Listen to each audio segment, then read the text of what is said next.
human rights and fundamental freedoms, and enable individuals to take part in the conduct of political and public affairs.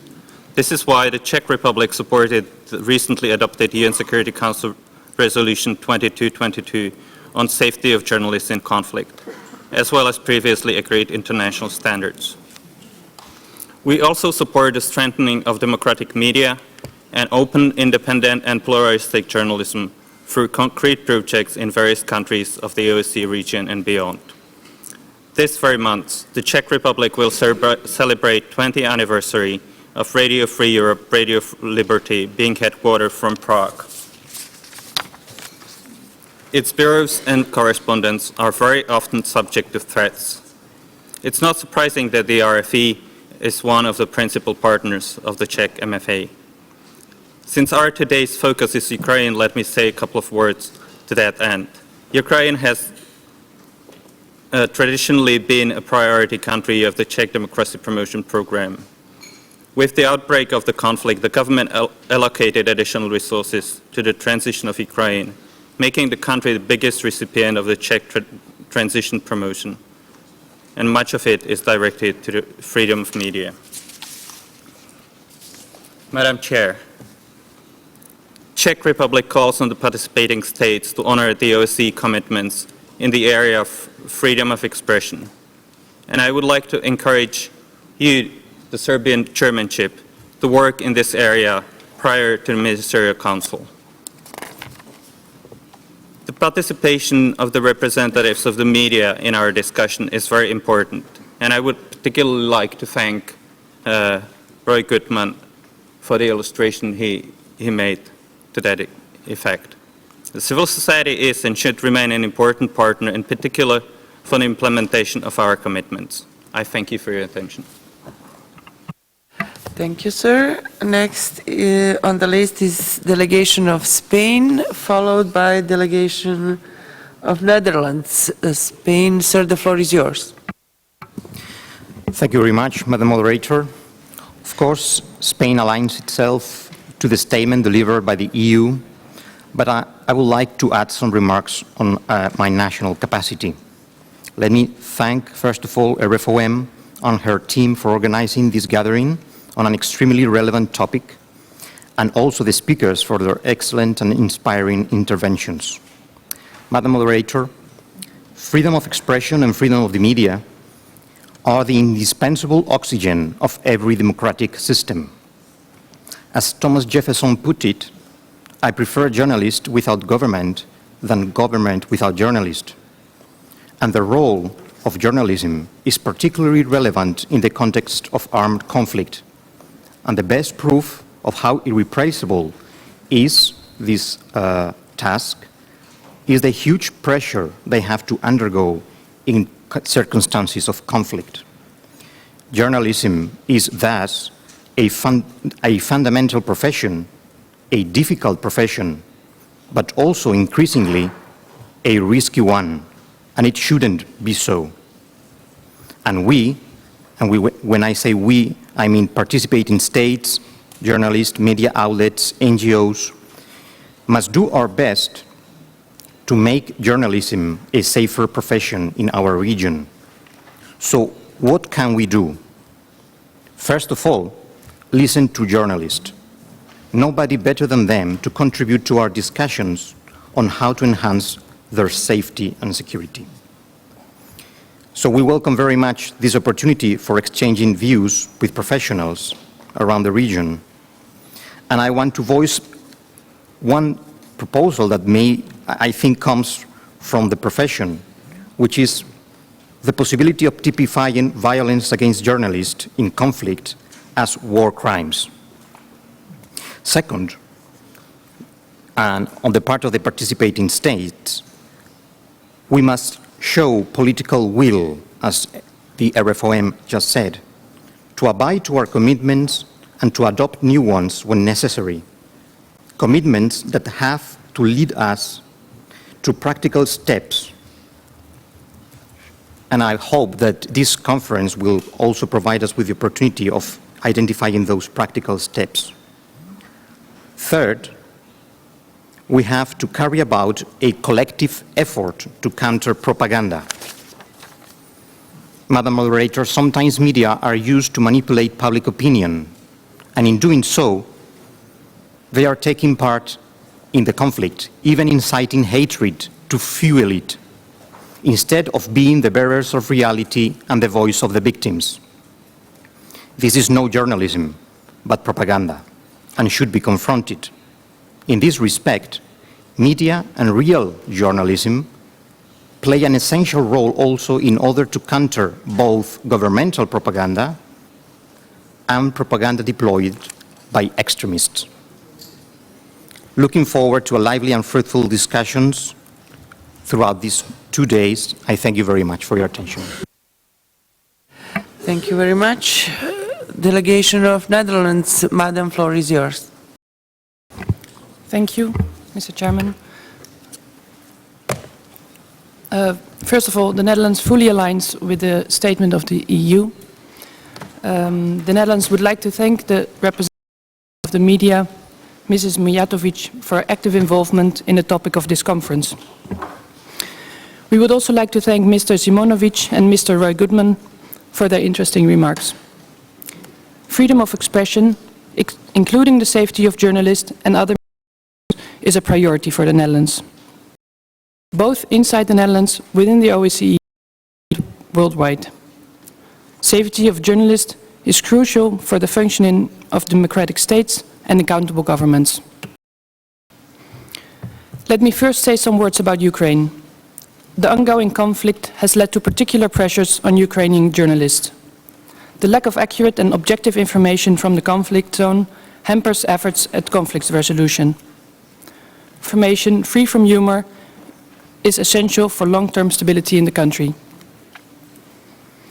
But let us not only focus on the conflict. Also, the implementation of the government's planned reforms are essential for a stable Ukraine. Therefore, would like to put emphasis not only on the importance of neutral, adequate reporting on the conflict, but also on the government efforts in its reform program. Without this information, the people of Ukraine will feel left behind and won't be aware of changes that might influence them. Well-informed media is a prerequisite for a stable democracy. Information and analysis should be widely available to all populations in all regions of Ukraine, including the East, South and Crimea. Let me now turn to the OSCE region. I would like to underline 3 things that are of special importance for the Netherlands with regard to journalists: prevention, protection and prosecution. Violence against journalists needs to be prevented. With good prevention, one needs less prosecution. Authorities promote a culture of violence against journalists is unthinkable. Independence of the media is also crucial, including media pluralism, as these are crucial elements of favorable environment expression. Secondly, journalists need to be protected by the law and by the authorities. When authorities know of the existence of a real and immediate risk to the life of a journalist or other media actors from the criminal acts of a third party, they should take appropriate preventive operational measures in order to remove that risk. Police protection is sometimes needed. Thirdly, violent acts need to be persecuted. It's alarming that journalists and other media actors in OSCE region are being harassed, subjected to unlawful surveillance, intimidated, arbitrarily deprived of their liberty, physically attacked, tortured, and even killed because of their investigative work, opinions or reporting. Such abuses and crimes are often met with insufficient efforts by relevant state authorities to bring the perpetrators to justice, which leads to a culture of impunity. This impunity also exists within the OSCE region and needs to be addressed. The Netherlands therefore warmly welcomes the organization of this conference discussion this afternoon. I would like to conclude by recalling the draft ministerial decision on freedom of expression tabled by 44 participating states at the Basel Ministerial Council. Support amongst states for more OSCE commitments in this area is clear. Therefore, we encourage the CIO to continue discussions about this important topic in preparation of this year's Ministerial Council. Finally, I would like to encourage the OSCE representative on freedom of media to continue her important work to ensure that the topic of journalists remains on the OSCE agenda. Thank you.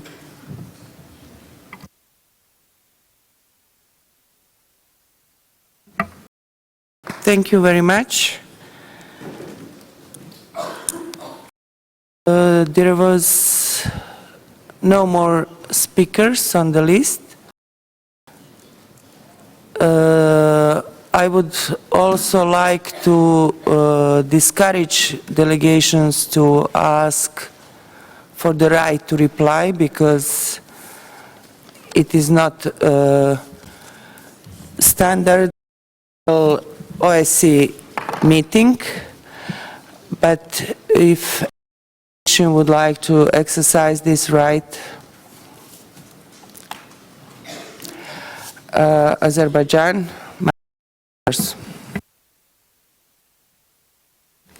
Thank you, Madam Moderator, and my apologies. Excuse me, 1 minute.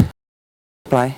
Okay, and my apologies for asking for the floor for the right of reply, but I believe that it's our right according to the rules of procedure, and the also of the OSCE representative on freedom of the media discussions were politicized, and I'm compelled to respond to the comment of Armenia, which again used a forum to mispresent the information on the conflict, and I wish to refer to the OSCE document, in particular Budapest 1994, which clearly stipulates that the conflict is Armenia and Azerbaijan. On the journals, yes, it's not the only Chingiz Mustafayev, it's also Ali Musayev, Salatan Askarov, and many others. And in order to give any accusations against the government of Azerbaijan, I would think that the best way to prevent any deaths and casualties of the journalists as well as other civilians is to withdraw the armed forces and to end the conflict. That will solve the problem in its entirety. Thank you. Thank you, Madam. There is no more request for the right to reply. I would like to conclude the session, opening session. Representative of the media will give some information. Thank you. Thank you very much, Sanya, for moderating this event. Just a few technical and housekeeping details that will be served here in the foyer. Then at 12:45 we have 3 very interesting side events happening on this floor. One here in this room in the Noe Saal, and another 2 in rooms 201 and 210, which are to of here after you exit this door. And if you could be back here at 1400, 2 o'clock for our first open session on safety of journalists. So thank you. Enjoy your lunch.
Ladies and gentlemen,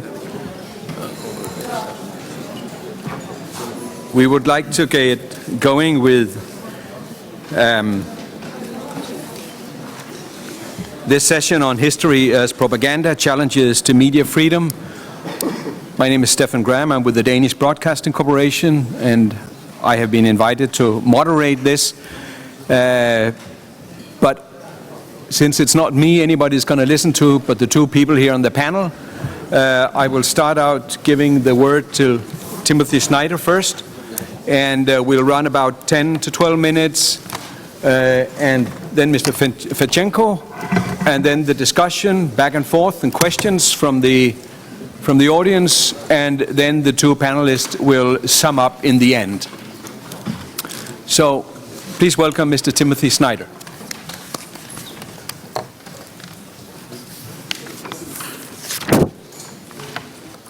Okay. Thank you very much. So, Mr. Fedchenko will be discussing the particularities of his particular Ukrainian attempt to respond to disinformation about the war. What I'd like to do is, in a few moments, try to give you a broader sense of the sources of what has been happening and maybe a few analytical shortcuts to understanding how the propaganda works. Because sorry. Let me just give one information for those who need Russian translation. There is translation, so please use your headphones. Yeah. Sorry. So, to begin, the fundamental things about the Russian political predicament that one needs to understand Russian propaganda. It doesn't make sense to start from Ukraine because most of the important things have already been established inside the Russian. The first of these is the problem of political succession. Because there aren't meaningful elections in Russia, and because the preoccupation of the Russian elite is who will succeed Vladimir Putin, this is that any discussion of reform, any discussion of improvement, any discussion of how things might change becomes a kind of taboo, and then that taboo is exported else. So one of the main drifts of Russian propaganda, both inside the Russian Federation and outside, is that things can't really get any better than this, right? So our rulers might be flawed, they might be corrupt, they might be unelected. Is the basic truth around the world. Things can't than this. And what is that arises from a political problem inside the Russian Federation, which is the lack of a succession. The second basic source of Russian propaganda arises from the way the Russian elite sees. The basic view is that the nation state is real, or the state is real, and other things are not real. So the European Union, for example, is not decadent, it will eventually fall apart. If that's your view of the world, that will then be reflected in your propaganda. You will stress that only power is real and norms are much less than real. Now, these very basic things are important to have in mind because these things are already functioning before the revolution in Ukraine takes place in 2013. When the revolution in Ukraine takes place in 2013 and 2014, what you Russian propaganda fastens onto it in very specific ways, which are consistent with these general preoccupations. So the first Russian propaganda about the Ukrainian Revolution is that this is led by Europe, this is led by the European National, this is led by European gay fascists. These are all these themes which have already emerged inside Russian propaganda before the events in Ukraine already happen. So what I'm trying to point out is that Ukraine is simply a prism through which one can see a larger dynamic which is already underway. Second point, once there's a war in Ukraine, then things change in a substantial way because there's a relationship between violence and lying, naturally. There's a relationship between lying and violence. And this relationship takes on a few particular forms which are unusual and interesting and a little bit disturbing. The first is that there is a good deal of lying about violence itself. So of course you will all remember that initially Russian leaders told us that there were not Russian troops in Crimea, only to tell us later on that there were Russian troops in Crimea. That's fairly conventional, but things get a bit darker than that. One way that is the way that, and here things get a little tricky, but the way that the Russian propaganda dares you to see that they are in fact lying. And here I would stress the connection between irregular warfare and propaganda. So the way that Russia has fought the war in Ukraine, both in Crimea and the Donbass, has been highly irregular. You can call it what you like, or guerrilla or hybrid warfare, but in various ways the law of warfare has been ignored. Now, the cover story for that is that we can use the weapon because we're not fighting the army, we're fighting the whole world, we're fighting the United States, we're fighting Blackwater, we're fighting this international conspiracy against us. So breaking the law in the way that you fight war is covered with a lie about who you're actually. And this is a kind of dare, because the simple truth is that the Russian army is fighting the Ukrainian army. That's the simple, banal truth. There is no great international conspiracy involved. But by fighting and then lying, there's a kind of dare to say, well, can you actually see the simple truth the way that it actually is? Which is the third disturbing connection between violence and lying has to do with hate speech inside Ukraine itself. So it's very difficult to imagine that separatism in the southeast of Ukraine would have taken the form it did without the mendacious idea that Nazis had taken over in Kiev. If you were told that Nazis took over in Kiev and then you take up arms to defend yourself because of this belief that you have, and then you kill someone for that belief, then an entirely different cycle has begun. A disturbing cycle has begun, right? Because the moment that people in the Donbass, other people, lie, then they are drawn into that lie, and in some sense it can no longer be a lie anymore. And that's another way that propaganda and lying lock themselves in. And of course the most obvious example of hate speech is in international, this idea that there is no Ukraine, there's no language, culture, and so on, there's no state, or it's a failed state. This is a kind of hate speech which is meant to justify a war which is already going on. Now, the deep reality here, though, is that, and this is a point, I think, which Mr. Fedchenko might return to, is that there is no point to this propaganda, right? So it's not normal utopian propaganda which is trying to lead you towards some utopia, right? It's not old-style communist propaganda which presents a better view of the world. On the contrary, there is no point to this propaganda. There's no better world that's being proposed. There is no alternative world. There's just a constant criticism of other systems and other people beyond the Russian. And that in a way, the whole point is that there is no point.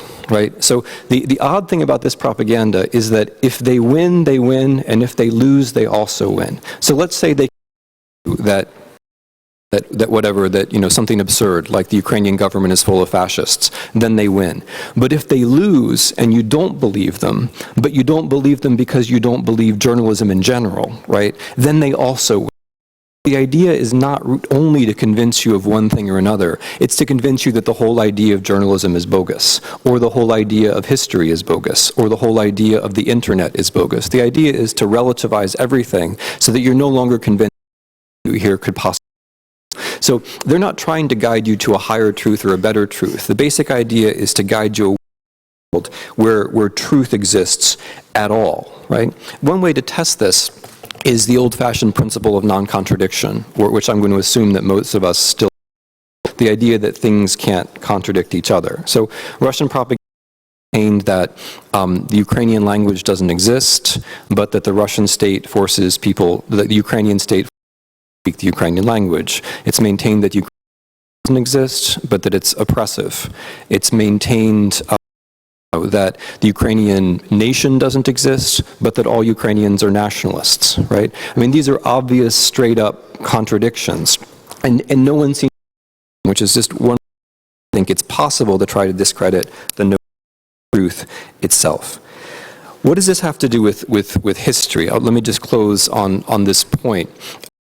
One of the things, the historian, which of course is most noticeable in all of this, is that it coincides with a rewriting of history. Not just a conventional rewriting of history in which the good guys are of one nation, the bad guys are of another. but an actual attempt to go back and correct the mistake, which is very and to correct the way we supposedly misunderstand history. And for me, the sharpest example of this is the Molotov-Ribbentrop Pact.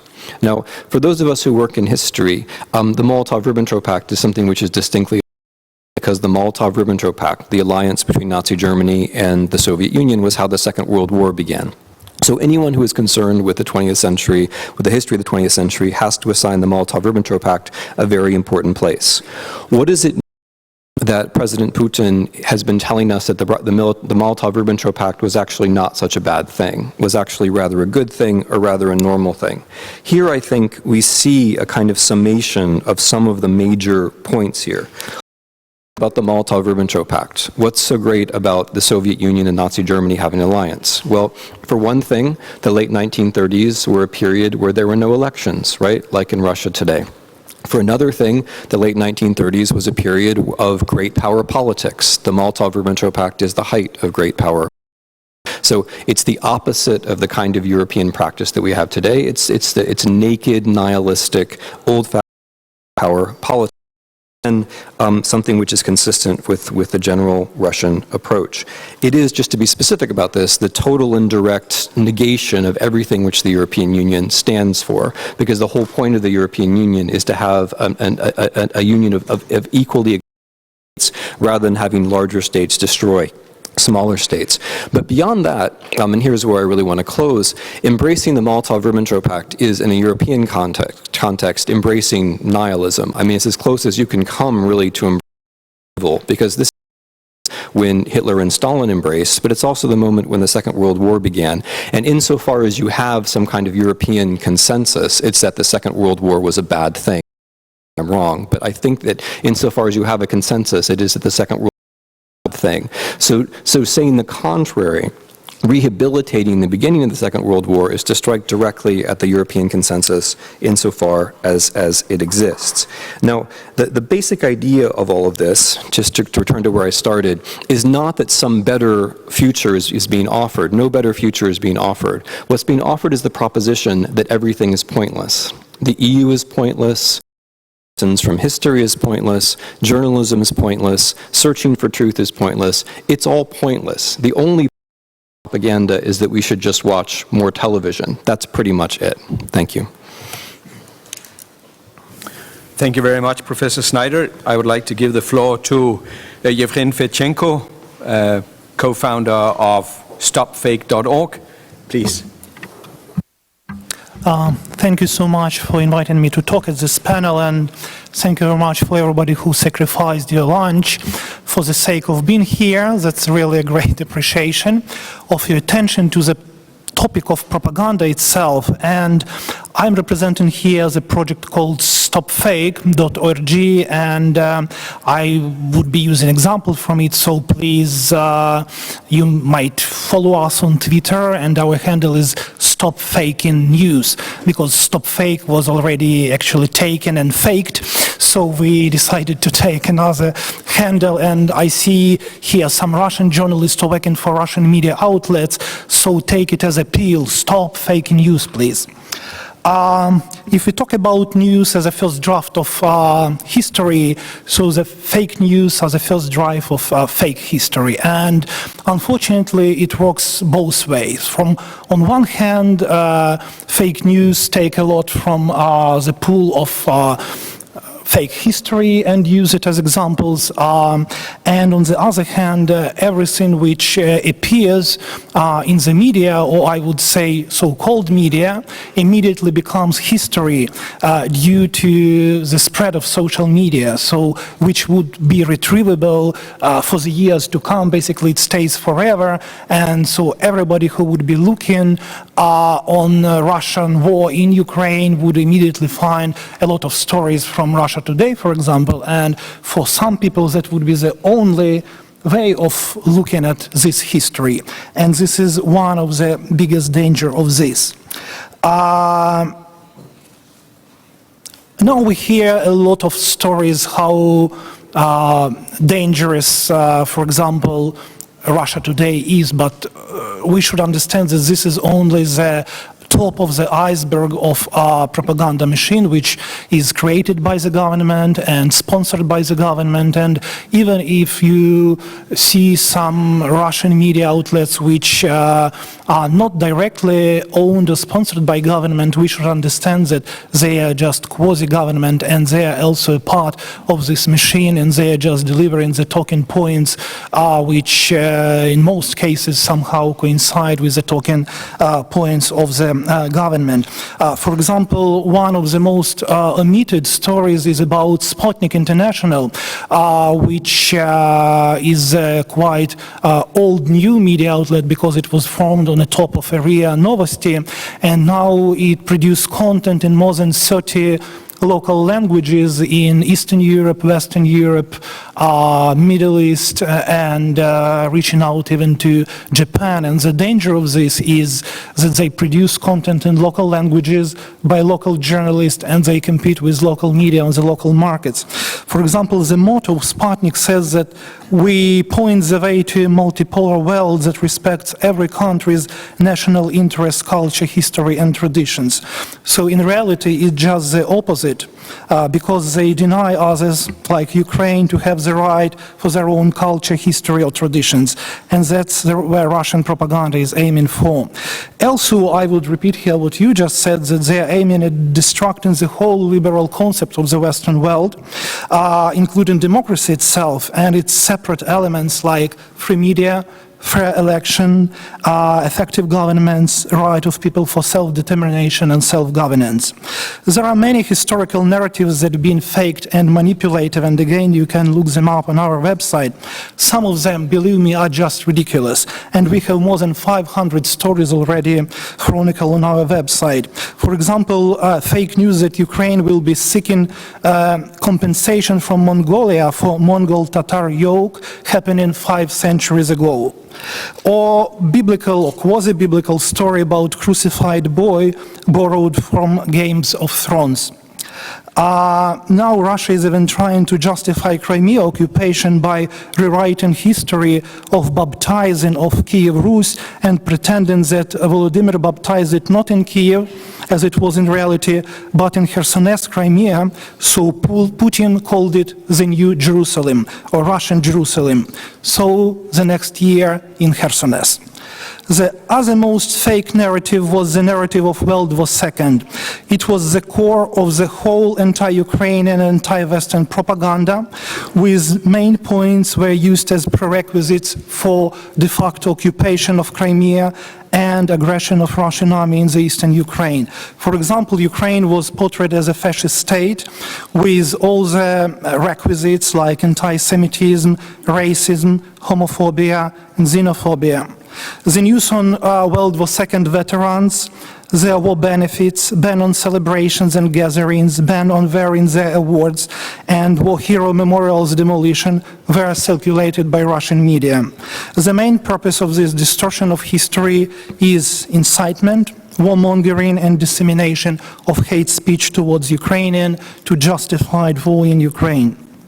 Kremlin is trying to monopolize history and rewrite it to justify its own existence and policies that are based on exceptionalism and even supremacism. On the other hand, Russian propaganda targeted Russians themselves to persuade them that they are encircled by enemies and the only solution is rallying around Putin. Just to give you the example why all this is dangerous, I would quote here latest Levada polls. So 80%, almost 80% of people support annexation of Crimea, and almost the same number of people, more than 80%, consider Western countries, including US and Ukrainian government, to be the only responsible for the war in the east of Ukraine.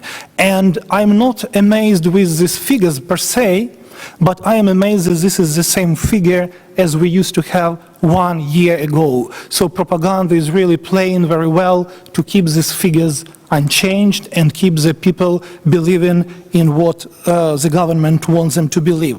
So what can be done about the propaganda which is dangerous in general, which is killing journalism, as it was already mentioned here before?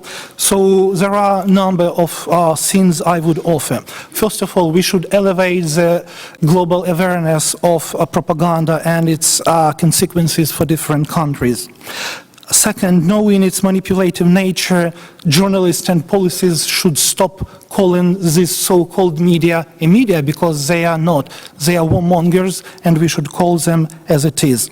The next, outlets representing agitprop should be delegitimized and stripped of any journalistic rights like access for information, access for interviews, and other things, because in most cases, they are just manipulated after that. And also, access to new markets. I think government should look more into how these so-called media outlets operate, if their operations are legal, if they are consistent. One of the examples here is the recent release of RT America director from US prison, where he spent 1 year for tax fraud. So probably that's the answer where the credibility of propaganda outlets lies. And probably the last initiative, I strongly support the initiative of compiling so-called Nemtsov list to include not only top editors of manipulative propaganda outlets, but also mid-level executors and journalists who participate in dissemination of the hate speech and warmongering. Thank you so much. Thank you very much. I will open the floor now for questions, and please state your name and your affiliation. That will help later. Please. I would say I have just a short and maybe boring comment. I'm Olga Zakharova. I'm representing Civic Solidarity Platform, and I'm a former Moscow State University journalism department lecturer. Again, I may sound boring, but lots of things are coming back to the 90s and, well, to 2000s, because I know the system of Russian journalist education from inside, and I can say that, unfortunately, with all my respect to my teachers and my colleagues there, the one that we really missed was teaching students critical thinking.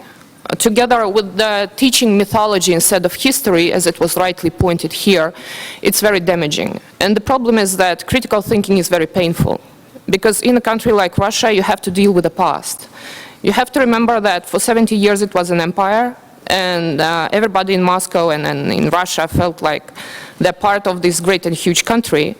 And then when it all of a sudden fell apart, and it was just left there. There was no serious decommunization or de-Stalinization. There was no real understanding what journalism really is. Is it serving a public truth, or is it serving a government? In the 90s, it was fashionable, to be serving some businesses, because, then you got money, and there was lots of cynicism about that. In 2000s, we were taught that we should keep away from politics. It's that it's just a game. Now we have a result, because that was very, and then we had, this teaching of distorted history without any criticism, all these books. I mean, you have now Dugin as a Moscow State University professor, and I know that he's worshipped by some of my former colleagues in the journalism department. So, and I see the great danger that now also in Europe, there is a generation, especially in Central and Eastern Europe, that is growing up and does not remember what happened in 60s and 70s. So if you want to fight propaganda, you have to look at the education really seriously. Because if you do not have critical thinking, you get the results you have now. Thank you. Thank you very much. Any comments here?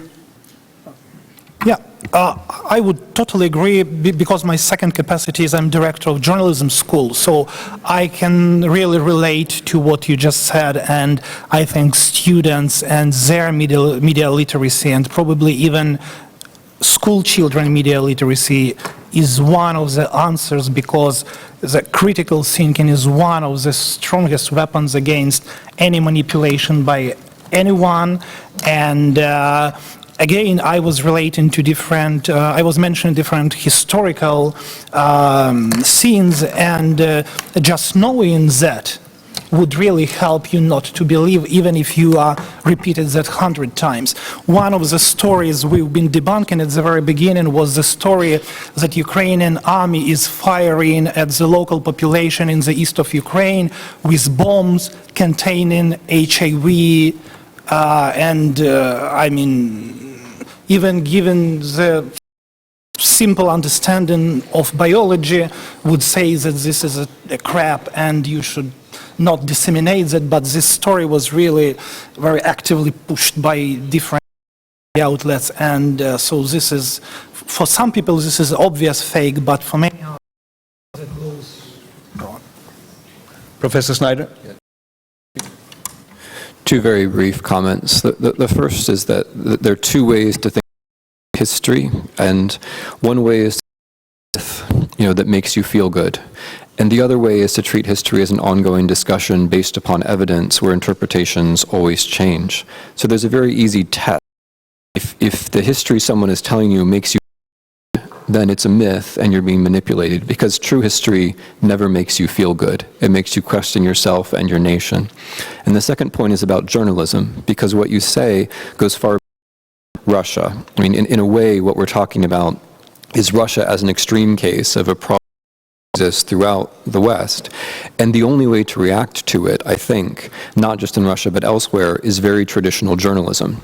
So it's that the national have been most resistant to Russian propaganda have been the ones where journalists actually travel to Kiev or to the Donbass and report, not because they provide a different myth, but because they provide some kind of way to understand what's happening. So much more vulnerable, but print journalists on the spot have been, in a way, I mean, it sounds dramatic, but they've been the last rescue of Western debate. If it weren't for the actual journalists who took, we'd be in a much worse position now. Very shortly, two examples to this. One with probably with the most famous Kremlin apologist in the United States, Professor Cohen, traveling from one to another, from one TV channel to another, and explaining how far fascist is. When Anne Applebaum confronted him after month debate and asked, "Have you ever been to Ukraine?" The answer, he never been to Ukraine. So his knowledge about explaining about Ukraine is really very second-handed. On the other hand, for propaganda, it's even better, because the less people know, the more scenes can be thrown at them, and then just to frustrate with unknown information. One of my colleagues from LU National Affairs did research, so probably you heard a story that Psaki, who was the Department of State spokesman, became one of Russian propaganda because she defied everything which is bad about diplomacy. So Runet became, Russian internet became absolutely crazy about her, and she became the subject to books and everything else, and to pushing that agenda on people and explaining everything. And then finally, what my colleagues did, the Russians really do know who Psaki is, and they looked at searches. So every time a Russian television was mentioning Psaki, the number of Yandex searches was going up, because Russians just didn't know who she is, and that was one of the good things about using her as a symbol of hate about West, and nobody just knew who she is. So it's very easy to manipulate people with information of before. Sir, over there. Спасибо. Российский фонд мира. Thank you very much. The Russian Foundation for Peace, Salutsky. Who is Professor Snyder? Could you please tell us more about yourself? Who are you? What are you? What are you doing?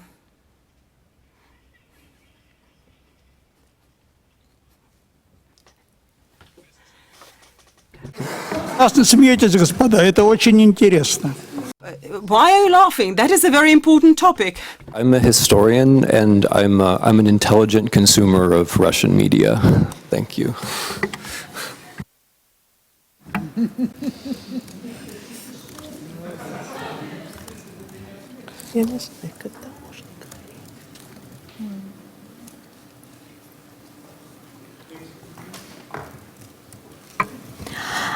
Добрый день, Татьяна Катюшина.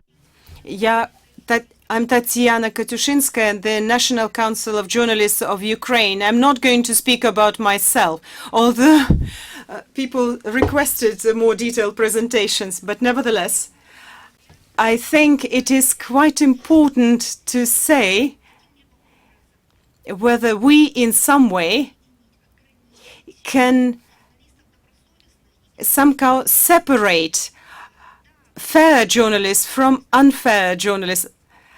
The professional journalist community is saying that we cannot call those colleagues professional journalists who theoretically are journalists, but in practice they're propagandists, they're spreading propaganda. Those who are doing everything for people to lose their trust in mass media and in journalism.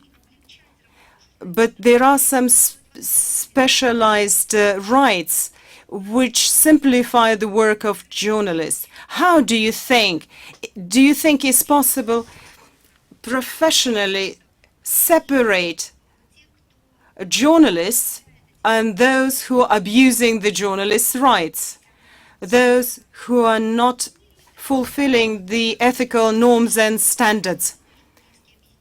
Should only professional journalistic unions who would define that, whether this journalist has professional rights or not, and the other one could be called only a propagandist and he should be stripped of those rights? Or probably should a state also organize some kind of accreditation or licensing or doing something to protect its own information space, because we all love this term, information space. Or it should be not only the state, not the state bodies, but only the professional bodies should define the status of a journalist. I think that this regulation should be done within the professional journalist community. And first of all, journalists themselves should self-regulate themselves. Because if we are speaking that someone should do that for them, that is wrong. Everyone who starts a career in journalism should understand why they are doing that and what are the consequences. And this should be started as self-regulation. And the next level, it could be some kind of professional organizations, I agree with you. And if these professional organizations could be called credible and trustable, in that case they should and must express their opinion about the activity of their so-called colleagues. And the third level, these are the state level. Probably state could also protect its information space, especially when another state is waging war against this state. In this case, information is a kind of weapon. And now we see that there is an information war against Ukraine, and the damage from this war is much higher than the harm from direct military action, because this military action is localized while the information war is waged throughout the world. And that is why, without an effort from governments from different countries to protect their own information space, it is not much we can do here.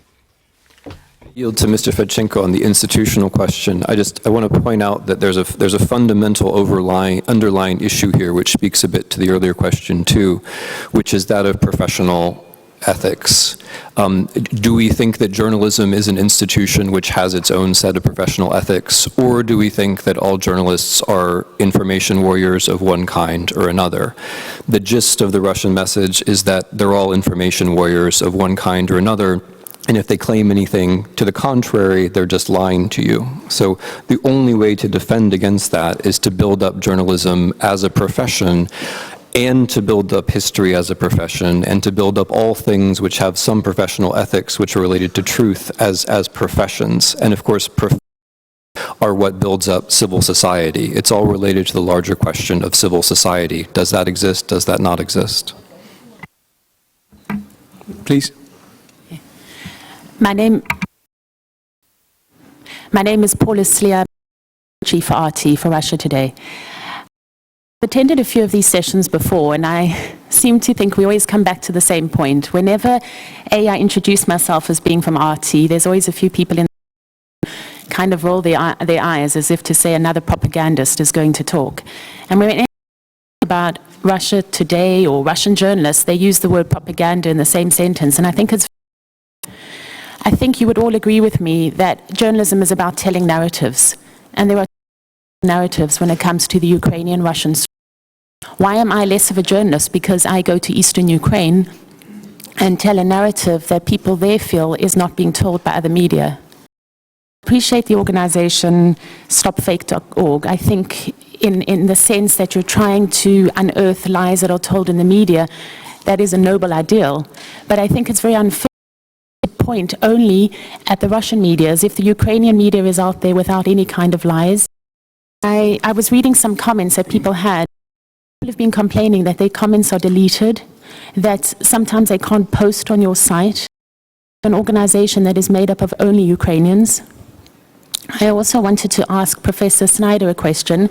What do you make of the new claims now that the Red Army did not liberate Auschwitz? I mean, we have attempts to rewrite history across the board.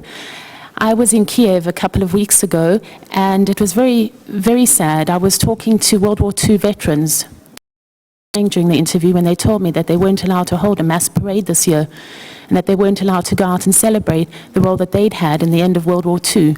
So I'm just cautioning all of us, you know, the comment was made earlier, let's talk to the journalists that are and ask us what we feel. Well, we feel that we want to be protected. We feel that if we're going to the field and we're asking people what their truth is, we want to be protected. And if you don't agree with that, you're entitled to that. But we're also entitled to tell stories that people feel are their truth and their stories. Mr. Fedchenko, are you biased in what you're doing? No, you're absolutely wrong, because we cover both Russian fakes and Ukrainian fakes, and if you would look up to our website, as I mentioned, we have more than 500 stories already over there. Some of them would be Ukrainian, and we would do fake, uncovering any fake story. If you would send me a link from Ukrainian media, I would be more than happy to do that. Yeah, seriously. And another thing you've been asking about deleting. Unfortunately, it's not only invaded by Russian military forces, but also by army of trolls. And every time they post a towards me or my colleagues, we spend really a lot of time cleaning out comment section of all that, and so you might ask your colleagues to stop doing that, and then we would stop deleting their comments, because that really kind of cast a shadow concept of itself, because for every great comment or good comment or bad comment, we would have 100 trolls just coming with towards me, towards Ukrainians, towards Ukraine. So if they want discussion, I am here, they can discuss anything they want, and we would be happy to publish anything. If they would again find any fakes in Ukrainian media, we would do that. About the Russian media itself, and on the other hand, that I should just, point here that almost half of our audience are Russians from Russia. It really means the Russian media system itself, because the question is why Russians are coming to Ukraine, as you would imply, entire Russian website, They are just seeking information. They are looking for information they unfortunately cannot find in the Russian itself. And we do communicate, we're eager to hear their comments, and again, half of our audience, that's pretty much. Thank you, Professor Snyder. Yeah. So thank you very much for these questions, which I think allow for, an opening of real aperture of disagreement.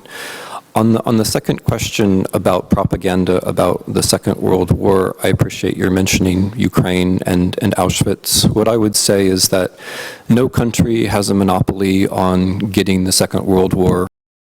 The thing which distinguishes propaganda a bit from others is the other people's stories for them. The American version of the liberation of Europe is quite absurd, but the Americans don't try to tell the Belgians or the French. What's striking about the Russian World War is that it suppresses certain one might be interested in knowing. So, for example, you could watch a lot of Russian television without finding out that the huge majority of Ukraine in the Second World War were fighting Wehrmacht and not for it, right? I'd be stunned to find a counterexample to this. I mean, as a matter of fact, ladies and gentlemen, more Ukrainians died fighting Wehrmacht than Americans, than French, and indeed Americans, British, and French put together, right? Which doesn't mean, and here I take your point, that there was no Ukrainian army, there was no or the only Russian army was a collaborating force fighting on the German side. There was a Red Army, and the Red Army was a multinational force. Ukrainians were slightly overrepresented in the Red Army for the simple reason that the war was largely fought in Ukraine and Belarus, and when the Red Army through Soviet Ukraine and Soviet Belarus, it recruited from the local boys in those countries. So by the time the Red Army reached Berlin, it was slightly overrepresented. But of course, there was no Ukrainian army, and there was no Russian. Why it's a mistake to the Ukrainians inside the Red Army, but it's also a mistake to advise Russian diplomats or Russian reporters to use either Ruski or Rossiyskaya Red Army. It was not Russian in any, and when Russian diplomats, for example, that they should use the word Russlandische when they describe the Red Army, it's simply a mistake. It wasn't a Russian institution. And the attempt to take Ukrainian and call it Russian history, I think, is and which is especially problematic for Ukrainians, but for Russians themselves. I think it's worse for Russians. As for the first point about narratives, I think this is a fundamental disagreement, and it's a discussion which is worth having. That journalism is about narratives. Narrative, a sense that things all hang together and that they make, and our feeling, use the word feeling several times in the way you describe it, that they make our feelings make sense. About narratives. Whoever has the most power and the most money will have the best. The job of journalists is not to either support that narrative or to generate a different narrative. The job of journalists is to puncture that narrative. Full of narratives. Narratives are generated by stations of power. The job of journalists is not to another narrative, right? The job of journalists is to come in and report on things as they actually are, which will never fit any narrative. The whole point. When you report on things that doesn't fit any narrative. Narrative worries me because narrative is a way of getting around talking about the truth. Whereas I realize it's an old-fashioned view, but I think truth is ultimately what we should be.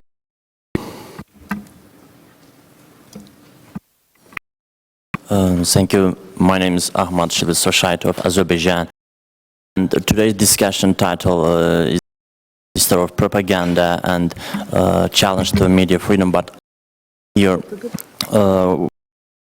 discuss only propaganda and territorial integrity of Ukraine. Also, as a human rights defender from Azerbaijan, we also defend territorial integrity of Ukraine. On the other hand, we observe something double standard. Because Ukraine is not unique country in OSCE. The problem with territorial integrity, and Azerbaijanian, I am disappointed. Because before when and have territorial integrity problem, I mean Nagorno-Karabakh countries in Moldova, Georgia, Abkhazia, Ossetia, we didn't observe such discussions. And this is also double standards, because sometimes we watch some European media, especially from France, Germany, Switzerland media, about Nagorno-Karabakh, and they try to show Nagorno-Karabakh as independent. And this is something of double standards in Europe. What about Ukraine? As I mentioned before, I defend territorial integrity of Ukraine. Here, criticize Russian propaganda, shows Russia like main problem in Europe. But what your decision about Moldova, about Georgia, about Nagorno-Karabakh, Azerbaijan, and for example, nowadays in Azerbaijan, in my country, it held games.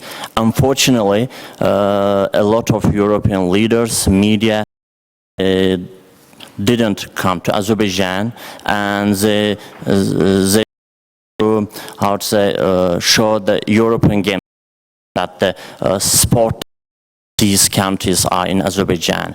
And I think this is the main feature of double standards, and I call all of you to not only Ukraine and Russia, Nagorno-Karabakh, Abkhazia and Ossetia. Thank you very much. Daphne Skillen. I'd like to talk about narratives as well. Things are getting so bad that we should actually go back to basics. And if we do, the philosophical basis is John Stuart Mill, and his defense of free speech is the truth. And the word is not used in the idea about narratives, of course, is that there is no truth. It is a postmodernist idea that comes out not only from other places as well, but it's basically there's no truth. RT does it all the time. Its particular position is to talk about narratives, to say things like this is all a matter of vests, or there are different views, there are alternative views about the global. Basically, there is no truth. And this is quite easy to pierce, really, and I think perhaps journalists should be doing this more, which is basically the whole idea to say there is no ultimate truth, is saying this is an ultimate, there is no ultimate truth. And so we go on in this vicious circle. And I know that talking about truth, slightly 19th century feel about it. It's a little bit embarrassing. It's freedom, truth, words writ large. But I think some of that kind of passion go into our discussion of what's happening. Fortunately, the word pluralism, which for John Stuart Mill was the main thing, I mean, this was the centerpiece, doesn't really have very much of a meaning for Russians, as far as I know, and for what linguists tell me, because pluralism is a foreign word, and I've even been told that people, well, I'm talking about journalists here, I'm talking about the average Russian, don't even relate it to free speech. It's some kind of thing there that they only vaguely understand. So I think we should get back to using the word truth, telling truth to power, being a teller of truth, and so on.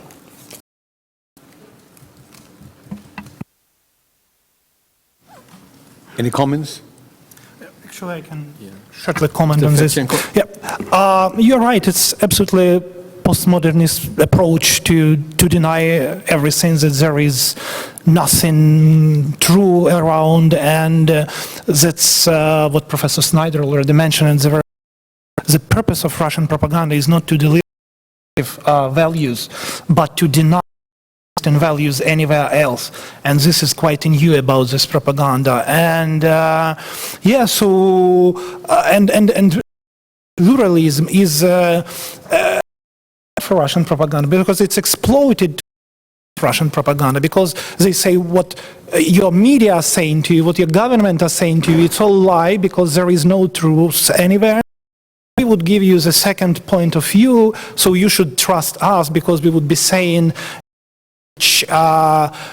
you really wanted to hear from us. And this is really a great approach, because if anyone would be saying to you, you want to hear right now, win your hearts and minds, and that's what Russian propaganda is exploiting, because there is no one big, huge Russian propaganda. There are small propagandas for everywhere, for every market, for which exploits the soft spots of these countries, the soft spots in policies over there, in governments, and they're just explaining, your government is lying to you all the time, all your governments are proxy governments to US government, there is no UK, there is no independent Australia, there is nobody in the world. What you see, it's not true. You should basically believe us, what we are saying to you to believe.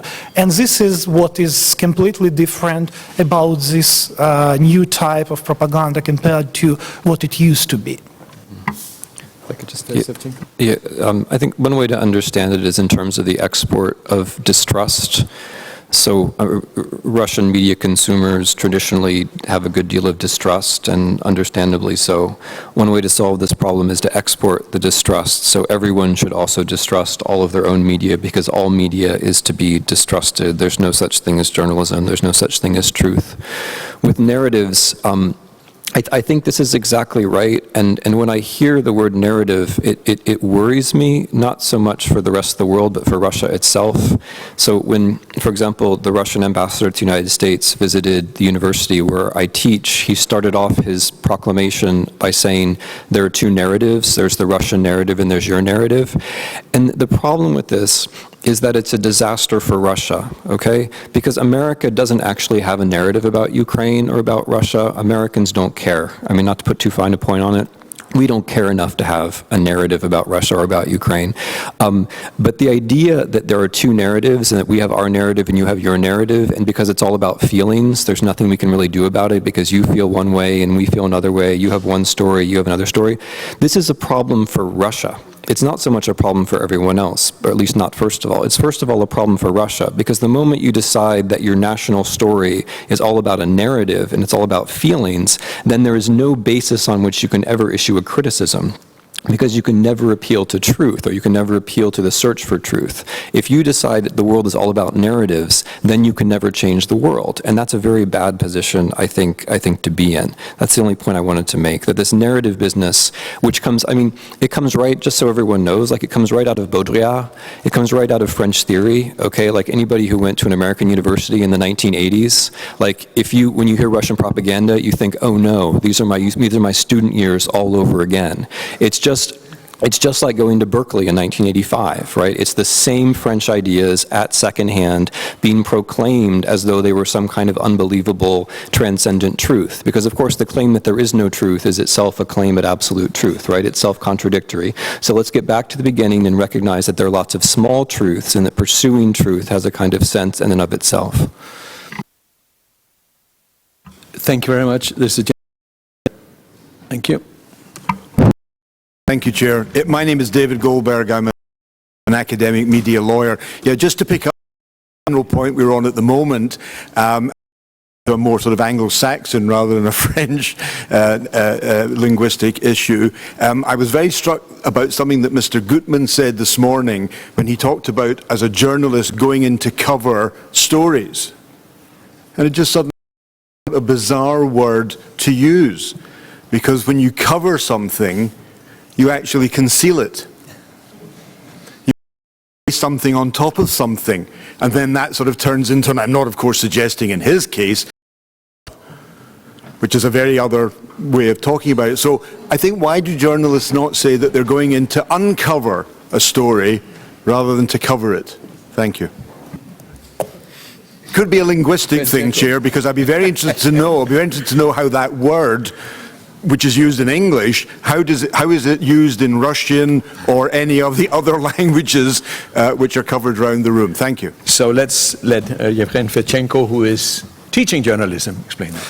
Yeah, you're absolutely right that this word might have different connotation to the people not from the media industry. And you are true that people in the industry can use it for different purposes. And, it really depends on the person who is reporting from the field and intentions, because you can see the same situation in many, many ways, and to deliver it in many ways. As one of the examples, I can give you example from the early Russian war in Ukraine, where a correspondent for a Russian TV channel was allegedly going live and saying that, as I just learned from, friend of my neighbor, Ukrainian army ethnic cleansing. So, he's covering, and and people somehow should trust, because he's a media, and media are saying that.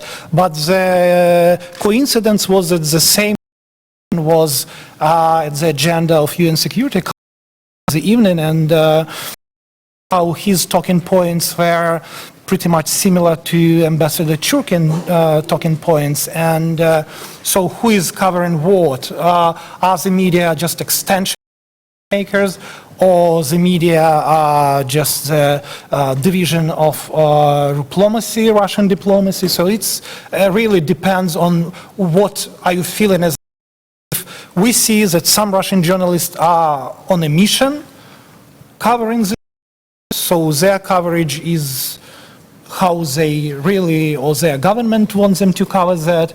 And of course, this is not about journalism, as most of us would understand. There's a lady down there on the left side, please.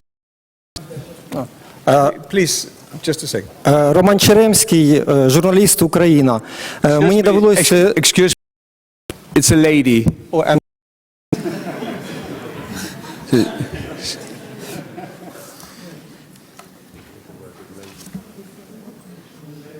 Wasn't? Or maybe it was. Me, да?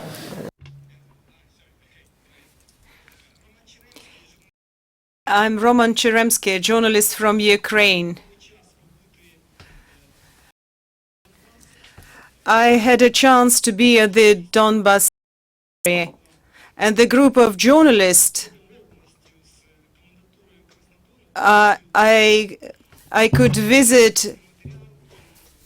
we could visit that area of Krasnodon with the agreement of the military authorities, and we were imprisoned. Although we had this agreement, and although we had this official agreement, I spent 4.5 months imprisoned. And I met there several hundreds of people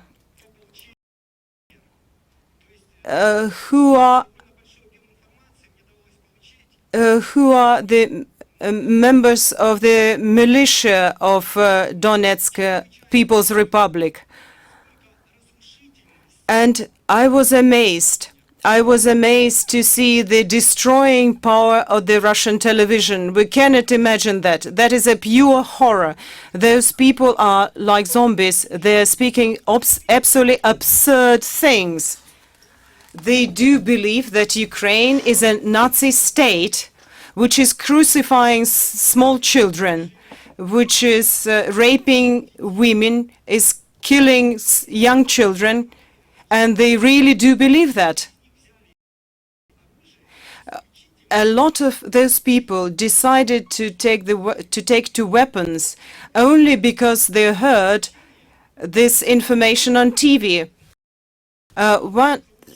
Some of the people of this pro-Russian militia explained to me that some of these people were, let's say, living in Russia, working in Russia, having good jobs. They left everything behind to come to Ukraine to protect some values. And I think it is a humanitarian catastrophe for this region. If we don't stop this, I'm not quite sure what is going to happen to these people in these two self-proclaimed republics, because they don't have a chance to see Ukrainian television or to read Ukrainian newspapers. They cannot express their opinion with some sort of sympathy to Ukraine. I think they're sort of members of some sect, almost like that. And it is quite important to stop this Russian propaganda which is aimed at Donbass, and it is necessary to do for this region to survive. We have to do something to stop this immediately, because the time which we are losing is it is precious, because now we have a new generation of people who hate Ukrainians hate Ukraine. I am sorry to be so emotional, but my presentation is based on my experience. And another moment is why people in Donbass believe the Russian mass media to some extent, because a Ukrainian journalist is considered to be an enemy there. We cannot speak there about immunity for a journalist from Ukraine. If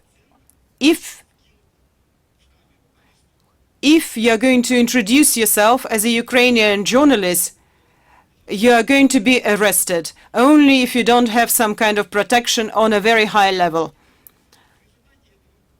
Because all the Ukrainians are considered enemies. That is why we don't have any Ukrainian journalists in Donbass. There are only Russian journalists.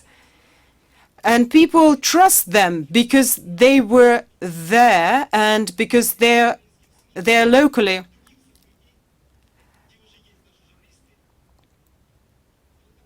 So this is the problem which we have. Thank you. Already, propaganda has different audiences for itself. One is a global audience, and then we move down to Russian audience, and then audience in occupied territories, and then audience in Ukraine. And for each of these audiences, a different message manufactured. And of course, I would agree that some people, after watching mentioned about crucified boy, would voluntarily sign up and go to fight over there for allegedly good cause, but we should realize that most people who are fighting over there would be representatives of the regular Russian army. So for them, propaganda probably is not the biggest moving force. But you are absolutely right, there are people who would believe that, and we saw many stories about Russians who signed up to go to fight with military or paramilitary over there, and then when they came to Ukraine, they didn't find fascists. And their question was, where are all the fascists gone? With whom they're supposed to fight? They came back very disappointed, if did came back. And this is a problem. And yeah, you are right, it is dangerous for Ukrainian journalists to work over there, and that's why local people cannot get as many information from local sources, because I can give you one example. Ukrainian journalist Varfolomeeva, who is in jail over there for almost half a year for just taking pictures. Thank you very much. One comment there, and then a final question down there. Yes, I just wanted to answer the question put earlier by the barrister from the cover or coverage in journalistic parlance simply a synonym for report or reportage. Where it came from, but that's the way it's used. Clearly, when we talk about story, we're not trying to cover it up. We're trying to uncover it. I like uncover better, but the word is the word. Thank you very much. A question down there? Thank you very much, Chair. My name is I'm president of the European Federation of Journalists. This so-called weaponization of information that we see now, I would like to have you some comments on the situation that citizens, also in Russia, have more access, should have more access to pluralistic information through the internet than ever. And even in that case, we see that the propaganda seems to win. And so pluralism in journalism is turned into pluralism in propaganda. And how do we meet that? Professor Snyder? Well, we haven't talked about this very much, but the internet itself is a target just like journalism is a target or history is a target. So Mr. Fedchenko mentioned trolling. Trolling has two purposes. One purposes of trolls are to discredit the story itself by undermining it or by calling the author names. But the other purpose of trolling is to discredit the internet itself, to make it seem untrustworthy or to make it seem just unpleasant, right? So I don't know how much time you spend on the Russian internet, but it's less pleasant than, say, the Canadian internet. Just because there are so many more trolls and they say unpleasant things. And part of the reason for that is to dissuade the average 50-year-old Russian woman in Novosibirsk or whatever to use the internet. It's to make the internet itself seem something like you really wouldn't want to get close to. Not only suspicious, but just unpleasant. And in general, my sense is that the response to the internet can't be the internet. The response to the internet has to be people moving around their physical bodies. You can't win this kind of stuff on the internet.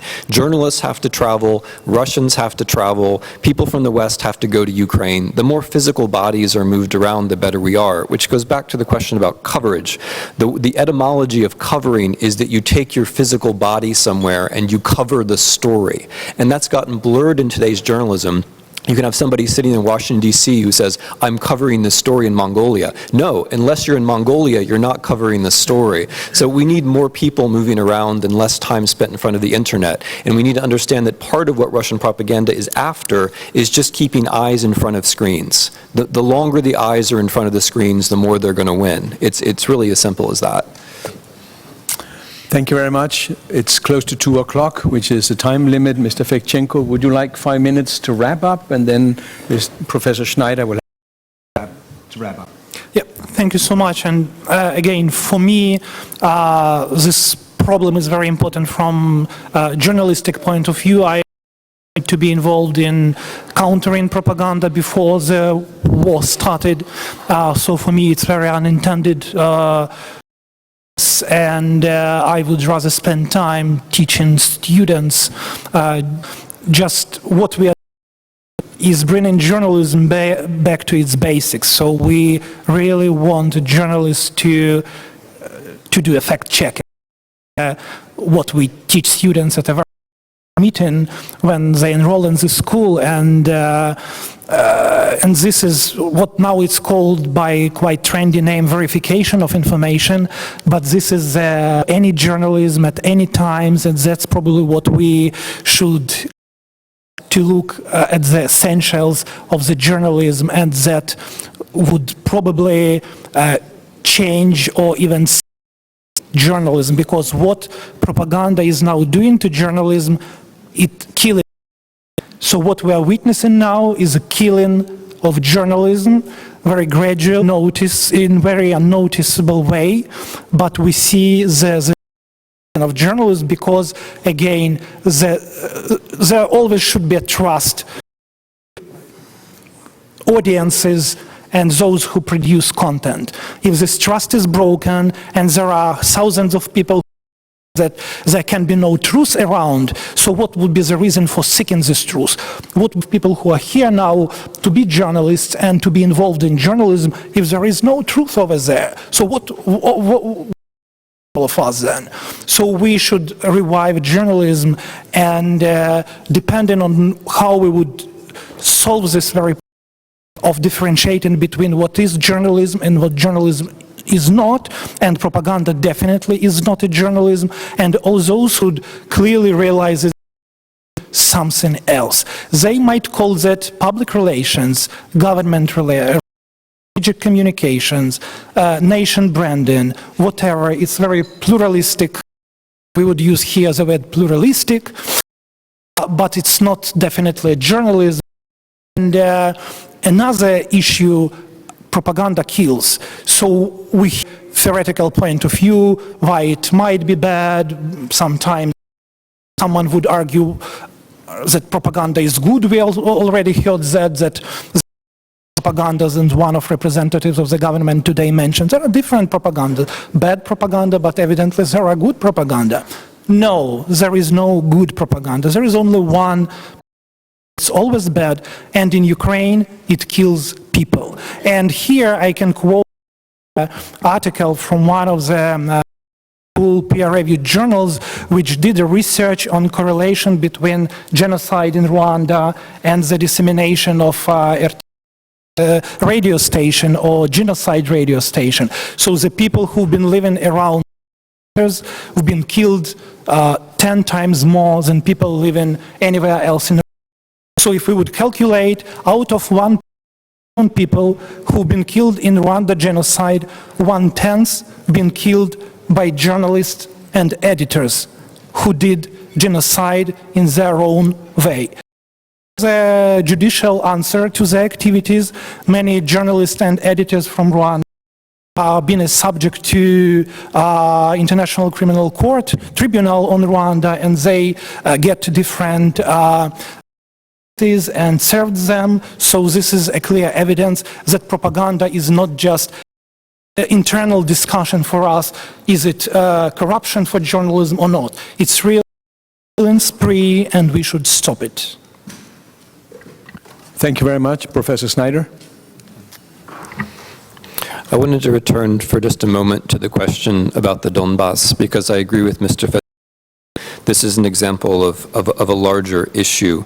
Of course, people believe the propaganda which is targeted to them. The point of propaganda is targeting the audience. It's not consistency, and it's not truth. So, for example, at the level of the Donbass, people are told that, that the Ukrainian government is doing these horrible things, which has a certain level of plausibility because the Ukrainian government is a mess and you can take advantage of that and, exploit it in various ways.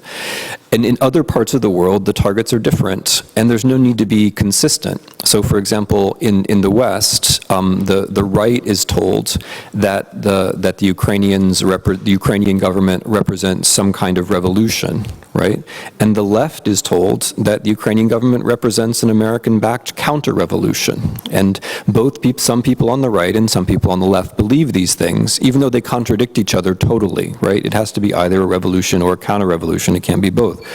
Or people, to take a nasty example, people on the European far right are told that the existence of Ukraine is part of the international Jewish conspiracy, whereas Jews around the world are told that Ukraine is a fascist state which is anti-Semitic and so on. Now, both of those things can't be true. It can't be both part of the international Jewish conspiracy and a fascist anti-Semitic state, but those messages work for different audiences. And the thing which is worrying is that when people realize they've been fooled, it's easier to say, oh, there is no truth, than to say, oh, I was just fooled. And I think we have to recognize that sometimes people are just fooled, and it's as simple as that. The second point that I wanted to make is that whether or not we get to the bottom of the issues of, Baudrillard and what it means to cover news or uncover it, the issue of truth is ultimately an issue of trust. In practical terms, the question is whether people trust journalists or whether they trust any institution. Because if you can't trust any institution to tell you the truth, you don't trust one another. And if there's no local trust, if there are no small communities of trust, then political action is impossible, which is fundamentally what this is all about. If you can't have trust, then you can't really have politics. The next thing that I wanted to propose is that we consider this in terms of rights. So part of the problem, I think, is that what we've been calling hate speech isn't really recognized as such. But I think it's fairly clear that if I say that if there are no Russians, or there's no Russian state, or there's no Russian language, I'm doing something wrong. right? If I also say there are no Ukrainians, no Ukrainian language, no Ukrainian nation, I'm also doing something wrong. There's something wrong about denying the existence of states, nations, and peoples.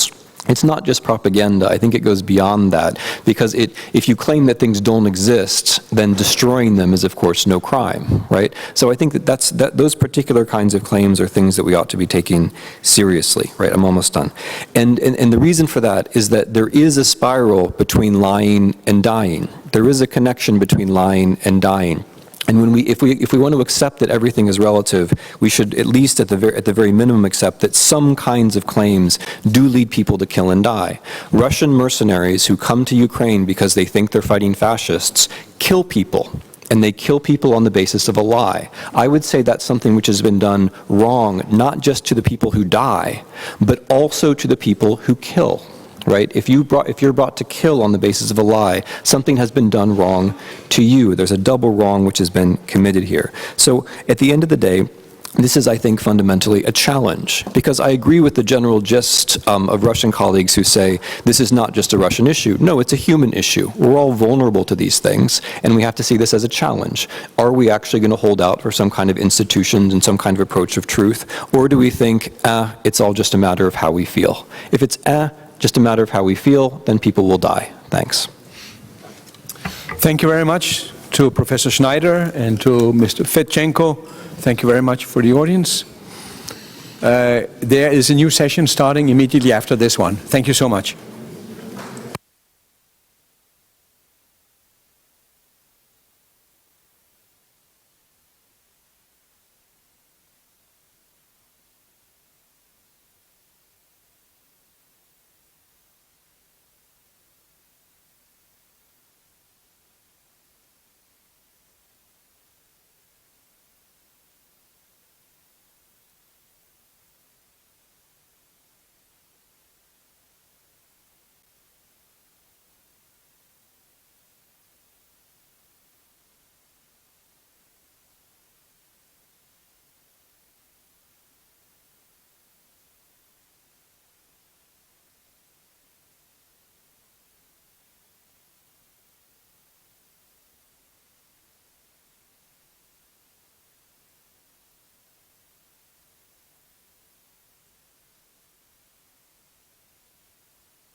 Okay, if everyone could take their seats, please. Please take your seats. Thank you. Yeah, man. Little water? Continue this. Yeah, man. Or a fire hose. Want some water?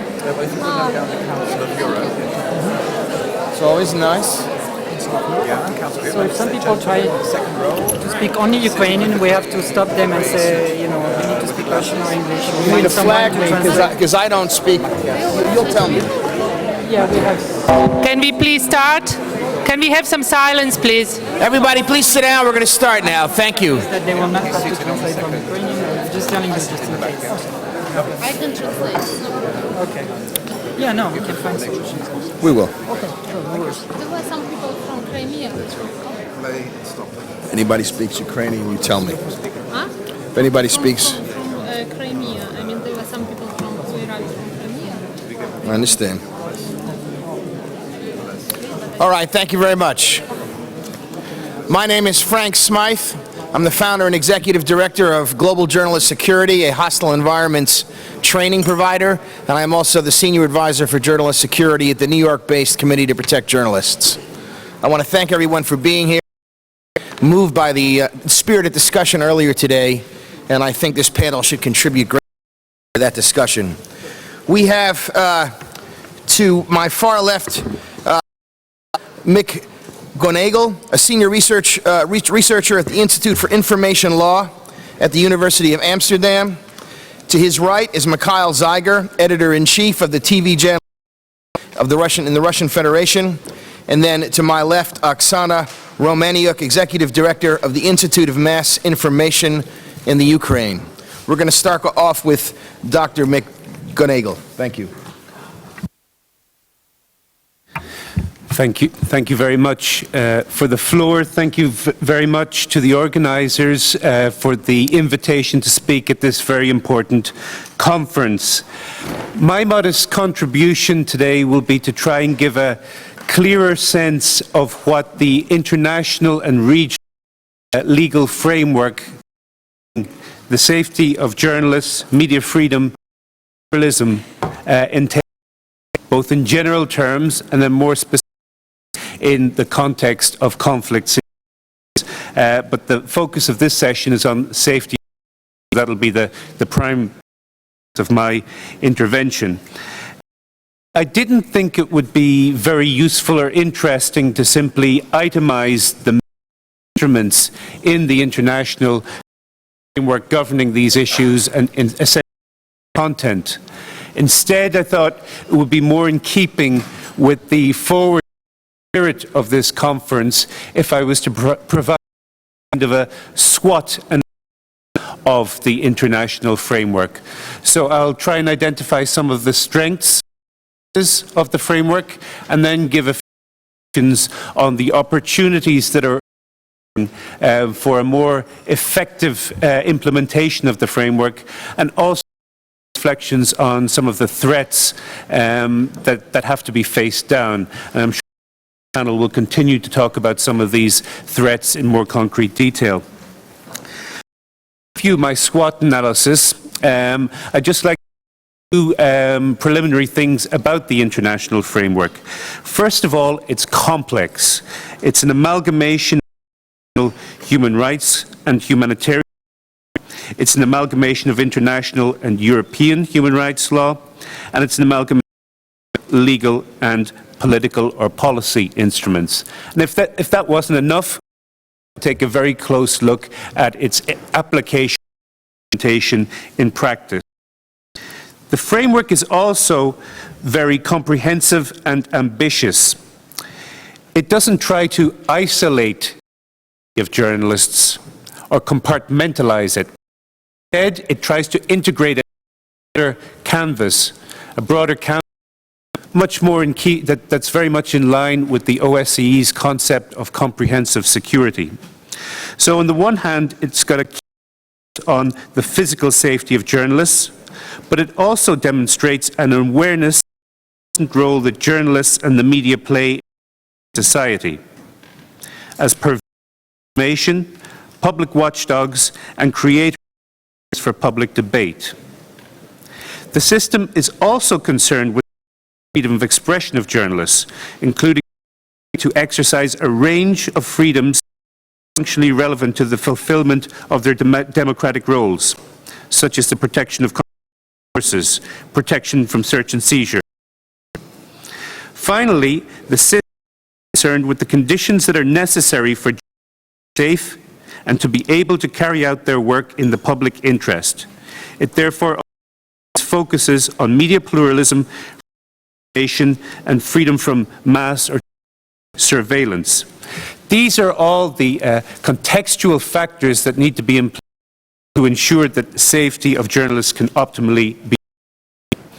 And this integrated, comprehensive approach has been promoted in a number of international forums.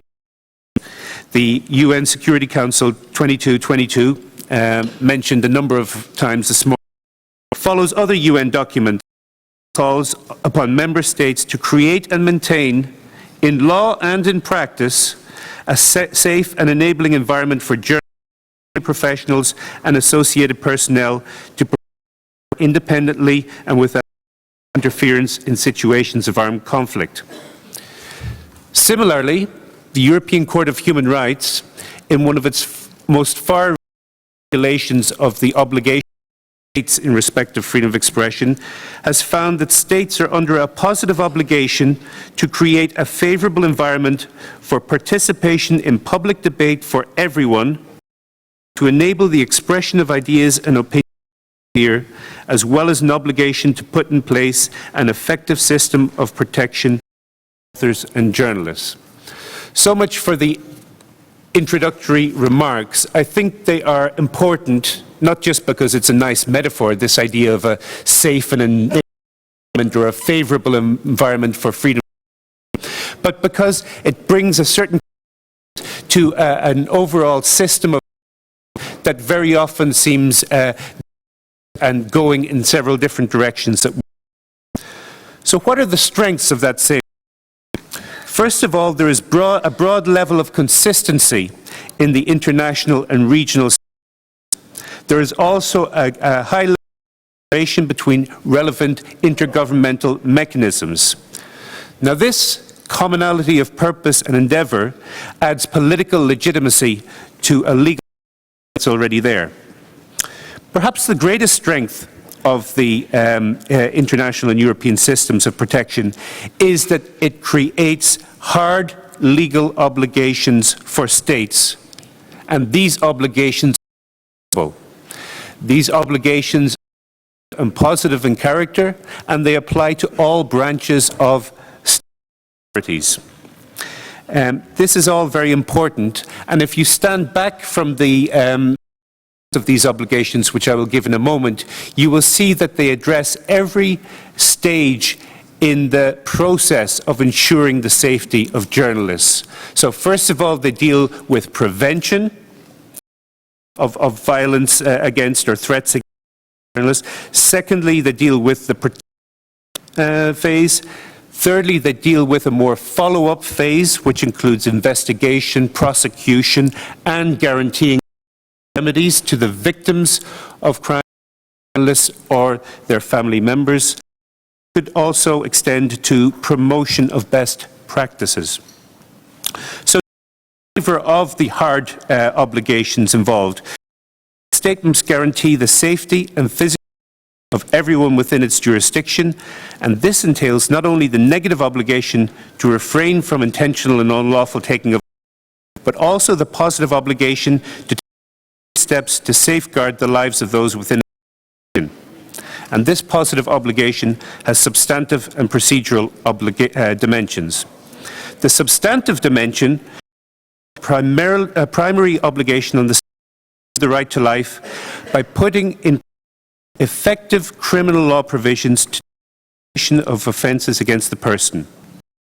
These provisions have to be backed up by law enforcement for the prevention and punishment of breach provisions, and in certain circumstances it also extends, as was mentioned earlier today, to a positive obligation on the authorities to take preventive operational measures to protect an individual or individuals whose lives are at risk from criminal acts of another individual.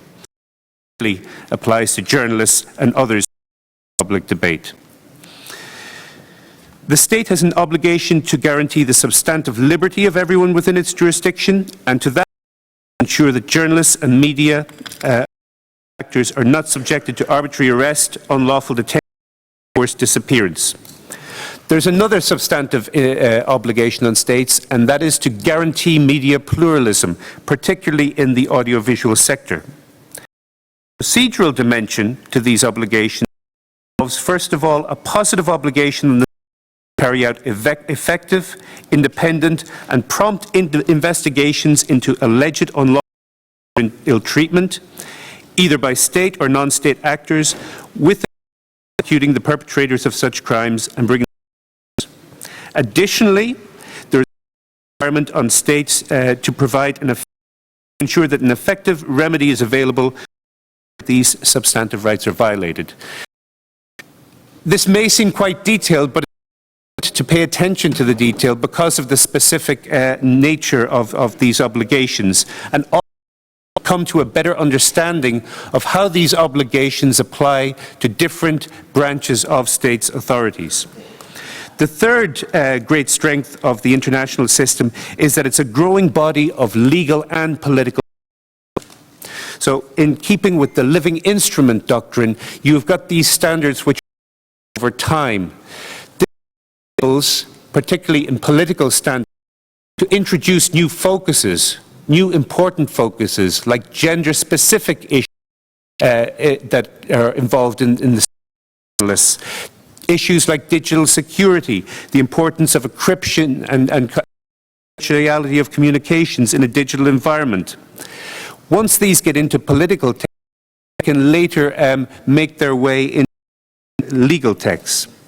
And then finally, of the summary of strengths, there's different areas of law. It was already mentioned at the plenary this morning. It's important to integrate insights from humanitarian law to complement human rights law, and in particular to take the obligations under the Geneva Conventions and their additional protocols. The weaknesses. Weaknesses tend to speak for themselves a lot quicker here. Well, if the international system is so strong, if it's so robust, why are we here today? Well, the effects of all these nice international standards is very much contingent on political resolve to implement them effectively at the national and subnational level. And there's clearly, in some cases, a lack of commitment to the implementation of these standards, which leads to their non-adherence to them in practice. We can talk about a certain lack of effective enforcement and implementation at the national and subnational levels, as mentioned. There are also additional difficulties of enforcement and implementation in conflict or crime situations. The details of that will be discussed later in this panel.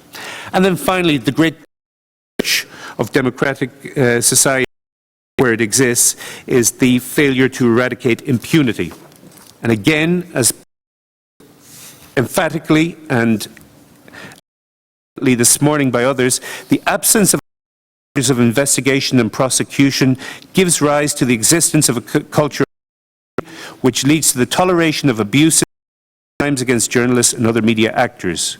When there's little or no prospect of prosecution, actors of such abuses and crimes do not fear punishment. This creates additional suffering for victims and can lead to the repetition of abuses.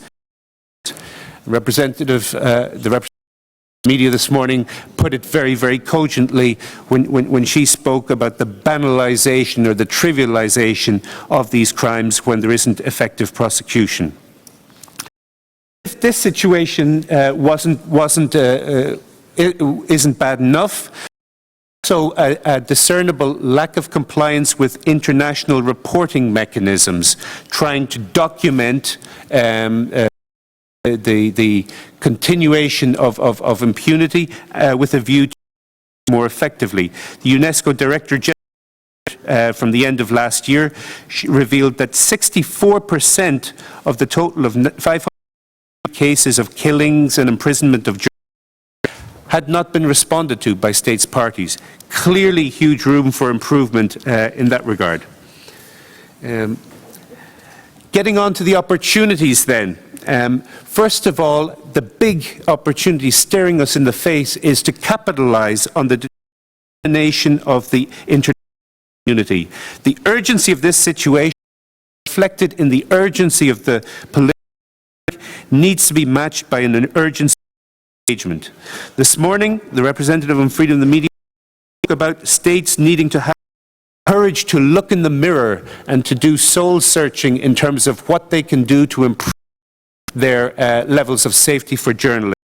Well, states also have the courage to look and see what's going on at other international fora and bring their influence to bear on ongoing initiatives situation there. Sometimes this will involve rising above strategic political interests in order to pursue this with the resolution it requires.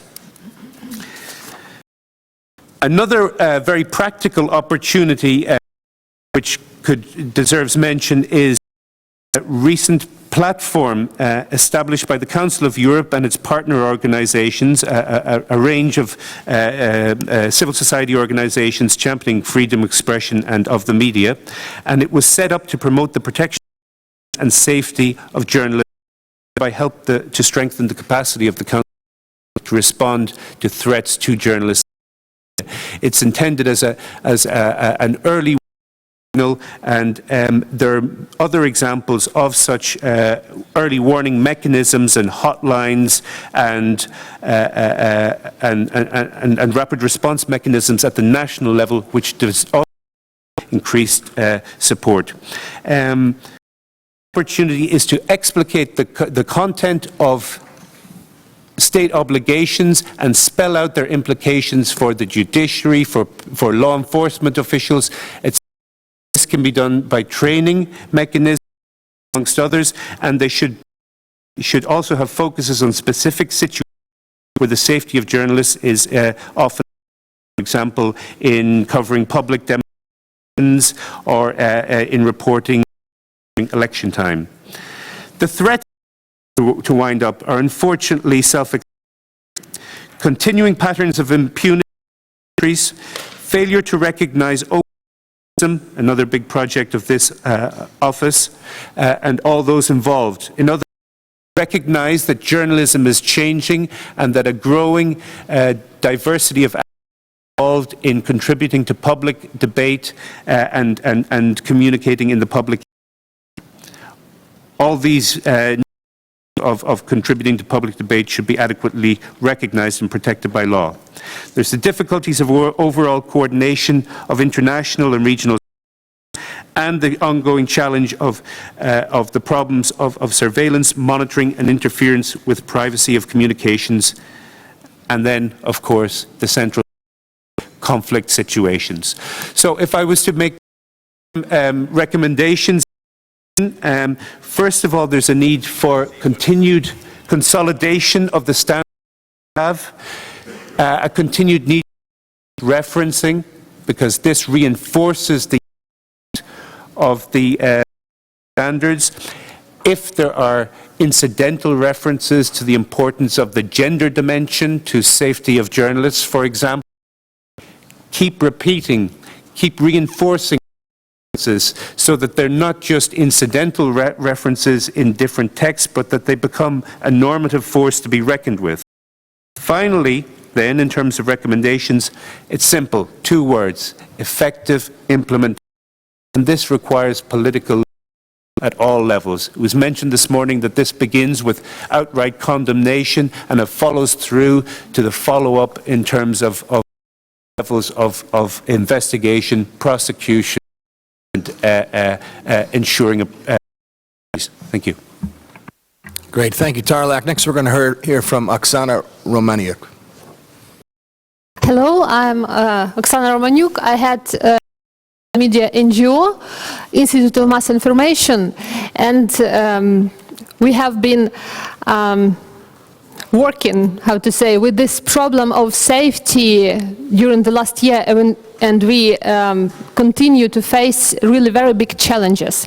Actually, after the conflict started, we appeared in the absolutely new system of coordinates. There has never been any military conflict in Ukraine. Our journalists did not have any background how to behave actually at war. We knew how to behave with police, at protest actions, etc. But at the very beginning, in April, for instance, of the last year, you could see journalists on the front line without any flak jackets, without any helmets, with no idea at all how to behave. They believed that if there are soldiers beside them, it's okay, then they are safe. Right now, they already understood that it is necessary to be properly equipped. But a year ago, it was like major TV channels of Ukraine, they turned to us because we had, at that time, we had 20 flak jackets, which we rented for free to journalists. There was no, and there is still no culture of institutional safety approach to journalists. I mean, editorial offices did not care, and they still do not care about the way the journalists report in the field, and it is still at the personal level of journalists. We now have 37 flak jackets, and we rent them. There are no, in our office, there are no equipment at all. Everything is in the East. 10 photographers can combine efforts and buy one flak jacket for 10 people. This is not normal. I know that by today, major TV channels, they have already invested into that, but that's not enough. They continue to do very surface mistakes, like when there is shelling, they start to run, while it is necessary to fall on the ground. So it is necessary not only to be equipped, but it is necessary to have knowledge. By today, 7 journalists have been killed in the Ukrainian territory because of this conflict. More than 80 journalists have been held as hostages, and out of them, up to 40 were held for more than 2 days. Right now, there is one journalist who is held in Lugansk. It is Maria Varfolomeeva. She was captured on January 9 when she was taking photos of dwelling house in the street of Luhansk. So she was captured when she was just doing journalist work. And there are a lot of challenges, and there is no actually systematic report, how to say, a systematic solution to it. The solution is at several levels. Of course, it is a personal responsibility of journalists. Then it should be responsibility of editorial offices, which, you know, it's common problem not only for Ukrainian, it's actually a problem for foreign as well, media, who involve local fixers because it is cheaper for them, because they do not have to pay for insurance, they do not have to care about flak jackets. So this is a problem actually of the global level. And what we do with training, yes, we organize training. We are grateful for support for different organizations like for Freedom House, for European Commission, and for other organizations, for Internews Ukraine, who help us to organize very profound 4-day trainings at target grounds, which are provided by Ministry of Emergency, which are provided by like Ministry of Defense. Like last week we had a big training in Lviv, which was supported by local administration for local journalists, because we need serious grounds, like those grounds at which army training is training. But it is not done on systematic level, and I believe that the problem of proper training is faced not only by Ukrainian journalists, it's actually common for Eastern European, other journalists. We had cases even when French journalists arrived, they borrowed a rented flak jacket, went to the war, and the next day they returned with eyes like that and said, no, take it, I will not go there anymore. So in February, there was a terrible case when journalist Sergei Nikolaev of Сегодня newspaper, he got under shelling, he got arterial bleeding, he was in flak jacket, he was in helmet, and he died because none of those, his colleagues, journalists, they could not identify that it is arterial bleeding and that a tourniquet can be put on and person can be saved. It was a very big case in Ukraine, and I know that many journalists are looking now where to study, where to get this information. We do what we can at our level, and I know that our colleagues also provide safety trainings, but I believe we need to set up a whole center of journalism safety, because this challenge is very painful, is one of the biggest, along with informational war. Because, the level of safety also influences the level how you report, the level of news, whether you feel free to go there and to report, or whether you feel restricted, whether you feel afraid. There is no also insurance for Ukrainian journalists in Ukraine. There is no insurance. And we are working with 3 associations of insurance companies right now. We are working with Parliamentary Committee for Freedom of Speech to introduce amendments into legislation to put this insurance in practice, to make this available for Ukrainian journalists. Because right now, when we have a journalist wounded or injured or even killed, colleagues invest to support his family, or we turn to international funds who can provide charitable support. But there is no such practice. So you see, there is no culture of this support. And there are also 2 other aspects. This is psychological aid and digital security. Psychological aid is also very interesting. We involved 3 psychologists I involved in my institution, one after another, and I refused from their help because there should be some specific approach to journalists, because even not to journalists, but to those people who were at war. If they start to talk with a person who never was at war, there is low credibility actually. And digital security is also a case because, in modern world, it makes easy to spy after somebody, especially if this journalist is going to the war. So he or she can become very, very vulnerable because they can report about their route in social networks. There were cases, basically, actually. And we believe actually, yes, we solve a lot of questions at our level. But there is also a big challenge for international community and for international institutions. I believe that there should be some global agenda of free speech, and there should be some new answers probably. Because why this journalist, Maria Varfolomeeva, why she is held for 5 months? Doesn't it mean that the international community can't, be more active, raise this question more actively?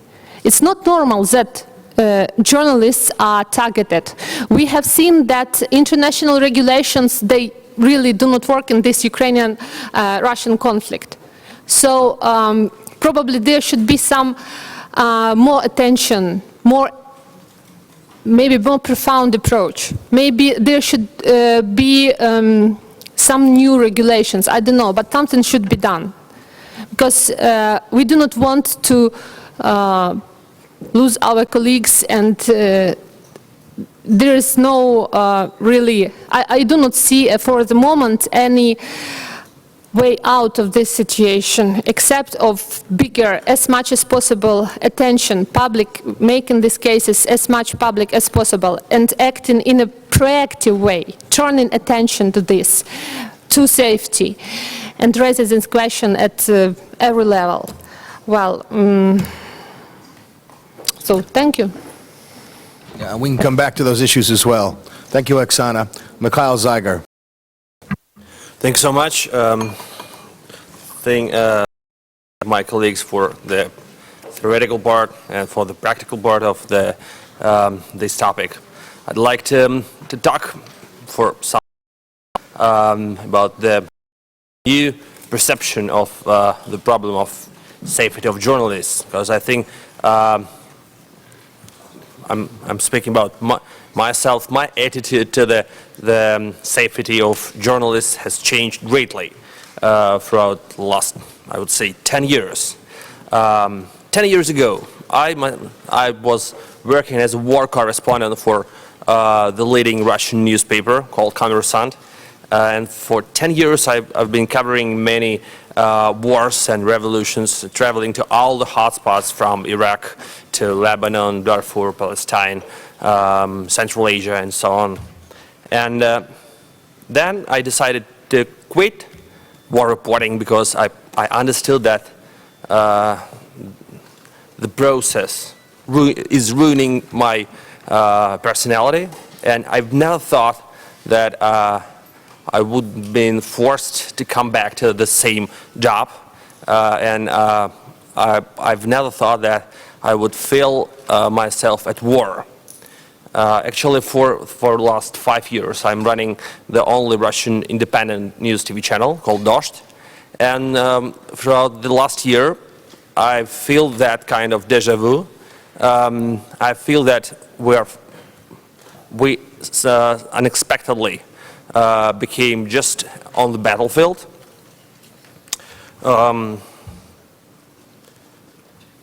And we've come a long way to come to this situation, to this position. I'm in Russian society, and I would like to talk a bit about Russian society and Russian journalism, because I think that's important, because from Russian perspective, the meaning of those words, safety of journalism, is no longer the same as we used to understand it. I would say that about 10 years ago, in the beginning of Putin's years, we had something like golden era of Russian press. That could seem a bit ridiculous for most of you, probably, and even for some of my colleagues, because the stereotype of the perception of this Putin versus media is only that Putin has always been suppressing the media. Actually, that's not real true. That was a mixed and very complex process with different steps and different trends. When I was working as a war correspondent 10 years ago, I remember that I had to face different kinds of threats all the time. The most remarkable, probably, and unexpected was when I was covering the revolution in Kyrgyzstan in 2005, yeah? Was it 2005? And every morning I've been receiving phone calls from my boss, one of the top managers of my publishing house. And I got advice, some pieces of advice from him. And he was not threatening me, but he was explaining why I should not criticize the president of Kyrgyzstan, and what problems can I face if I go on working as I used to work. Well, afterwards, I understood that the real reason was that guy had his own personal business interests in the Republic of Kyrgyzstan, and he had business ties with that time political elite. By now, that kind of relationship is unthinkable in Russia. In today's Russia, I wouldn't have gone to Kyrgyzstan to cover that revolution, and just I could not imagine that although the top manager of the newspaper has his personal interests, but he still allows correspondent to work as a war correspondent on the hotspot. The situation has changed greatly within Russian media. Probably the most dramatic change took place in 2011 and 2012. That time when President Putin felt betrayed and disappointed with the liberal part of Russian society, and he realized that he's not going to be loved by that intellectual middle class of Russia. And that was the turning point when the new language and the new culture in Russian media has been formulated, and that is hatred-based language and hatred-based media culture. Before that, all the TV presenters of the state-run TV channels were so boring, and they were even not interested in what they've been saying to the viewers. So that was obvious that all their propaganda could not be effective. But then, during the last 3 years, I would say, the new language turned up, and most of Russian TV channels turned to something like, I would say, American Fox News. Now we have TV stars with the flames of hatred in their eyes, and that's the best way to reach the hearts of their viewers. That's the main explanation why Russian propaganda is so important, because we now have hatred as the key point of new Russian ideology. Last year, our TV channel has been virtually attacked, not physically, but that was a long attack against our TV channel, and we had to fight for a long time to survive. Because first, all the cable operators declared that they're going to switch us off. Then the owner of the studio we've been renting for five years decided that we should be forced out of our studio, and that was a long psychological attack against our TV channel. Throughout all this year, me and most of my colleagues had to face numerous psychological threats because of that atmosphere of hatred we obviously see. Last year, when we were blamed for being pro-fascist, pro-Nazi TV channel, most of us started getting personal threats on our Facebook accounts or on personal emails. Actually, most of us did not take it seriously, actually. We understood that is the inevitable consequences of the new atmosphere in Russian society. And many people really hate us, not without ever seeing any of our report, without watching our TV channel, just because they were told by some mainstream state-run TV channel that Dost, that independent, treacherous TV channel, is fascist. And many people are satisfied with that. They don't need any further explanation and any further proof. Should I say that that's the problem of Russian journalism? No, because we have very high standard of journalism still in our country. We've got many very quality reporting, many quality news websites, couple of quality newspapers, at least one TV channel and couple of radio stations. And some part of the audience still needs the quality reporting and free media. But so but when I hear that Russian propaganda is a threat to the safety of journalism and to the safety of people, I would say that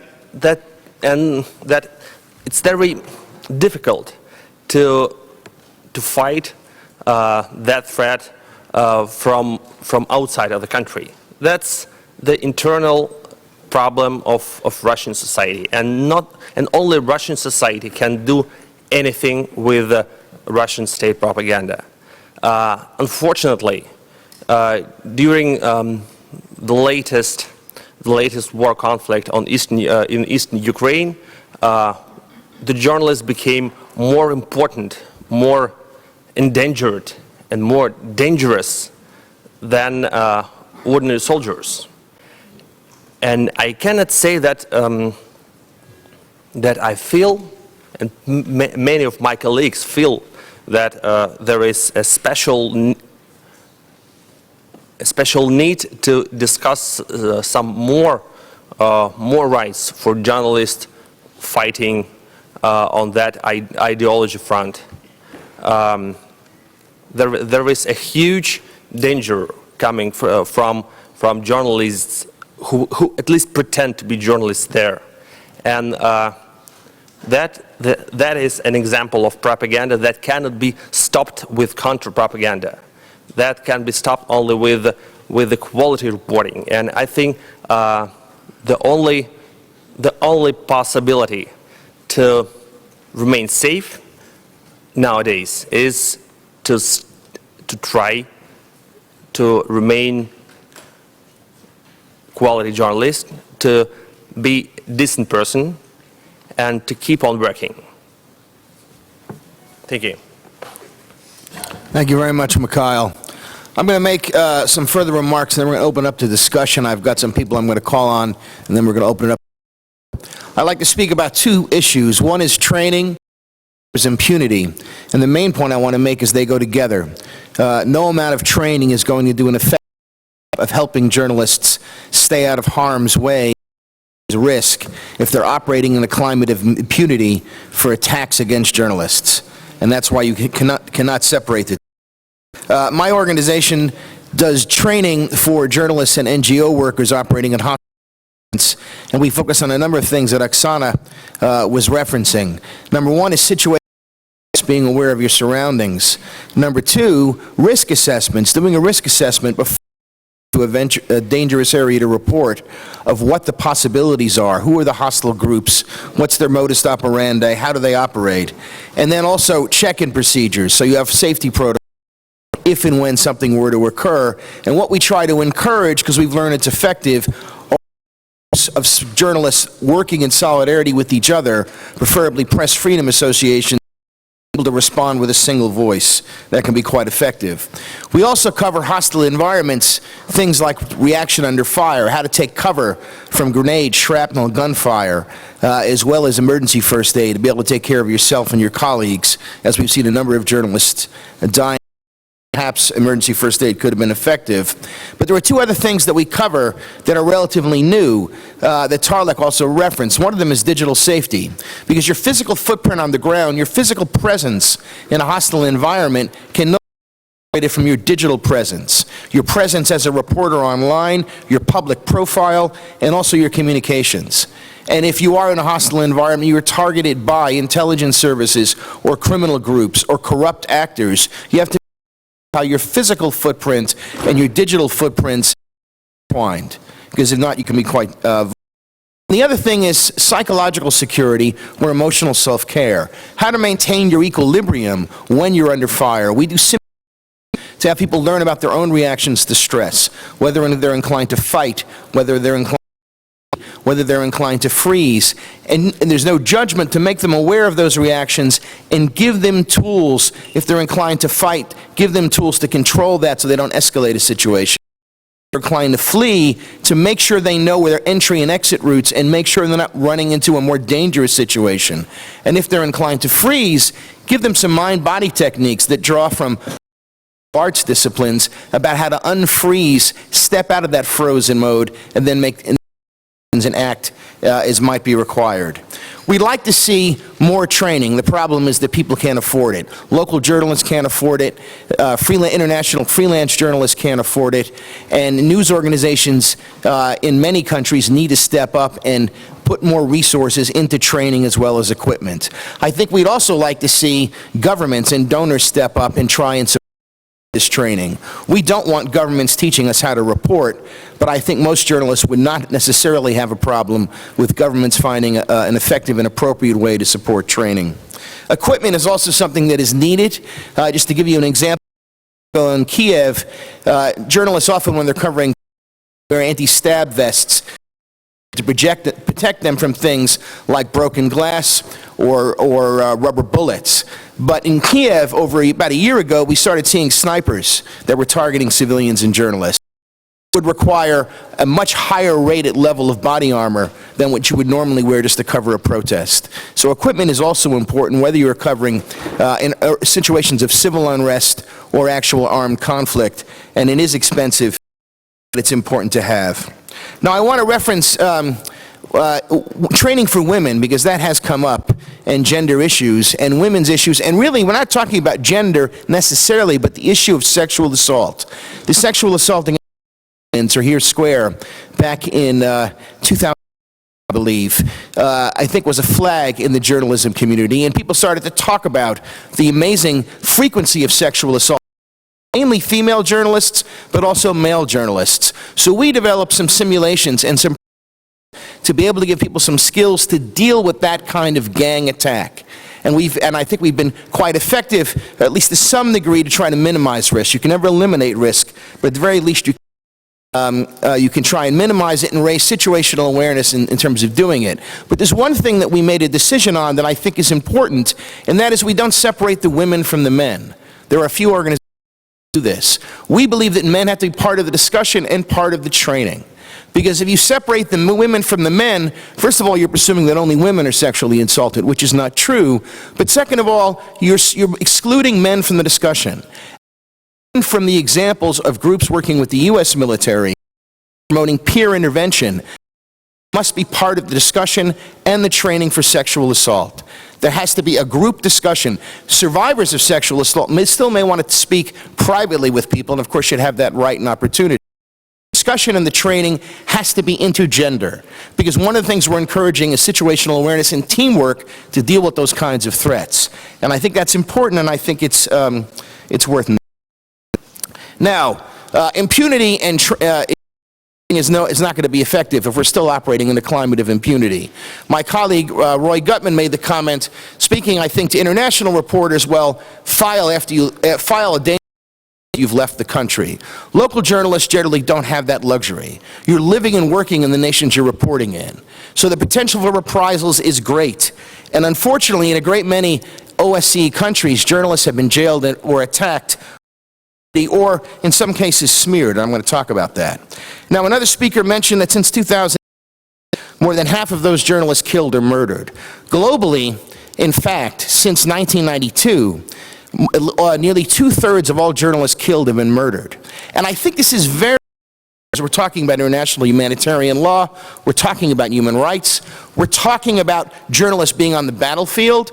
And when a journalist is killed on the battlefield, the question is whether or not the attack, the shooting, or the military action was justified. Did soldiers act appropriately when they fired in a manner that ended up killing a journalist, or when rockets were deployed, or some other kind of ordinance? When a murder occurs, homicide or a murder by any legal definition whatsoever. Two individuals on a motorcycle following a journalist as he comes out of his office and shooting him or her in the back of the head. The international jurisprudence to understand that that is a crime. And the question is, and I think it's very important for international bodies like the United Nations and the OSCE to be precise in your language when you're of a journalist, of which there is no discussion about whether a crime occurred, and then those other where the question is whether or not did a war crime occur, whether it's defined domestically or internationally. I think that's quite important. Now, I'm going to talk about Dr. point that the role of journalists is not to echo, my word, but not to echo or repeat narratives, but to puncture them.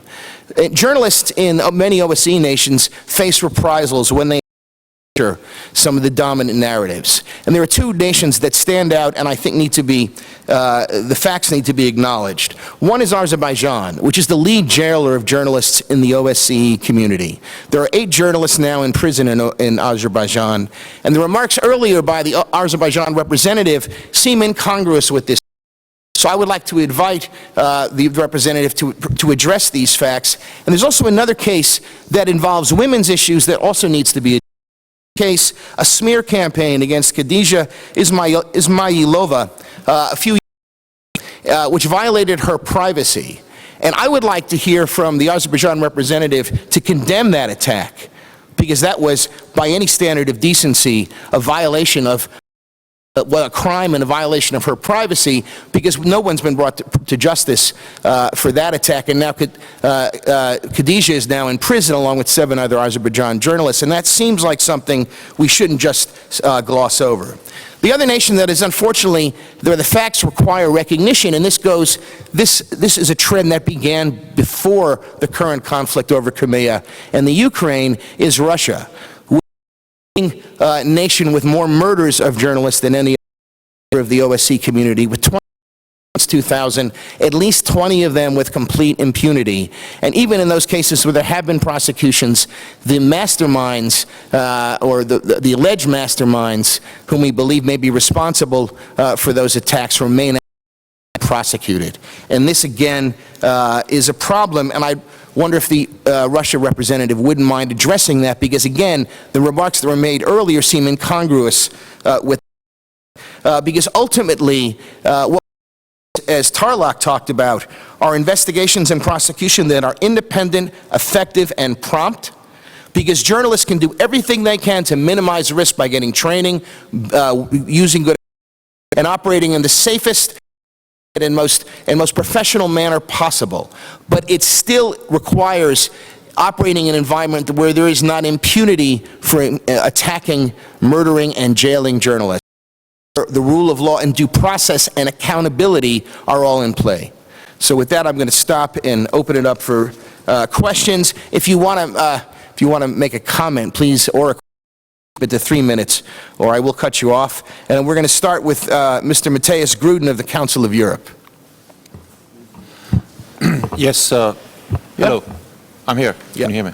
Yes. My name is Matthias Gruden, the Director of Policy Planning at the Council of Europe, and as such responsible to promote the protection of journalism and safety of journalists, which Professor McGonigal mentioned earlier.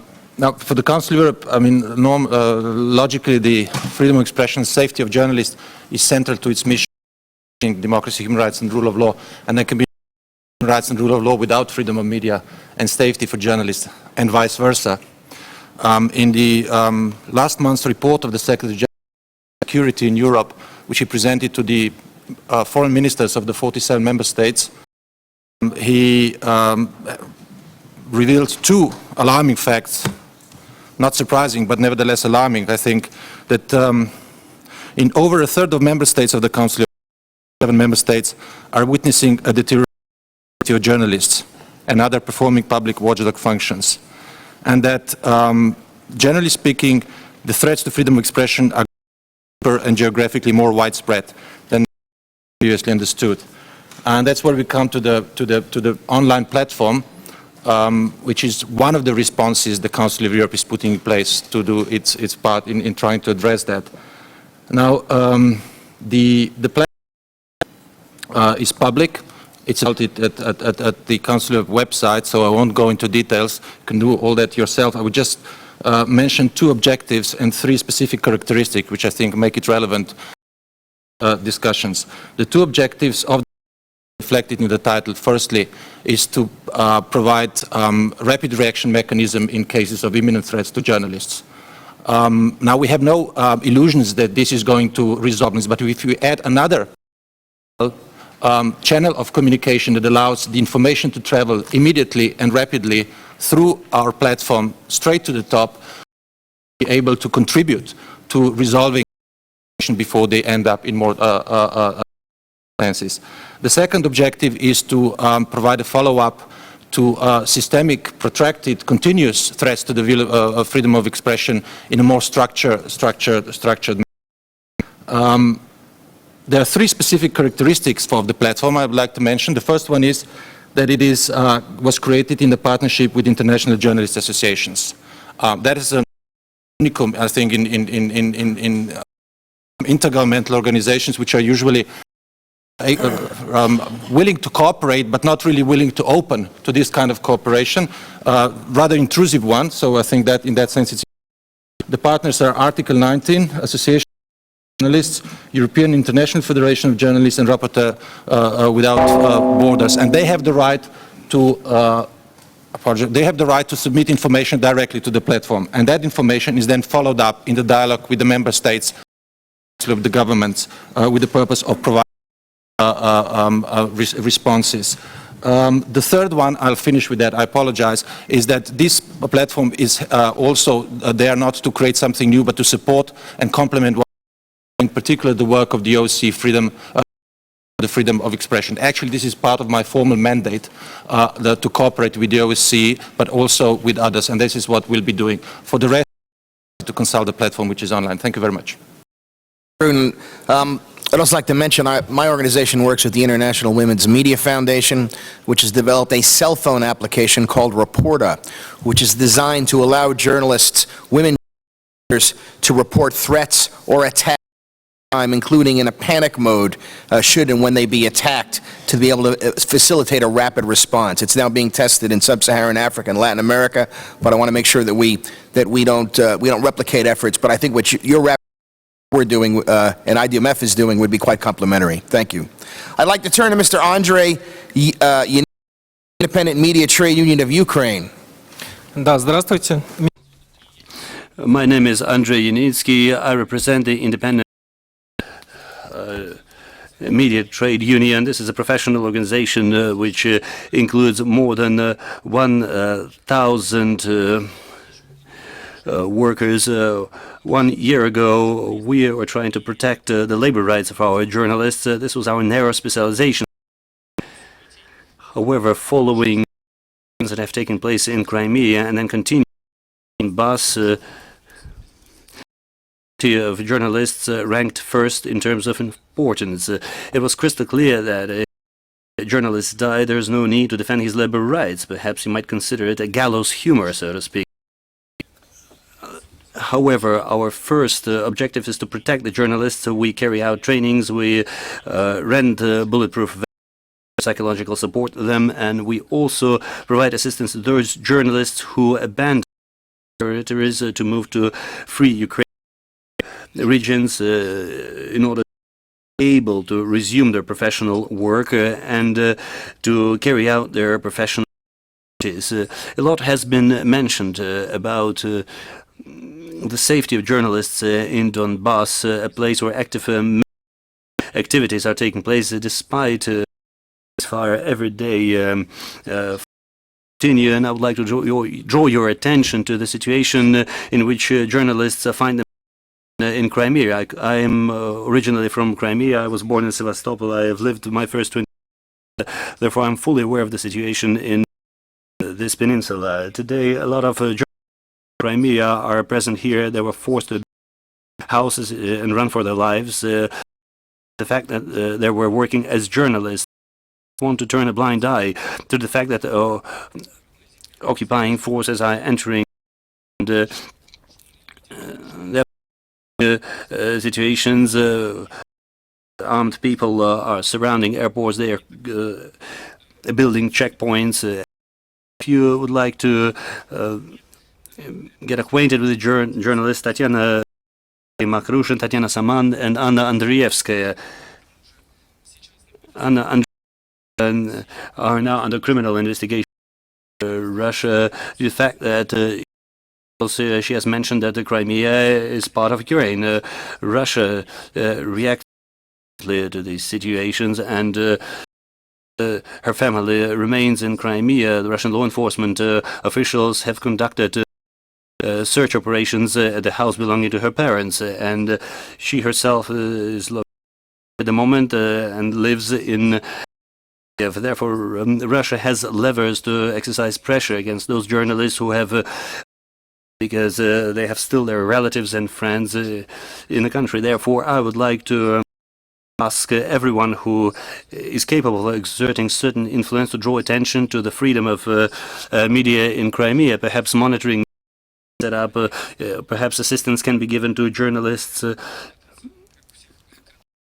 Speaking on behalf of all Crimean journalists, I still myself to be a Crimean journalist, will be much grateful if international community will help us to solve this issue. May I add one little remark? I want to support Andrii's statement and turn attention to the fact that during this year in Crimea we recorded 27 cases of violation of freedom of speech, which is the biggest number compared to other Ukrainian regions, including even the combat area.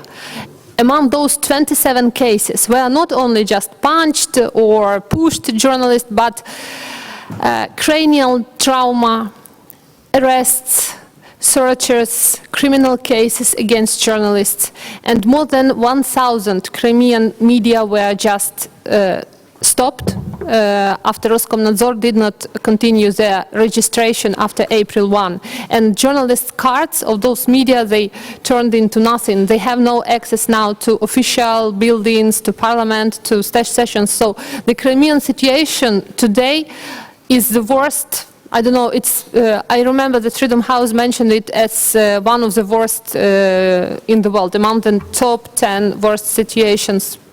And there are no international journalists, no Ukrainian journalists, no even Russian journalists. There is like vacuum. So it requires a lot of attention, yes. Thank you, Oksana.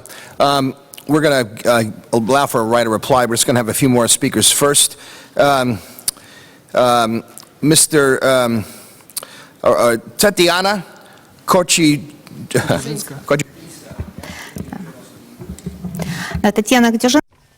Tatiana Gryzhonskaya, good afternoon. I represent the National Union of Ukrainian Journalists. This is the largest professional union of journalists, which includes more than 20,000 people who are exercising journalism. It is true that the last 1.5 years so being focused on journalists' safety.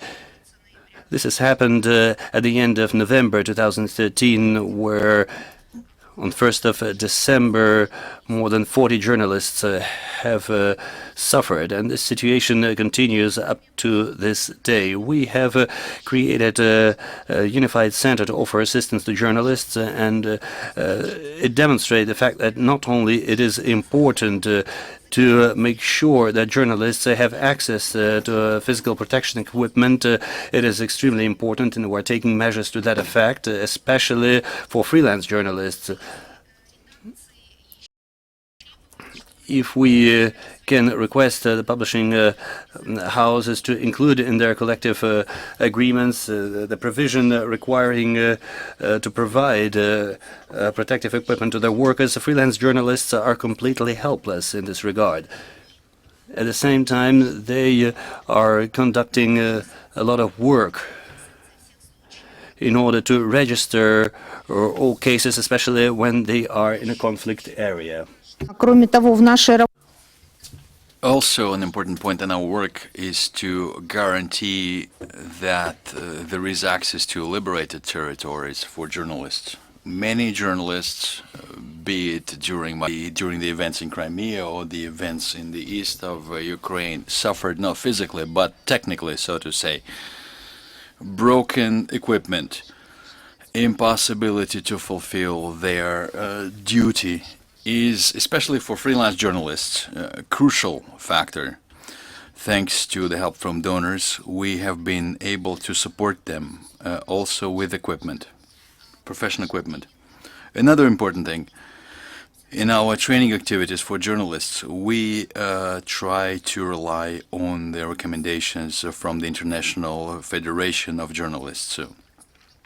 There are certified trainings for journalists there is a unified body experience of journalists, and this should be found for any further work.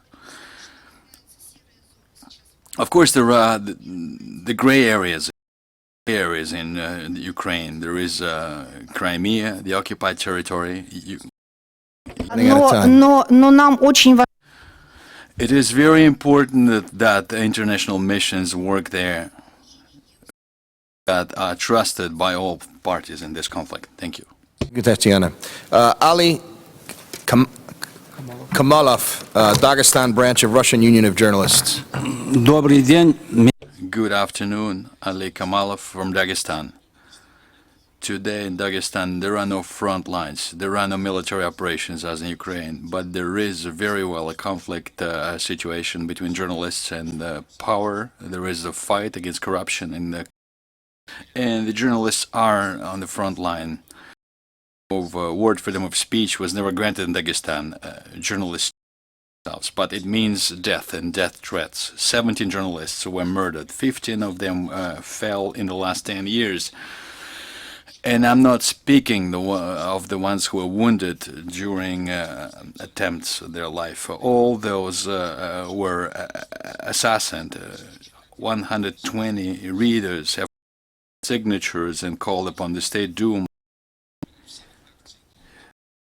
All fractions have called upon Mr. Bastrykin, the leader of the investigative of the Russian Federation, in Makhachkala, a meeting of the Secretariat, and invited leaders from the law enforcement offices. They promised to speed up investigation, but it wasn't on human rights. With Maxim Shevchenko brought this information to Putin, and only then I can say we have seen some improvements. Abdumalik Ahmedilov was killed.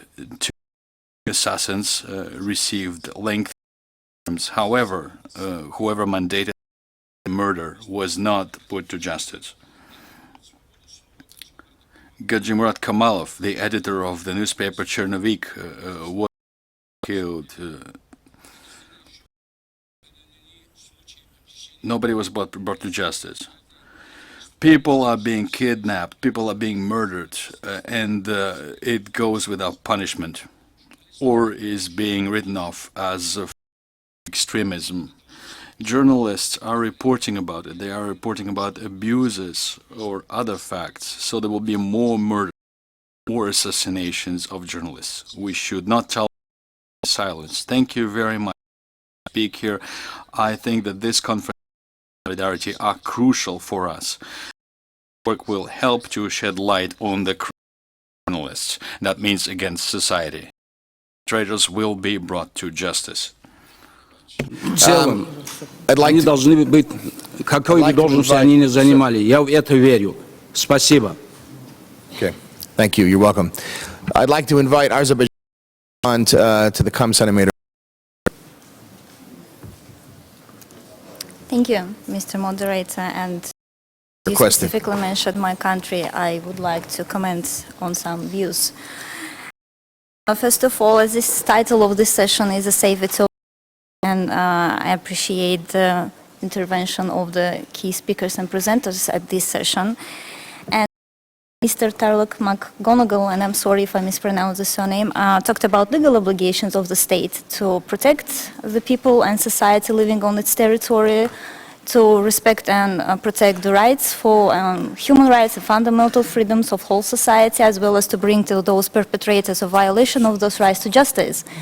But I wish to note that journalists is a part of society and they do not constitute a special group. Therefore, all those responsibilities on the society, of course, apply to journalists as well, but journalists are not some special group with special immunities, and journalists, as well as all the members of the society, they bear responsibility for their deeds before the law, as they are not granted any immunity from the criminal legislation. Therefore, those cases mentioned by you, launched by the law enforcement agencies of Azerbaijan, they are by no means related to the activities of those people, but there are certain criminal cases, there are ground for those and suspicions for those criminal cases, and which investigation is dealing with those issues.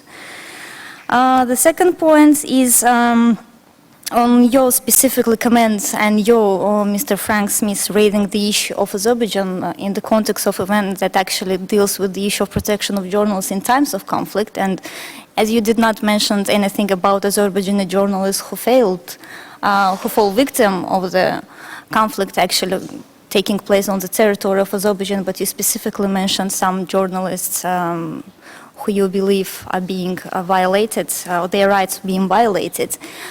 Well, we are well aware that there is a smear campaign against Azerbaijan, which was launched and recently was activated in view of the run-up of European Olympic Games that are taking place in Azerbaijan. And what you have produced and delivered here, Mr. Frank Smith, is just another portion of that smear campaign, which represents a very biased approach extended to Azerbaijan, as we are very well aware that none a single OSCE participating state is perfect in its record on human rights as well as in protection of rights of journalists.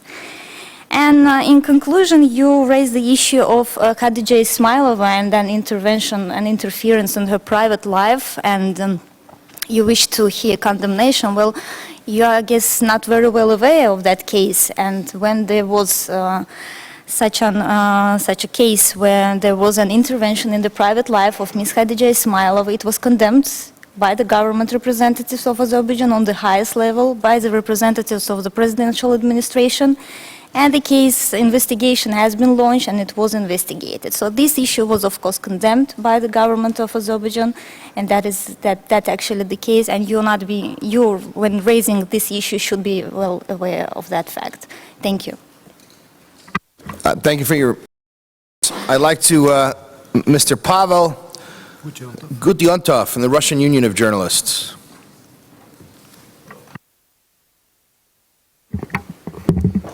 Dear colleagues, in the office of my organization, a whole wall is dedicated to the portraits of killed journalists. There are 350 photographs there. I once stopped there and I counted them again, and I was appalled to see that 128 people among them I knew. I worked in the same offices with them. They were my friends. We were sent to the same hotspots. That's a huge number of people. And among those 128, there is not even a single case where the perpetrators were named, found, and punished. According to the official data of the Ministry of Interior in Russia, 80% of murders in the country are cleared out successfully. Those are official data, and I will not claim responsibility for its accuracy. However, the murder of journalists, according to the same data, are only cleared up to 9%. 9% of the cases of murdered journalists are brought to light, and the perpetrators are punished and found. You see the difference. As Mrs. Mijatovic said in opening our conference, unfortunately, slowly but surely, we're getting used to the fact that journalists are being murdered. The first journalist, a friend of mine, was killed in '91, was the editor-in-chief of a district paper in Kaluga, Mr. Fomin. A crazy, deranged man came to his office and killed him from a shotgun. This murder shook a small city, Kaluga, and a street was named after Mr. Fomin. There was a governmental prize called after him. In Kaluga itself, 5 years later, another great journalist, a poet, a sportsman, Mr. Bogomolov, was murdered. And that did not provoke any comparable reaction, be it in Kaluga, be it in Russia at large. Now we have 350 people who were killed. This year, not a long time ago, we commemorated the introduction of jail term for interfering with the fulfillment of professional duties by journalists. According to official data, about 20 criminal proceedings were initiated. 2 people were punished, as far as I'm informed. Although the official data speak about 6 people. This about impunity. And lastly, 2 days ago, the Union of Journalists made an announcement about the unprecedented publication by a state-operated website in Chechnya, Grozny Inform, where there was a threat, a murder threat, addressed to a special correspondent of Novaya Gazeta, Yelena Milashina. We demanded from prosecutor's office, from the investigative committee, to come up with an evaluation of this publication. We haven't seen a reaction, but we hope that Mrs. Mijatovic will be helpful. We also contacted her. I'd like to call on Mr. Yaroshevsky Vitaly, please, of Hobart. 2 minutes. Yeah. And please limit your remark to 2 minutes. Добрый день. Время пошло. Очень мало, конечно. 3 minutes, not enough. 2 minutes are not enough, of course. Good afternoon. For 9 years, 6 people in Novaya Gazeta were killed. Igor Domnikov, Yuri Politkovskaya, Anastasia Baburova, Stalov, and Natalia Stemirova. I believe these losses in peacetime. It is necessary if the perpetrators were brought to justice. The people who are behind them, the ones who pulled this, are at large. This is a clear signal to the society that human life is affordable. Then threats to Elena Milashova. These are clear and however, every official institution of Russia is silent. We've called administration, silence. Investigative committee, silence. Maybe people behind the scenes, they are talking on the phone, but there is no determined official position. Human rights has presented a position, but I don't know what the OSCE thinks about it. I have in Parliament is thinking. The European Parliament, yes, because the murder of is not equal, which is already a catastrophe. Deprivation of the society. The society can no longer hear, think, draw comparisons and draw conclusions. This is where, in 2006, when Anna Politkovskaya was killed, all Russians sent journalists to our offices. Stopped visiting us 3 days later. I understood later why, because on day 3, when we were burying her in Dresden, Vladimir Putin came up with and he said the following: her death is a big loss to the state than all of her professional activity. This is what he said. And that helped, so to say. Foreign colleagues kept visiting us for a year, but no Russian colleagues. Foreign colleagues, it was important. It was a catastrophe. No longer for us. Putin's regime has made we should really it. It destroyed the professionalism of journalists. Society is polarized. What do you think? An average citizen in Russia, he starts learning the language of hate? No, not at all.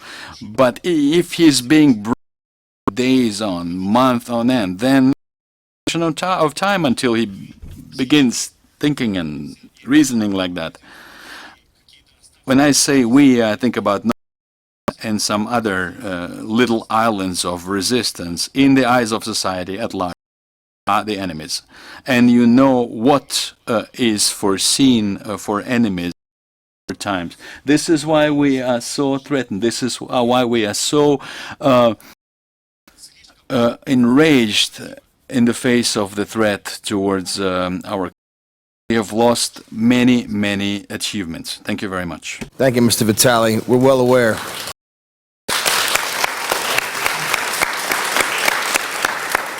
We are well aware of the many journalists from the Novaya Gazeta who have been murdered, and the case of Anna Politkovskaya is one of the cases that when I was talking about the failure to bring masterminds of murders to justice. I'd like to call on Natalia Radina from Belarus, please. Спасибо, Frank. Thank you, Frank. Natalia Radina, editor-in-chief of the Khartia 97. Indeed, it is hard to protect journalists during war. even more so if we are failing doing that in peace times. The same goes for Belarus, because the war in Ukraine is influencing the country. It leads to decrease of safety and security of Democrats, of opposition, of journalists. Right now, we're witnessing cessions from the West to the Lukashenko. Lukashenko is not aggressive. He is still an oppressor for his own people. However, the West has softened up its stance. The West is under the illusion that the pro-Russian regime of Lukashenko could today be seen as an ally in this war that is going on between Russia and Ukraine. I should say that on the background of the dialogue between the West and Lukashenko, there were several waves or stages in the 20 years he has been in power. It's always more difficult to live after that.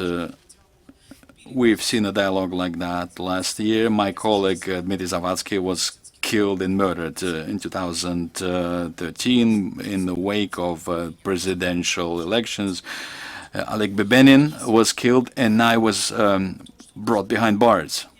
What we see today, there is a law introduced in Belarus that allows for total blockage of the internet. The 1st January of 2015, a law was introduced which allows to block internet on the territory of the country. And this is a sheer catastrophe because we are approaching North Korea and there is no reaction in the West whatsoever. I hope that if this becomes a reality in our country, there will be sanctions against the Lukashenko regime and the OSCE will introduce suppression mechanisms to suppress the dictatorship. We're just about over time. I'm going to allow my colleague Bruce Shapiro of the Dart Center for Journalism and Trauma to have the final word. My apologies to those of you we couldn't get to. Thank you, Frank, and colleagues. 3 very brief points. First, I was very happy to hear Oksana mention psychological support. This is not just a matter of therapy by clinicians, but of peer support among journalists. In other crisis areas, places like the Philippines, the National Union of Journalists in other parts of the world have organized well-trained peer support networks. They recognize that a journalist silenced by psychological trauma might as well be jailed or killed. This is a big part of the landscape and should be a big part of professional journalism training. Secondly, the Dart Center and Columbia Journalism School, of which we are a part, are signatories to a pioneering protocol on freelancer safety, which many of the world's leading news organizations have signed. It is on our website, dartcenter.org. The AP, Reuters, BBC, many in other parts of the world have signed on, and I would encourage all NGOs and news organizations present here today to read and consider this, since it establishes for the first time baseline commitments to safety training and support for freelancers. And finally, to everyone engaged in reporting or in concerned with reporting on this current conflict, I would draw on lessons from past civil conflicts. It's too bad there are not journalists in this room from Northern Ireland, from El Salvador and elsewhere, because from them we've learned several important things. First of all, that independent journalism with integrity is not at odds with citizenship, it is an expression of citizenship. And secondly, that a culture of professionalism and ethics is itself an answer to war. And I would leave you with that thought. It's a great way to end. Thank you all very much. I want to thank my panelists, Tarlak, Mikhail, and Oksana, and the OSCE. Thank you.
neće izjaviti, samo doktor Đimić će biti u redu. Šta me snad?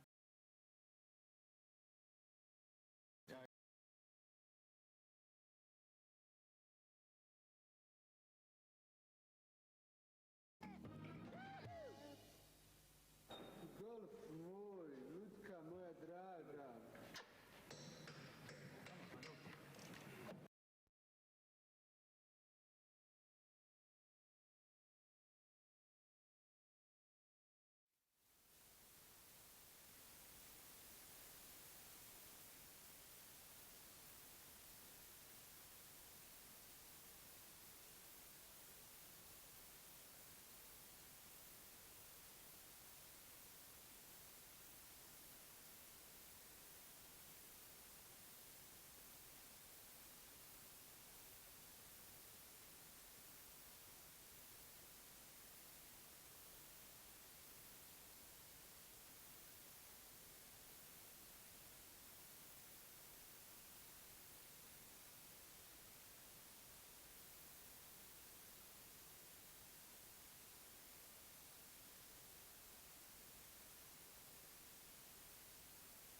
Alexei would like to yes, finish all report.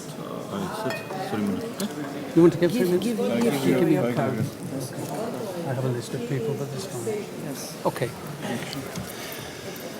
Good afternoon, everyone. We're going to make a start. I hope you can hear me clearly. We're going to make a start now. First of all, my name is Aidan White. I'm director of the Ethical Journalism Network, an organization which was set up formally a couple of years ago in order to focus on the importance of ethics, good governance and self-regulation in media. This session is about helping us to better understand why we need to strengthen the craft of journalism, particularly related to conflict reporting. In doing that, we need to understand better the rights and responsibilities of media and journalists. We want to look at how we can support efforts to improve ethical coverage and to come up with some practical ideas for helping media to properly inform citizens. Before we start, I just want to briefly introduce this very impressive panel. They're all good friends of mine, as well as being really experts in their field. On the far left is Boro Kontic, who's the director of the Media Center in Sarajevo since 1995 and has a very distinguished past as a working journalist. Nadia Ashkakina here on my left is Vice President of the European Federation of Journalists and Executive Secretary with the Russian Union of Journalists, and has been one of the pioneers in trying to develop the notion and the strength of independent journalism in Russia. On my right is Boris Navazadian, who now is the president of the Yerevan Press Club, but he also has an extensive and distinguished career in journalism and has been very much, particularly with an Armenian context.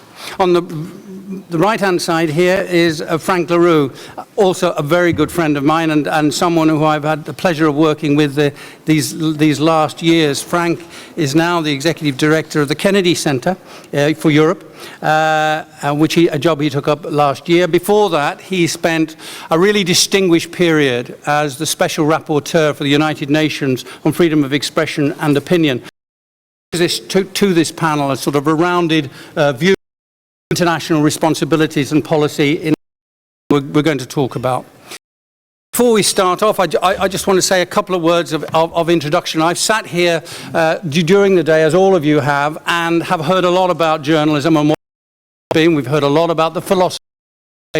We've heard a lot about, what we mean and so on. I mean, I think it's very important if we're going to talk ethics, we have to talk ethics not in an academic sense, not in some theoretical sense, but let's talk about it in the harsh realities. And if we do that, then I think we get closer to the realities and problems that are facing journalists all around the world, but also obviously particularly in the OSCE region. I think what to say is that in times of conflict, and we've heard it Mijatovic, that the biggest threat to journalism comes from propaganda, misinformation, deceptive handling of the facts by warring parties. I think that's clear. But it's always, this has always been the case, and there's clear evidence about this. For example, carried out after the Iraq War in 2003, a careful study carried out after the conflict, recorded 35 clear instances where the President of the United States and White House officials issued false statements in advance of the war concerning the reasons for the war. And there's no accounting taking place, as far as I know, regarding conflict between Ukraine and Russia, or indeed concerning the various frozen conflicts that there are in the region. But it's unquestionable, in the face of the accumulated evidence that we've heard a little bit about today, and what we know about in recent months and years, that there are numerous instances of similar falsehoods and lies being told by official sources and being repeated by media. And of course we've seen this before. We've seen this in the Western Balkans during the conflict in the 1990s, and we've seen it in the various frozen conflicts that exist in the area. Now, the impact of this information isn't about just the short-term fix of a handy lie, sort of getting a particular government or a particular policy out of the way. In fact, it can have a lasting and deep impact. For example, exposing the propaganda effect of Iraq, for example, Charles Lewis, in his book, recent book, 935 Lies, found comments that millions of Americans today, even today, they still believe, contrary to all the evidence that's been made available, that weapons of mass destruction were present and were being used by Saddam Hussein and the Iraqi regime. And many of them believe that Saddam Hussein was involved in the 9/11 attacks. Similarly, millions of people across the OSCE area have distorted visions of history and misconceptions about the realities of conflict, frozen or otherwise, and these still prevail. And so this question of context for a discussion about journalist rights seems to me to be absolutely vital, because the problem of political speech, which is biased and deliberately biased, absolutely always gets in the way. I think it's more than well over 50 years since George Orwell wrote his prophetic works about the age in which we live. But one thing he said resonates strongly today. Political speech and political writing are largely the defense of the indefensible. Political language is designed to make lies sound truthful and murder respectable.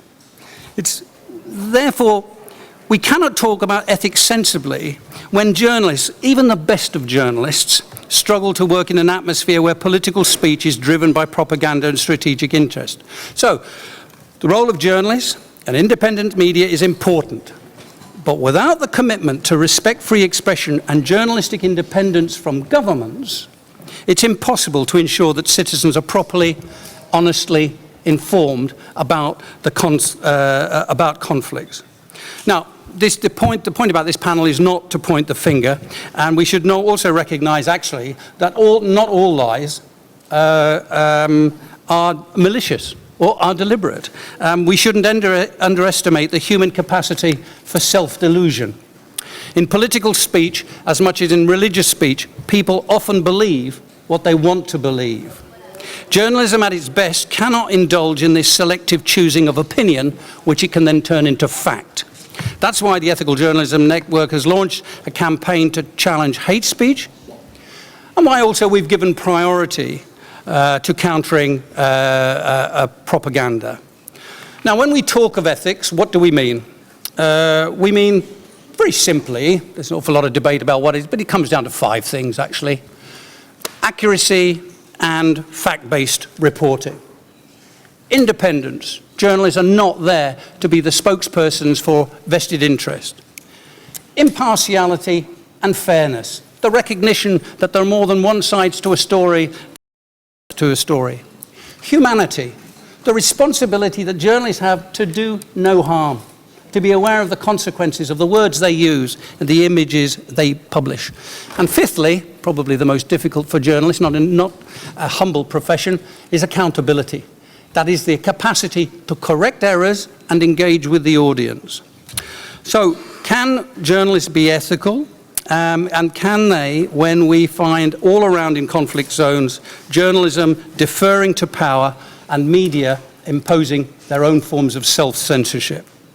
So we have to have the courage to try to ask hard questions of government, and we have to find ways of encouraging the conditions for journalism to be practiced where journalists can be ethical. Now, I'm going to ask my colleagues to speak for just 7 or 8 minutes on a sort of the particular theme that they wanted to bring forward. But I wanted to start, actually, by asking them a very simple question, because we've heard a lot about it today. We've heard a lot about the question of patriotism, national interest. Journalists are citizens. They can't be isolated from the real world around them. Well, if that's the case, the question is, I just want you to give me a minute of your time to sort of think about it and answer to it. I mean, can a journalist be ethical and a patriot at the same time? Boro.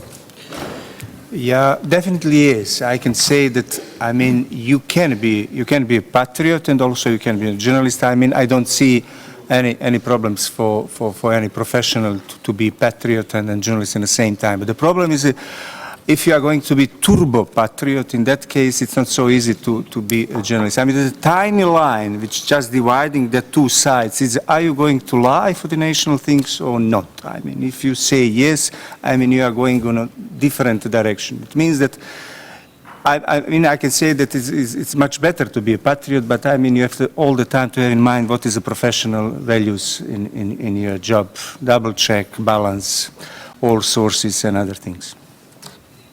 Nadia, today a lot of the conversation has been about, in fact, nationalist politics in Russia.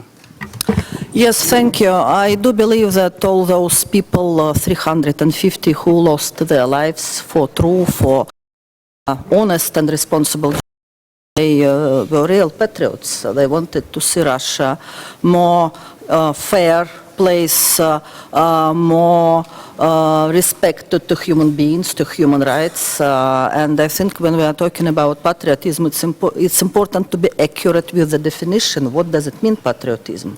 I think it's possible to be patriot and in this high level standard and honest and responsible journalist. Boris. I also see no controversy between being ethical and patriotic.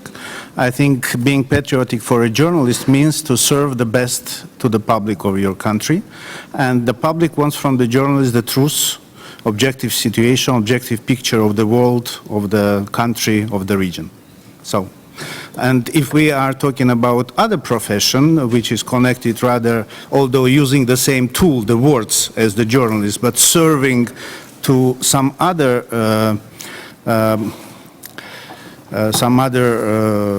tasks, I mean secret services or whatever, then of course being patriotic for them means to offer propaganda rather than journalism, but this is different profession. Frank, it's not a new question for you. No, not at all. I personally think there are complementary perspectives. I think in order to be a good patriot, one has to be ethical. And today there was a lot of talk about truth. And the best way to be a patriot is to tell the truth and to say the truth. And for a journalist, I think the most important task is to speak truth to those in power. Thanks very much indeed. Well, okay, so let's hear from the panel and their presentations. We'll start with you, Boro. Okay. I will start first, and I hope there is a possible to put on a screen. Yeah, good. That's a special edition of our War and Peace for Vienna with a couple of different examples what's happened during the war and how journalists and media cover some action. The first example just coming from the famous Croatian paper Feral, I think the most brave and the most intelligent paper, not only in the region but also beyond. That was the only one paper I saw in a life. During the war they published enormous number of articles just trying to explore what's happened in India, or like other media which just all the time trying to do and to report what's happening in the other countries, and they report only what happened, not only, but basically they reported mainly about what's happened in their own country, and they were against government, against others, especially in a field of war crimes and so on. This story is them. They use I hope that you don't need a big explanation about the gentleman on a picture that is a good soldier, Schweik. They use from time to time, and there is a letter, I mean, on a up, it's a homeland, my life belongs to you, and on the bottom is a but to collapse me or to collapse myself. It's a game with the words, because in our language, pripada, belong, and propada, decay or collapse, are so similar. it's almost the same word but with a different meaning, and just they put that what is probably the main challenge for the many journalists and media people in a time of the war, which side to choose, profession, you know, if they choose a country only to serve for the country and to lie for the country, it means they have to say my life belongs to you, but in the same time collapsing themselves.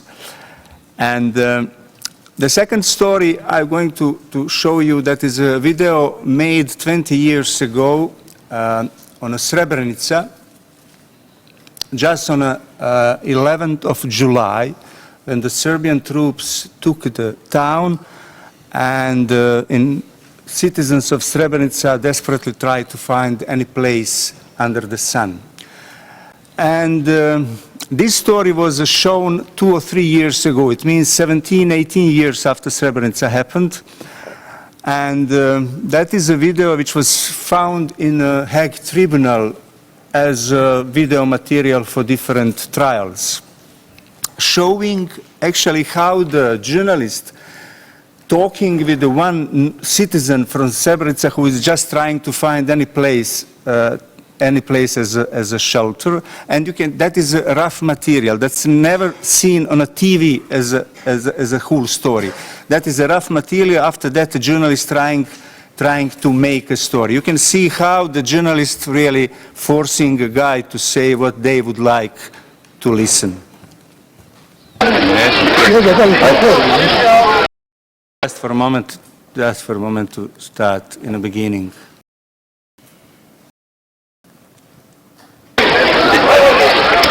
Kako se zove? Urkovića Dulac. Kako se osjećate sada kada je srpska vojska ovdje među vama? Pa evo sad je ovo iznenađenje, ovako narod je u panici jednoj totalno, vidite narod. Čekaj, stani, pa kakva je panici jevote? Narod je radostan zato što su ga oslobodili od islamskih terorista. Ja, pa šta dobro vam? Pa ne znam, na šta dobro vam? Slušaj, šta ti govorim. Dobro vam, Burazir.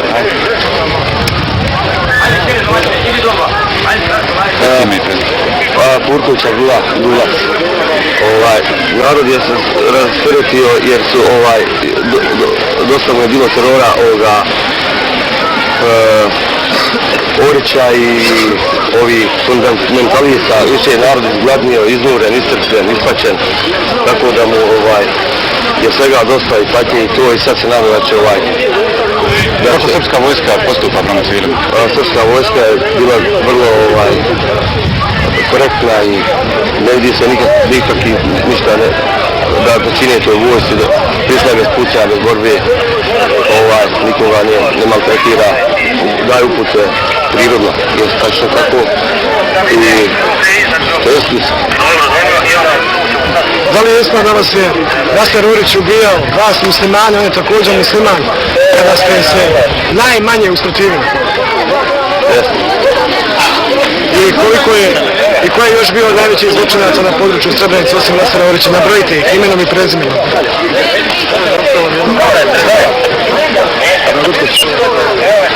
Gdje je ključ? Pričam stari. Da ti kažem stari. Actually, this is a preparation material which came to the Hague Tribunal, I don't know, but finally, after 18 years, I don't know who veteran organization that and put that on the internet. What's happening here on a TV story? This is Abdullah survived and came a couple of years after the war and opened the first hotel in a town, died ago naturally. The guy, you don't see him as a journalist. He's a journalist who forced him in the beginning.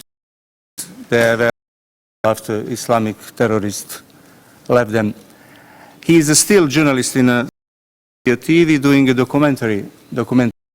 And the guy who can see in a white shirt, he is still journalist. I saw his piece for the journalism story prize. He submitted just a month. And I mean, I made the whole war propaganda and the people and found almost all of them, the people who were leaders of the propaganda, as a journalist, or some of them as a professor of the faculties for journalism, because we have so. It means that, you know, there is no justice in a library. Now I'll show you also one piece which is pretty interesting. That is one of the, in a history, one of the best Yugoslav Serbian newspaper, Politika, but this is not the best. It's a war. It's January 1996. Bill Clinton visited. That is the first month. The peace, 60,000 UN NATO soldiers came in, and Clinton with his wife, I think, visited in Tuzla.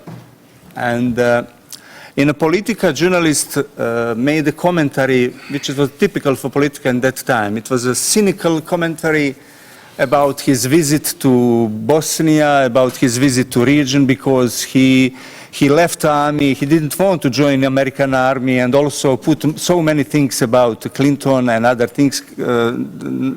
Title of the text is election race in Tuzla. It means that Clinton came to get something in his election things.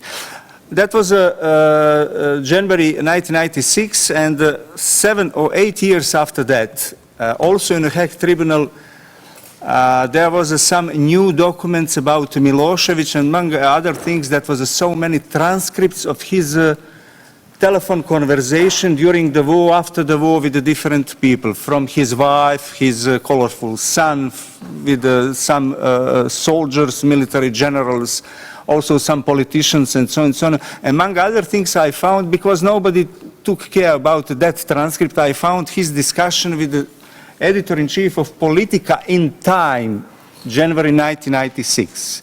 Actually, Milosevic see this article, and after that he called editor-in-chief. That is, I can say, most bizarre discussion ever in the history of journalism. Beginning of that is Milosevic starting with the question, did you read your paper Politika? Chief, editor-in-chief. Why? Is about Tuzla. And now after that Milosevic talking to him, what he saw as a problem, why they put that about Clinton, because he just be peaceful. No, that is a whole story. You can see Milosevic talking all the time. Antic, who is editor-in-chief from time to time, yes, no, that and that. You know, da is a yes and no is a no.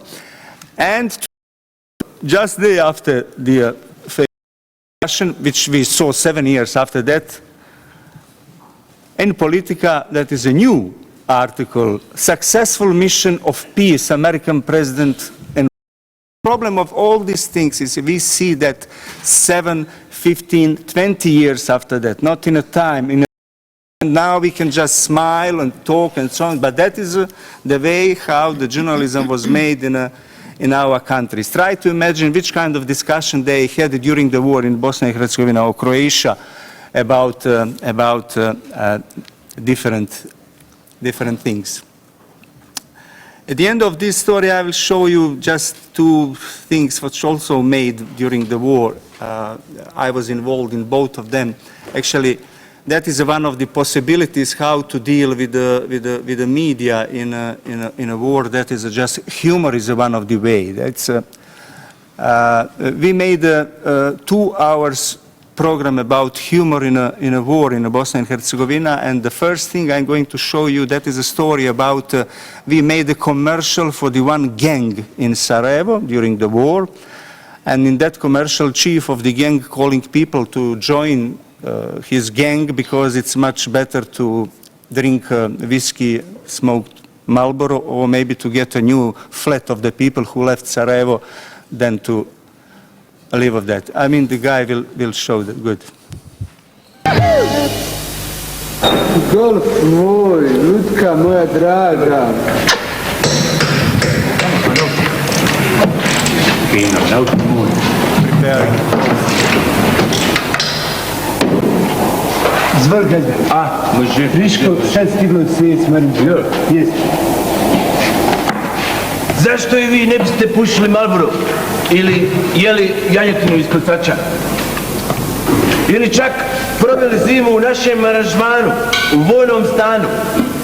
Banda Hame Hapčak čeka na vas. Hame min bu. Zip! Yeah! Okay, it means the gang calling us to join them, and at the end, that is a story about the politicians in a war, and every politician.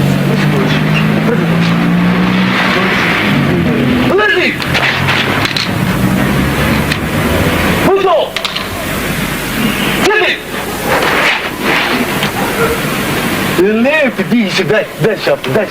Da, pa ti si moj fin. Ajde, opa, bravo. Joj, šta mi urade? Pustite me! Nemoj, idemo.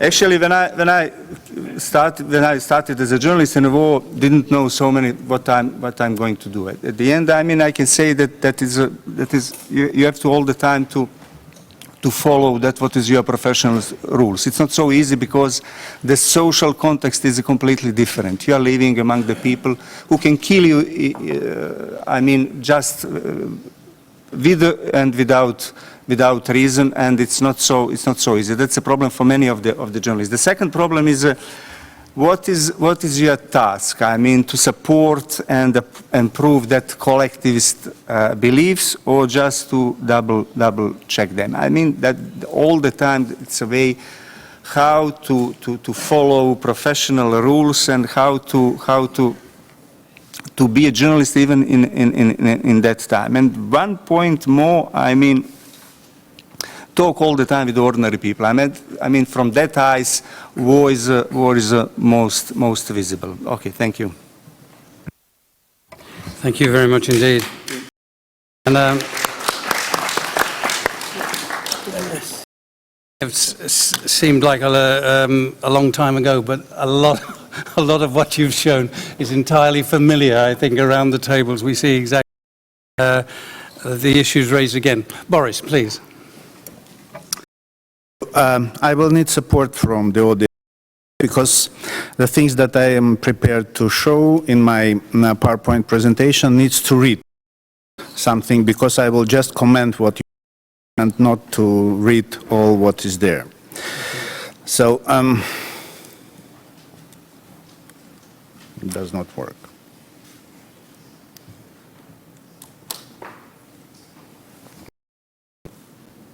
No. No, it's okay. I want to start with the annotation of this session, that propaganda and information wars generate tensions among journalists from all parties involved in a conflict. At the same time, whatever their nationality, all journalists belong to the same profession with common ethical standards. I do not continue reading. You can read if you need yourself, but I would like to put a question whether indeed we deal with the same profession. I made a hint during the first round of questions that I then offered, and think that the response depends in what times and we have, whether romantic or realistic. And now disappeared.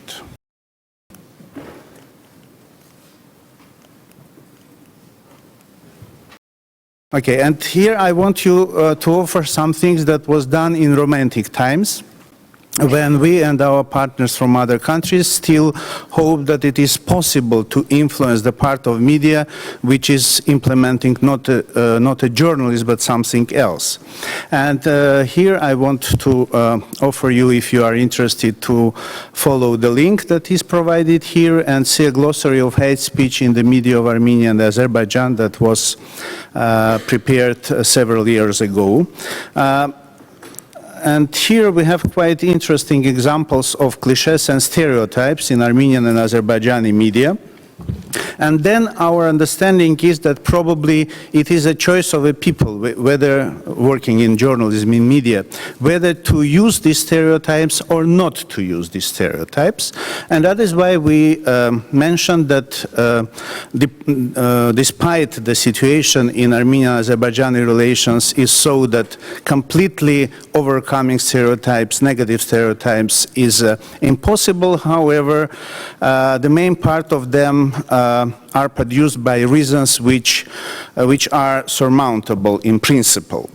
However, we see that the process is going to opposite direction, and most of media that is engaged in propaganda avoids to critically view of what they were doing by using stereotypes. Some examples of stereotypes in our research I want to offer you here, and one appeared in Armenia that the Armenians and Azerbaijanis are ethnically or genetically incompatible nations, which is a result of the killing of people, mass killing of people in the end of 1980s. And what was interesting in our research, that many of the stereotypes which are here are kind of mirror stereotypes. The same thing which was in Armenian media could be found also in Azerbaijani media. Like, for instance, Azerbaijan has been founded on historical Armenian land. The same is could be found very frequently in Azerbaijani media. Or Armenia is a terrorist state, a criminal country that supports the international terrorism. The same could be found about Azerbaijan in Armenian media. And similar examples are below. Another interesting initiative that was tried during the last years was so-called cross-national complaints to self-regulation bodies, facilitated within the network of self-regulation bodies of some post-Soviet countries. There are 8 now in these networks, and there were several complaints from country to country.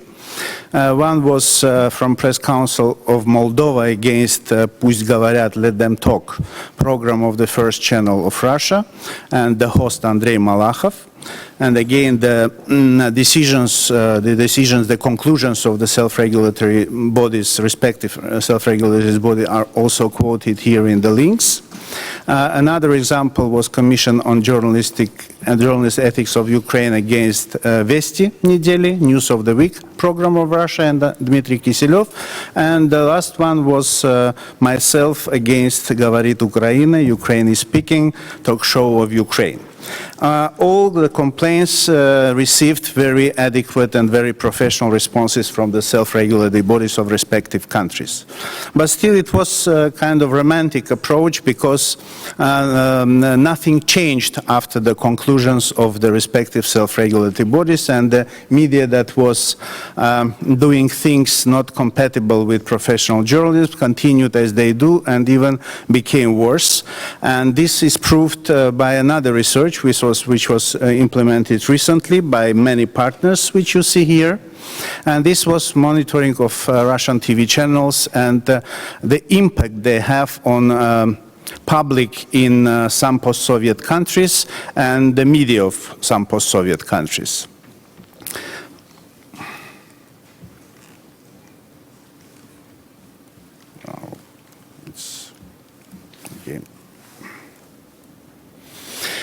Many conclusions are there. Those that are in red are immediately connected with the journalistics and media self-regulation system. If they are effective in specific countries, this should be taken into account by them.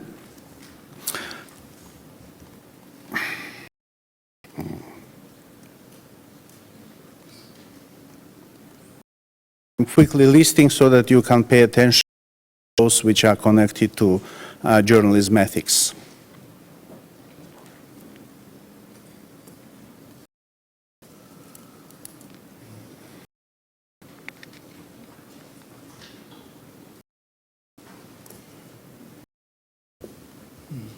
Yeah, I hope I hope it was not so hard to read. At the same time, there are exceptions, but less and less. And one of the exceptions, if it comes to Russian TV companies that were monitored during that period, TV Dozhd, that showed a very different approach to that of the 4 Russian channels, I mean the federal channels of Russia.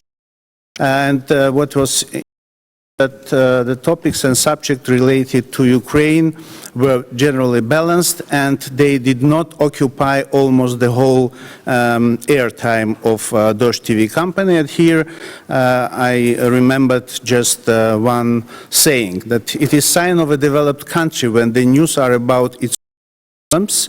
It's a sign of undeveloped country when the news are about the problems of developed countries. So in these two approaches, I see the difference between Dozhd and the federal Russian channels. And here, if we could not see a theoretical basis behind the different media operation, journalism, but now we see already theoretical for that offered by Mr. Kiselyov in Russia, and against the very principle, provide variety of sources, he offers, it's enough mumbling, present things as they are, and of course he knows how the things are. Another familiar principle is separate opinions and facts, but Mr. Kiselyov offers bound with facts as they are, while the truth is just one. And of course only Mr. Kiselyov knows what is the truth. And here I just cannot avoid referring to the intervention here of representative of Russia Today and speaking about that media is about offering narratives. I think this is direct reflection of the head of that state company in the practice of journalism. Earlier trends in propaganda were more simplistic. People just were saying that in times of war, journalists are also soldiers. And recently we found very bright examples of that in publications of Azerbaijani media. Just within the last 2 weeks, when one of the persons who was convicted in corruption, Rashad Mamedov, was covered by media, the main thing about him reported was that there are irrefutable proofs that his mother is Armenian. Nothing concrete about the corruption case itself. The main thing is, the main conviction is that his mother is Armenian. Another example is recent the march of some Azerbaijani diplomats, and specifically Arif Mamedov. And as published by media, only an Armenian can do that. Though there were no even rumors about his Armenian roots, but like in the message was that only Armenians can do bad things. And this was exactly before European Olympic Games in Baku, with participation of Armenian sportsmen, and nobody, I think, is surprised with the reaction of the public there when Armenians are participating in any competition. Here, propaganda techniques by the research which I mentioned before, monitoring of Russian TV channels. I again list it quickly and just want to stop on one example. The provocation is one of the propaganda, in fact, and the good example is when it was a discussion about Boris Nemtsov. It was called a media murder in the sense that that crime was committed with a view to boosting a propaganda campaign against the Russian authorities. And the participants of a show of Vladimir Solovyov mentioned that the next victim will be US ambassador to Russia.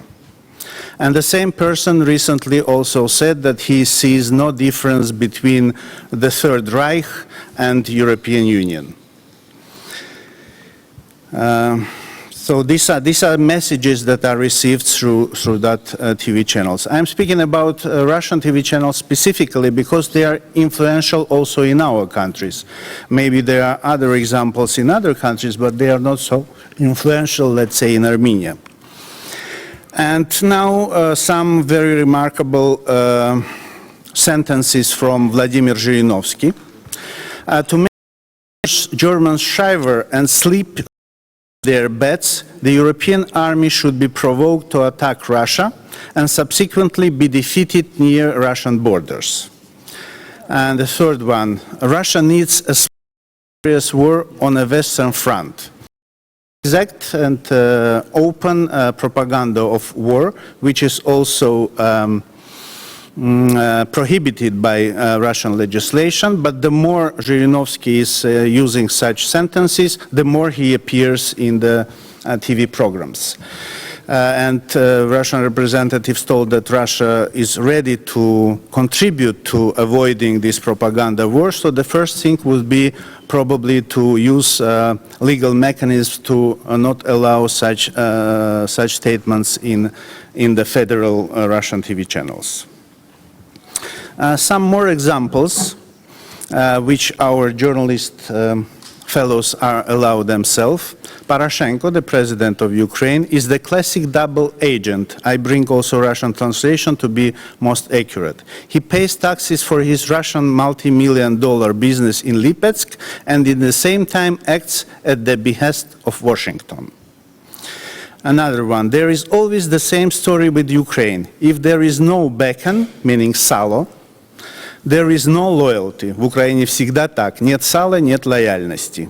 And these are phrases from the TV host himself, not any other participant of the program. Just the TV host. All the examples here.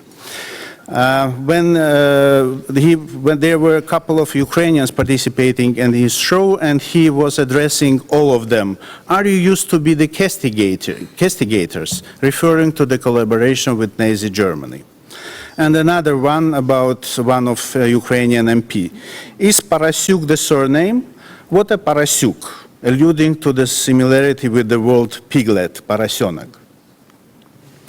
And now, just to finalize Armenian aspect of all that problems, many people with Armenian names are appearing in these Russian TV shows. And although Armenia itself was not much covered by the leading Russian TV channel in March 2015, when the monitoring was taking place, the audience of this country, given the circumstances described above, and its traditional sensitivity as regards the behavior of compatriots abroad, felt the connection with the broadcast discussions and terms. Even without that, the Armenian society turned out to be torn between those who sympathize with and those who disapprove the policy of Moscow, and the fact that there are Armenians among those involved in the Kremlin propaganda team added a particular tone to the acute confrontation within the Armenian society. So the realistic approach says that we have to take into account the mass influence of propaganda, and Igor Yakovenko, very well-known Russian journalist, made such a statement: huge mass of evil braces if you do not dissociate yourself with it, securing sufficient distance. And for that reason, not just promoting quality media and media accountability self-regulation system should be used, but also this construction of manipulative content, which was perfectly brought as an example by Ukrainian Stop Fake initiative presented by Yevhen Fedchenko a bit earlier, and also isolation of self-defense versus embracing people from Nemtsov list, which was also mentioned earlier today. Thank you.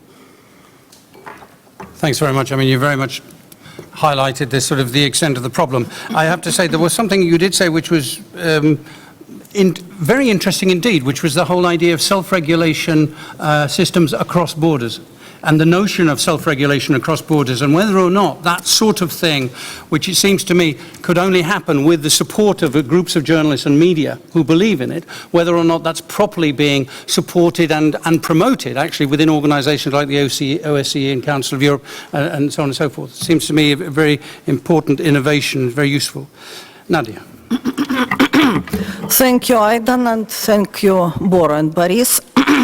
I'm happy to go on with this issue. I will not show you any pictures. I would be happy to do it tomorrow, and I'm happy to invite everybody tomorrow for our Russian-Ukrainian side event in this very room in the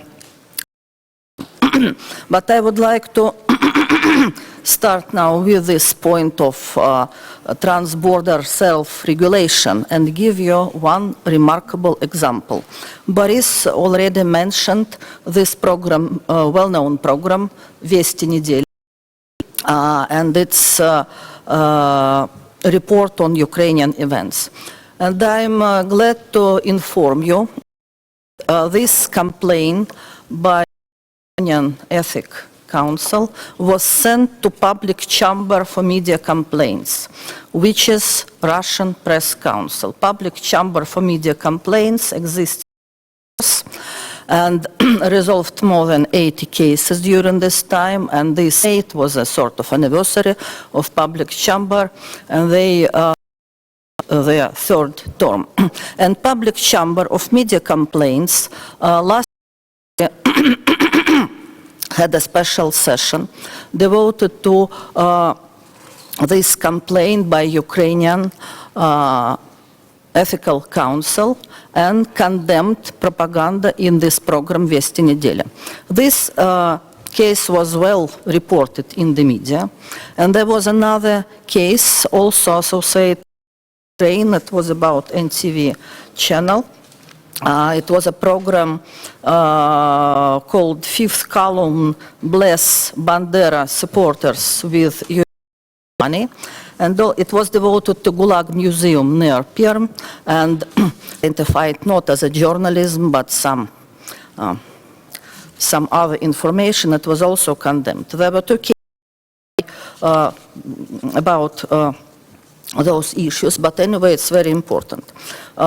What I should just now to Boris and to those to negotiate with Russian just to send complaints to Russian Press Council, and probably it could be important for elaboration of sort of better communication and better judgment problems. On the other hand, there is no exaggeration to say that very few media companies for today jurisdiction of Public Chamber for Media Complaints, of course, but anyway, it is important that this ethical judgment exists, and we do hope that it could be a sort of breach for the future. Because, you know, journalism is a profession of everyday choice, a profession of personal choice, personal responsibility, first of all. And each student, now in Moscow, to all other universities, mostly, many of them are ready to sacrifice themselves for the truth. They do believe that their writing could make difference. They could help people. They could have some serious and deep and dramatic problems, and they are dedicated.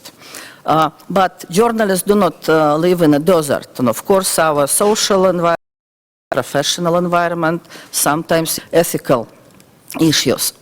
And when one of our officials, Deputy Minister of Communication of Russia, claims that we do not need any more with their ethical standards and this old-fashioned stuff, that we need managers and capable information workers, that we should forget about our values. It's in this new digital age, it should be some new reality. What does it mean?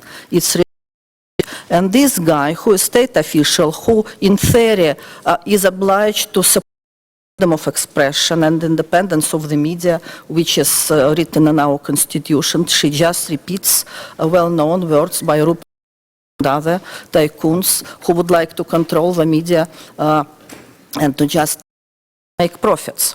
We are in Russian Union of Journalists, we're a professional organization. Our task is to remind about basic of our profession and to remind about necessity to improve the legal status of journalists and freedom of expression. And it is also important to remember what already was mentioned by Boris, that our profession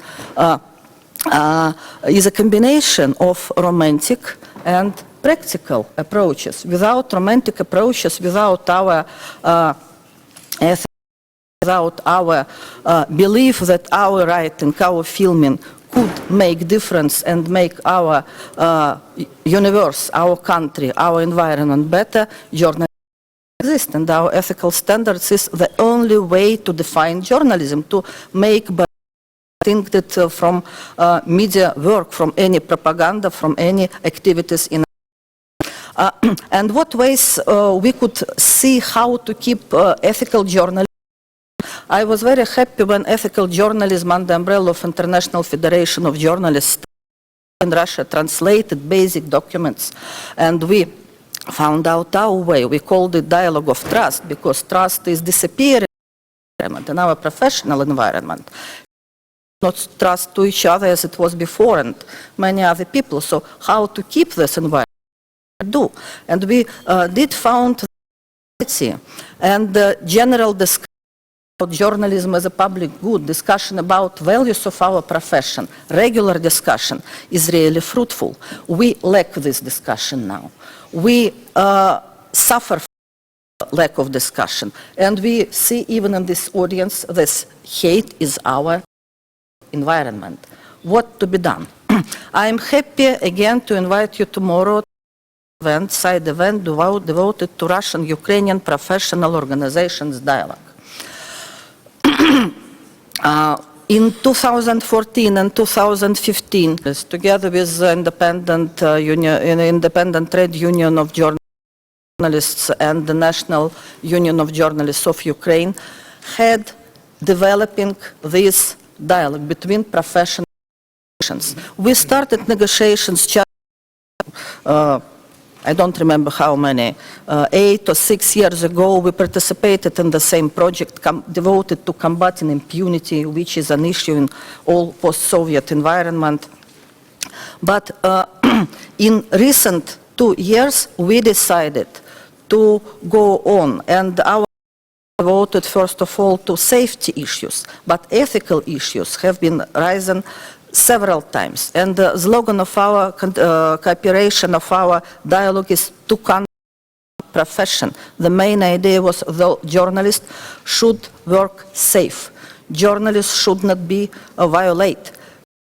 They are not soldiers. They must not be used as soldiers or tools in any competition, in any. And we were happy to prepare a sort of joint report on violation of journalists' rights in a conflict zone, and we'll be happy to share this information tomorrow as well.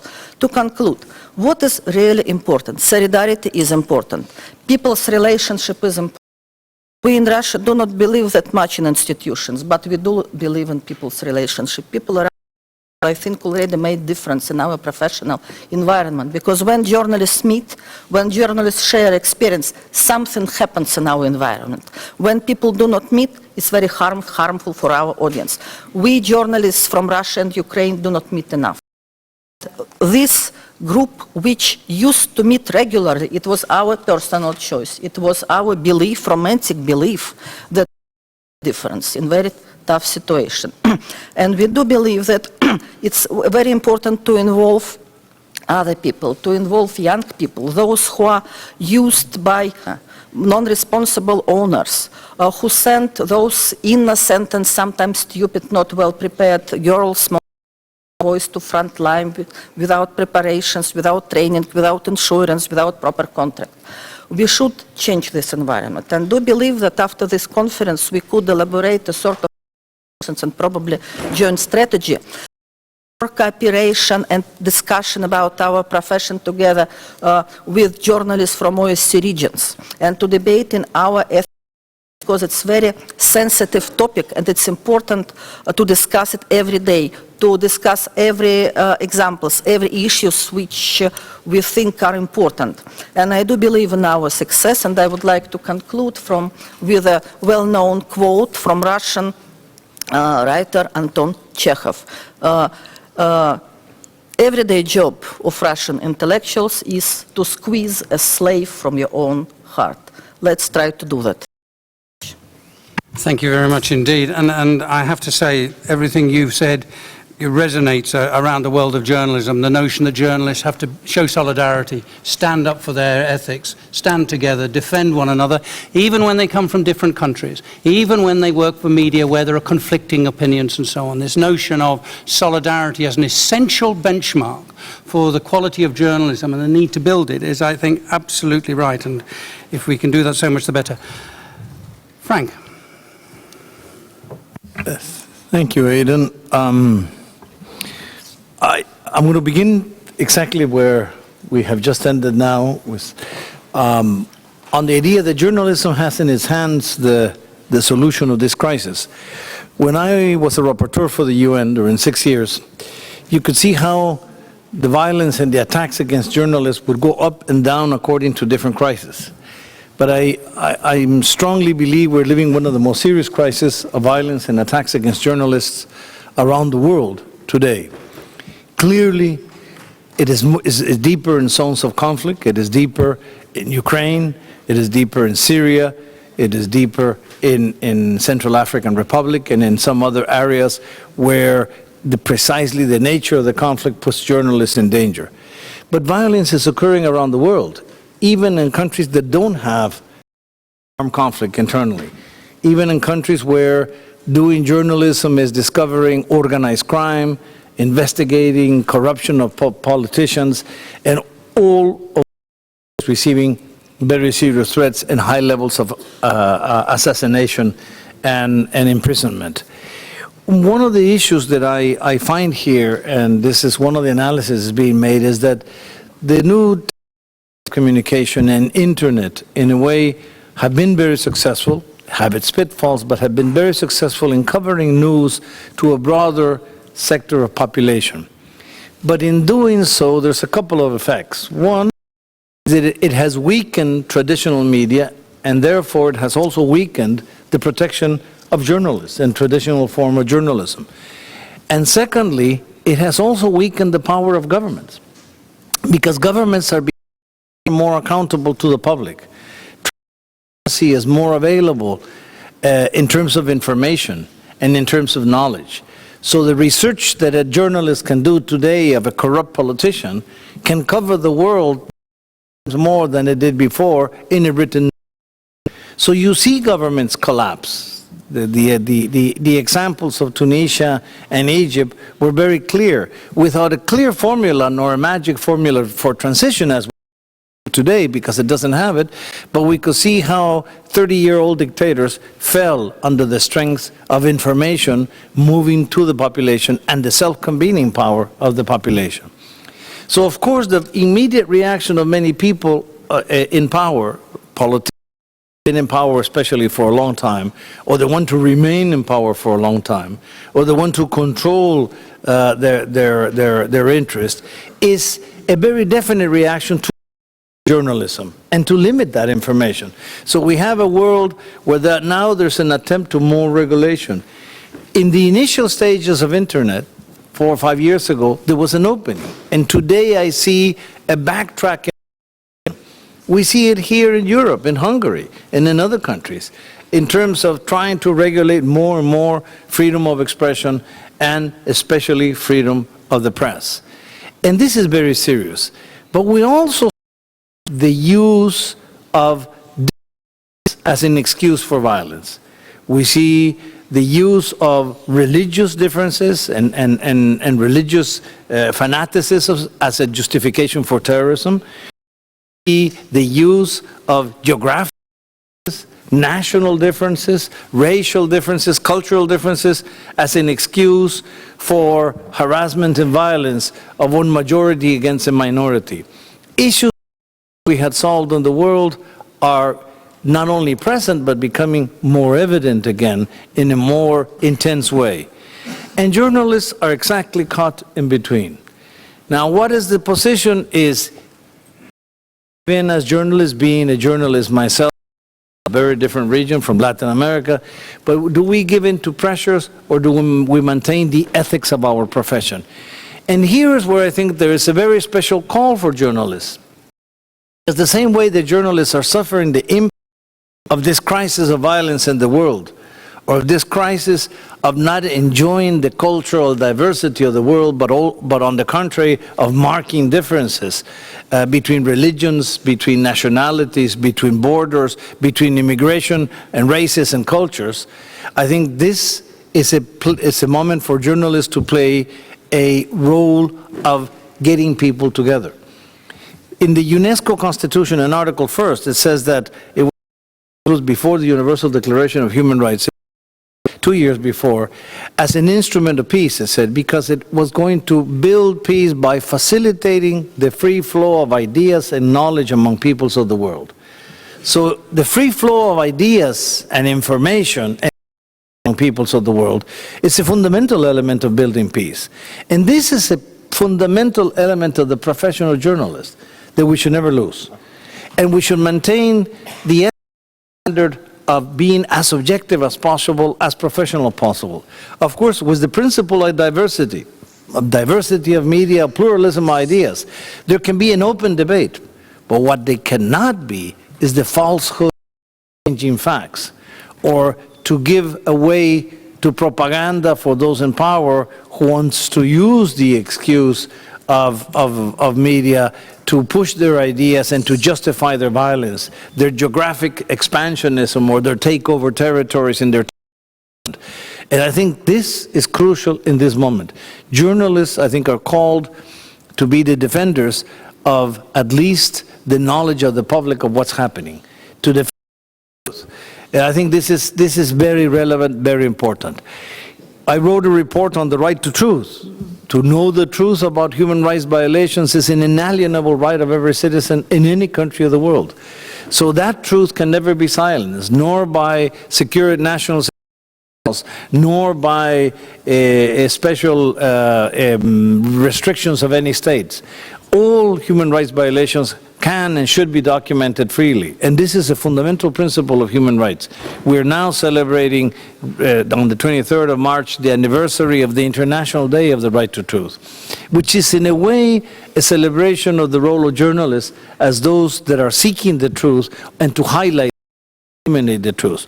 Now, of course, there's challenges in this moment of fear, of deteriorating labor conditions, of a weakening media sector, of having less and less protection.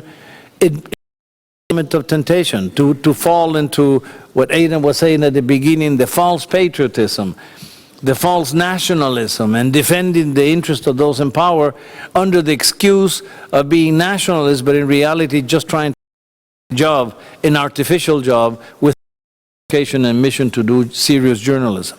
And I think this is the reflection. So the reflection today is, let's rebuild and reconstruct the profession of journalism to be peacemakers and the peace builders in the world among nationalities.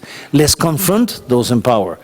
Let's make the world more transparent, and let people understand who are the warmongers and who are those trying to impose violence. The important function of a journalist is speak truth to the public, but also speak truth to those in power, because those are the ones that have to listen and to hear. And finally, one last word: transparency and issues of impunity. I worked on security plans for journalists around the world, and I still do from my new position. And I think that the most important element of violence that motivates violence is that we want journalism to be seen as a dangerous profession, And therefore, as many of you have mentioned during all the day today, what happens is that most of the cases of violence, including sexual violence and including violence, gender-based violence, journalists or against male journalists, is oftentimes not ignored but allowed. It goes without investigation. And most justices really put the major effort. And every of violence against a journalist that is not investigated, that is not solved, is the invitation not of one more but of many more cases to occur. So the biggest danger for journalism is in allowing impunity to continue. So our biggest demand should be to make the justice systems work and to solve all the cases of violence against every person, but also to include in that work with diligence the solution of all the cases, investigation and prosecution in all those cases of violence involving journalism. This is a fundamental element that will generate the conditions for journalists to be able to practice their profession freely and to be able to speak truth to those in power. Thank you. Thank you very much indeed.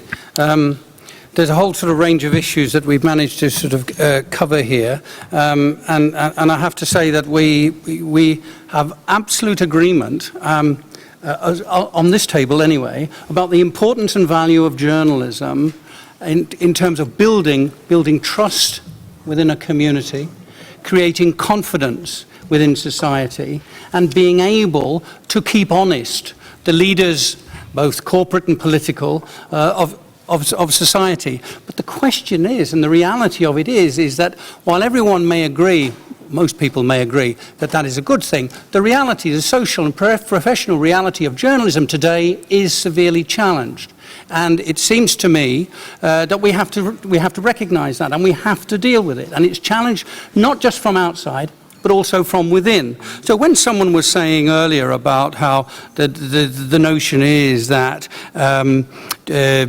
journalism doesn't really exist anymore, we need efficient managers, we need people sort of basically who can shovel together information and call it content and put it out. Actually, that doesn't just happen in one region. All around the world we see the people who are responsible for journalism actually undermining the importance of journalism by seeking to make it into merely a question of information content without value, only economic value or political value, without a public value. And that's a very dangerous development. So the question is we've got a really strong commitment. How do we convert this? And what actions do we need to take to build respect inside journalism and within the media pyramid from top to bottom for the value of journalism, but also to build trust with the public? So I think we have to sort of look at the various sort of aspects of that and to see what role the OSCE can play. I've got one point on this. I believe that if we're going to talk about ethics of journalism can only apply to journalists. You can't apply it, to the internet as a whole. But it is true that the ethics of journalism can be, or some of the ethics of journalism can be, an inspiration for responsible communication. And I'm thinking particularly of fact-based public discourse. I'm thinking of humanity in public discourse. I'm thinking about accountability in public discourse. These are clear minimum standards that we can imagine are useful. How do we achieve that?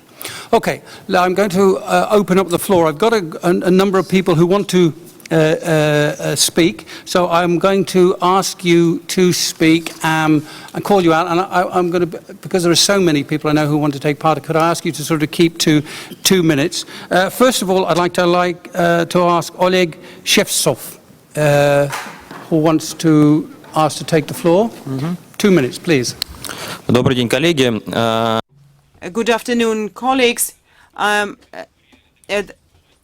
general editor of the publishing house Mil Belagorye, that is on the border with Ukraine. For us, this conflict is a reality. Tens of thousands of people are fleeing to our territory, and we are able to listen to the Ukrainian channels as well. And we are very much involved in these processes. We have involved our own internal ethical code, which is added to the contract with our journalists, and we are doing that to avoid propaganda and manipulation. But the situation in the local press is rather sad due to the fact that the majority of newspapers, they have no idea about professional ethics. This is not their fault. This is their problem.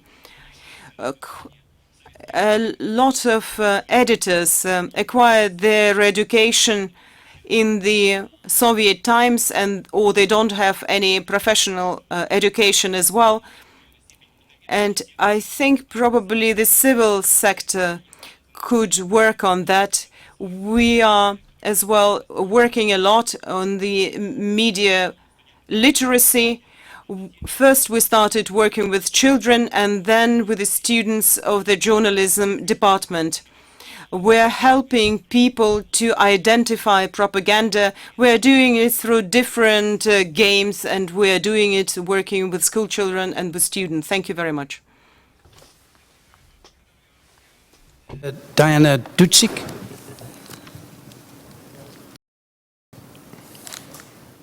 Diana. No, if not, Yes, she's here. okay.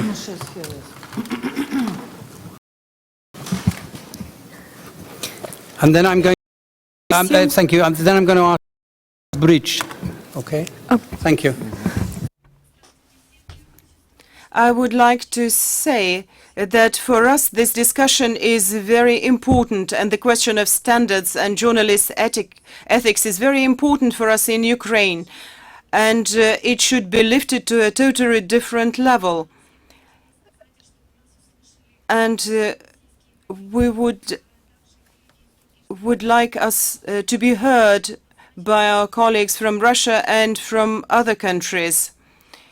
We should separate journalism and propaganda, because if we today or during some other events, if we could do that, it would have been quite important for the profession in general, because it will be a great input into the development of freedom of expression of journalism, not only in Ukraine or Russia, but broader as well. I think it is quite important. Just briefly what I wanted to say.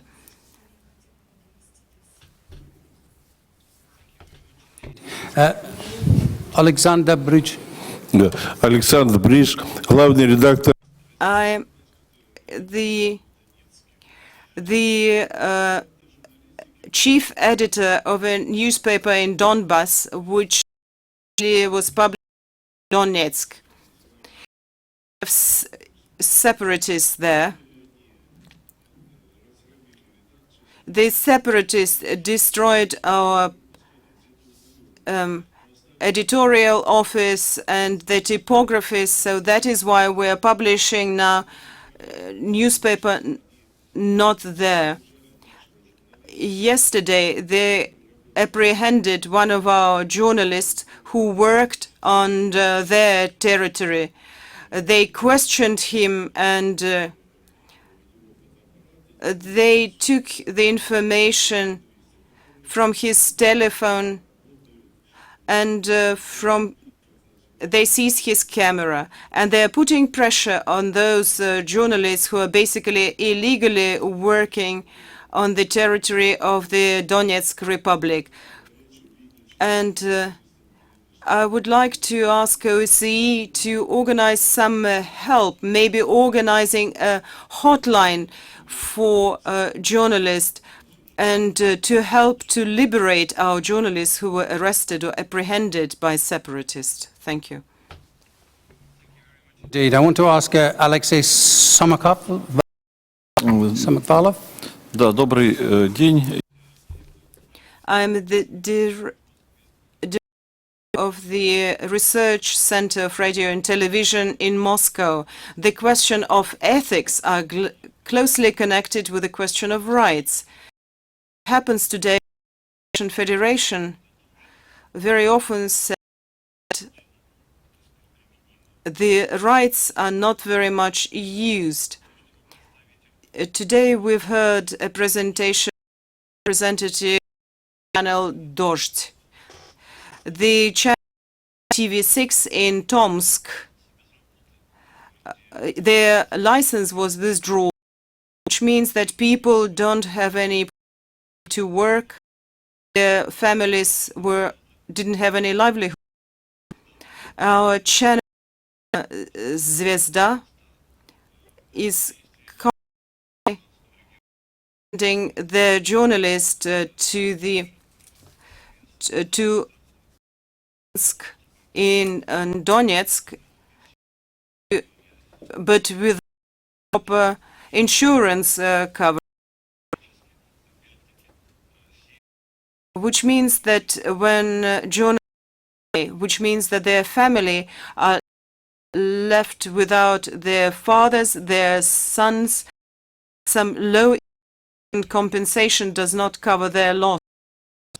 And I think it would be advisable to introduce this recommendation and necessity of insurance coverage for all the journalists who are reporting in hotspots, and not to give accreditation to those who don't have this insurance coverages. We're going to our colleagues train tomorrow, and we could probably discuss well. And finishing my presentation, I would like that in the Russian mass media, and we see this propaganda show central channels. Very often we hear about the necessity of a nuclear attack on Ukraine. It is absolutely unacceptable. The first channel,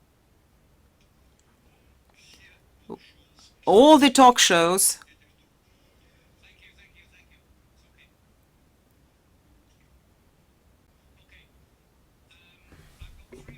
I've got a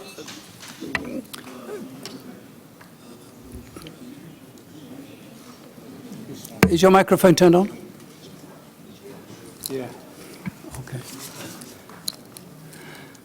Thanks very much. I've got a pile of speakers, and what I would like the speakers to do is to do two things: brief and say who you are. It was really helpful if the audience doesn't sort of participate too much directly without actually having the microphone given to them by the chair. That will be very helpful, and I'm going to as many speakers as possible, but really it requires discipline on you to try to keep within. I'm going to ask David Kanazian from the Armenian delegation, followed by Maxim Grigoriev, followed by the patient man who's been waiting over here to my left. David Kanazian. Thank you, Mr. Moderator. Our thanks to panelists for very thought-provoking presentations. Coming to issue of ethics vis-à-vis patriotism, I can do nothing than agree with the panelists' views that journalists are supposed to defend public interest. And the best way to do so is to impart objective and verified information and to seek the truth. I fully use of Mr. Frank LaRue that journalists are responsible for promoting trust, confidence, and for promoting peace. States, governments bear responsibility for propaganda of war and hatred and intolerance in the media in line with international standards. The last part is very relevant. I would like to bring here the example of Rwanda in 1994, when inflammatory hate speech against disseminated freely by radio and printed media eventually led to their genocide. On the other hand, we believe that the only panacea against Rwanda is upholding freedom of expression, media, and ensuring genuine media pluralism. There are a number of cases in the OSCE region when anti-terrorism and national security laws are being abused to prosecute. Pretexts can be different, you know, tax crimes, drug trafficking, and so on. In this regard, I have a question to panelists. What are the legitimate limits of derogation from the right to freedom of expression? How what should we do not to abuse the right to restrict, to derogate from this freedom? And two recommendations in the end. One, to the participating states to use the platform, the OSCE as a platform for building trust and confidence and promoting reconciliation through dialogue between media. And a recommendation to RFOM to organize trainings and roundtables for media to this end. Are lying in ruins because the same journalists who are now participating here are using the hate speech. They are speaking about the fronts. They are speaking about the East European fronts. Sometimes even the titles of their publications are provocative. This is the channel where we hear the calls to kill Russians and to burn Moscow. I'm going to give you the quotation and the link,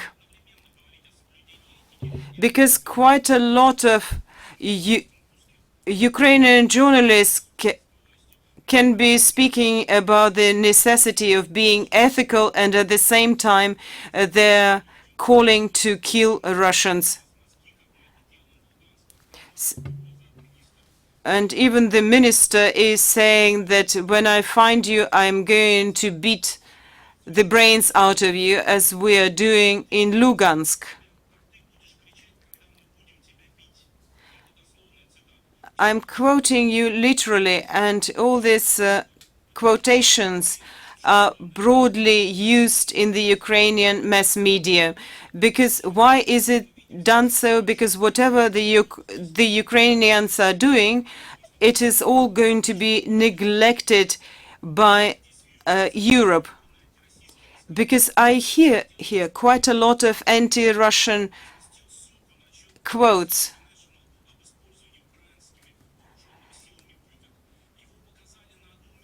Because, for example, when I wrote something, some information myself, there was it wasn't included here, or it was just shown for a second.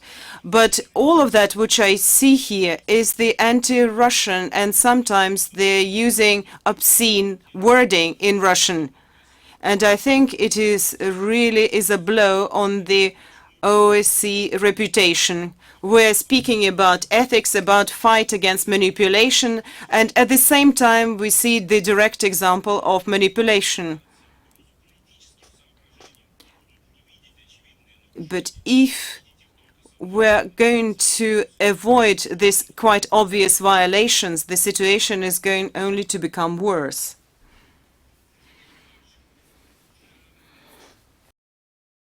Colleague, Thank you. The Russian Foundation of Peace, Anatoly Salutsky. We're speaking about ethics. And in the first words of this annotated agenda, we see the anti-government protests in Kiev. And where do we say about the events of February 2014? It is why OSCE is speaking these things.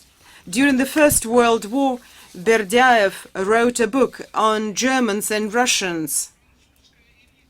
During this time, all the French elite were criticizing Germans. And they were saying, kill them. You should understand that conflict is a very special time. And we're not speaking that in Ukraine a new law on the military censure is being issued. I'm not against it, probably the right thing to do, but we shouldn't be idealistic, because it seems that whatever we don't like, we call it a propaganda. heard that Russia is against all the European values,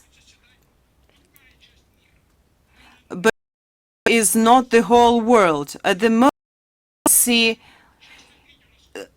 we see the splitting of the world,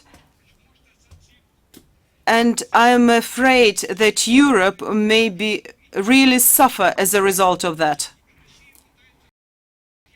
And I see that you are trying to push Russia out of Europe, and I think it is a huge geopolitical mistake of Europe. I would like to support American Professor Cohen, and I know this gentleman very well. He's an excellent professor. He wrote about many things, so I really support him. He's an excellent person and a high professional. Thank you very much. This is a conversation which should be about between adult, serious people about how we address a serious problem that's facing thousands of people working in media, thousands of journalists who every day are trying to do an honest piece of work. It does not help, it seems to me, to become bogged down in sort of arguments about particular incidents that happened a few days ago or a few months ago and so on and so forth. We need to focus, it seems to me, on a sort of generalized problem and how can we alleviate that problem. And it seems to me that's actually only going to be the only way we get out of the sort of difficulty we're in. I've got Nahida, forgive me for this, Abdurrahmanova from the Azerbaijan delegation, followed by Natalia Kravtsova. Okay. Yes, thank you, Nahida? Mr. Moderator. And from the outset, I wish to stress that when that event started, actually our delegation had a strong intention to actively engage in the comprehensive and balanced discussions on the topic of the protection of journalists in times of conflict, and we had a prepared statement, but due to time constraints, I will not read it out in whole, but I will distribute it later on. I just wish to emphasize two moments that are deemed very important to us, such as journalists, while covering on the conflict, they should provide context and take a special care in order not to mispresent the story. Therefore, journalists should refrain from presenting one-sided narrative of the situation. Any action that could promote separatism and unlawful secession of territories or propagate illegal established structures, as well as distortion of toponyms.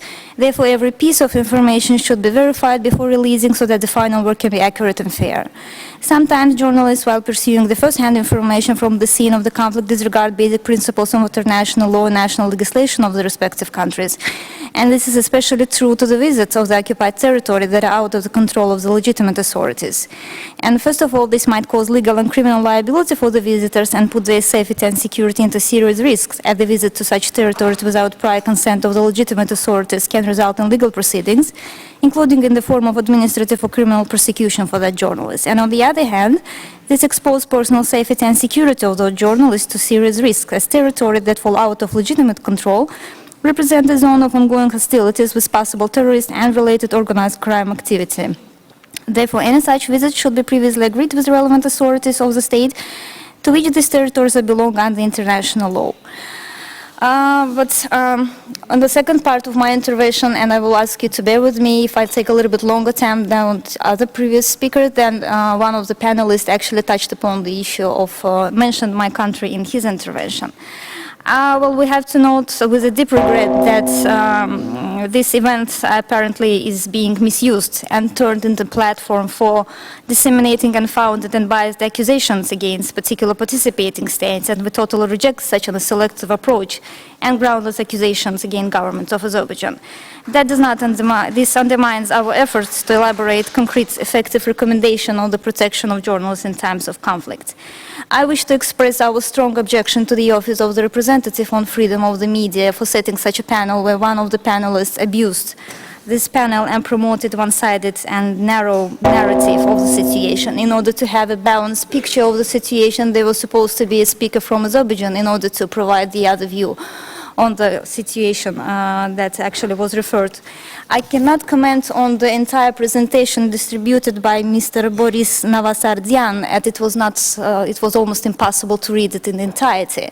But I have to note that the notion of ethnic incompatibility of Armenian and Azerbaijans belongs to the former president of Armenia, Mr. Robert Kocharan, which he proudly presented at the session of the Council of Europe. I wish to express once again with deep regret that this session, which was devoted to the issue of the ethics of journalism itself, was very far from ethical. Thank you. Thank you very much indeed. Natalia Kravtsova, please. Thank you. I will speak in Russian. Thank you very much, Mr. Chair. Unfortunately, I would start with that actually our main goal, an exchange of opinion, is practically impossible because we're lacking time.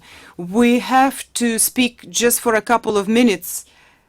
In that case, what for do we have such a discussion if we don't have a chance to speak our opinion? The second thing is, Mr. Navasardyan spoke quite a lot about concrete countries. I'm not going to comment that, but one of his ideas was that a characteristics of a developed state, that is to speak about their own state. So does it mean that when other countries are speaking about Russian problems or Ukrainian problems, does it mean that those countries are underdeveloped or have nothing else to do? We have heard quite a lot of words about Russia in general, and it seems that the topic of this meeting is just a challenge which that Russia presents to the world. It seems that the next publication would be that Russians are eating children or that bears are walking there along the streets. I hope that we're not going to be diminished to that. So what is an ethics in journalism? And we should speak about education, and we should speak about the close connection between rights and responsibility, about the limitations and freedoms. And we shouldn't forget that these things are closely connected with each other. And we shouldn't view countries like Russia or Ukraine being flat and two-dimensional.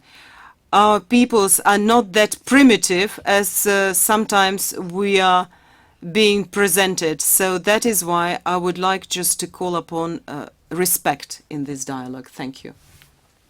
I think everyone would agree with that. Look, one of the big problems I have is I've got lots of speakers and I have very heavy debate, which everybody would like to get into, and I appreciate that, and I understand that. But I think we're going to have to continue the discussion this evening and on. We've touched on a number of issues. I wanted to give this panel 30 seconds each of you on a very positive note, actually, is to say what in practical terms could the OSCE be doing, to take this debate forward, and to take it forward with a bit more respect, less rancor, less sort of focus on defensiveness, and much more commitment to the values that we all share and that we've actually talked about. So the panel, who would like to? What OSCE can do for... I mean, the question was before, what is a legal limitation of the freedom of how we can freedom of expression under which circumstances, something like that. That is, maybe we can say that never blame victims, and also to save freedom of expression. That is a value. You have no find a way to make a limitation. But what OSCE can do about this topic It's to repeat all the time that ethical is the essence of the journalism, because the journalism, you can say in one word, that is a responsibility. It means that is so important for all of us, and never forget that questions and that things. Thank you. I would like to support what was said by Oleg Shevtsov, by the way, member of our Russian-Ukrainian. And we already have some important experiences. Let's learn from each other. Let's gather those positive and important, successful experiences and try to think what to be done in the future.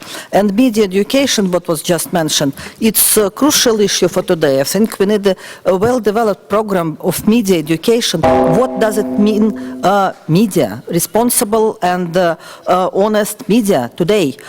Why it is important to respect media. I think it would be fruitful for school children, for students, for adult people, and even for decision makers. And I do believe in the future.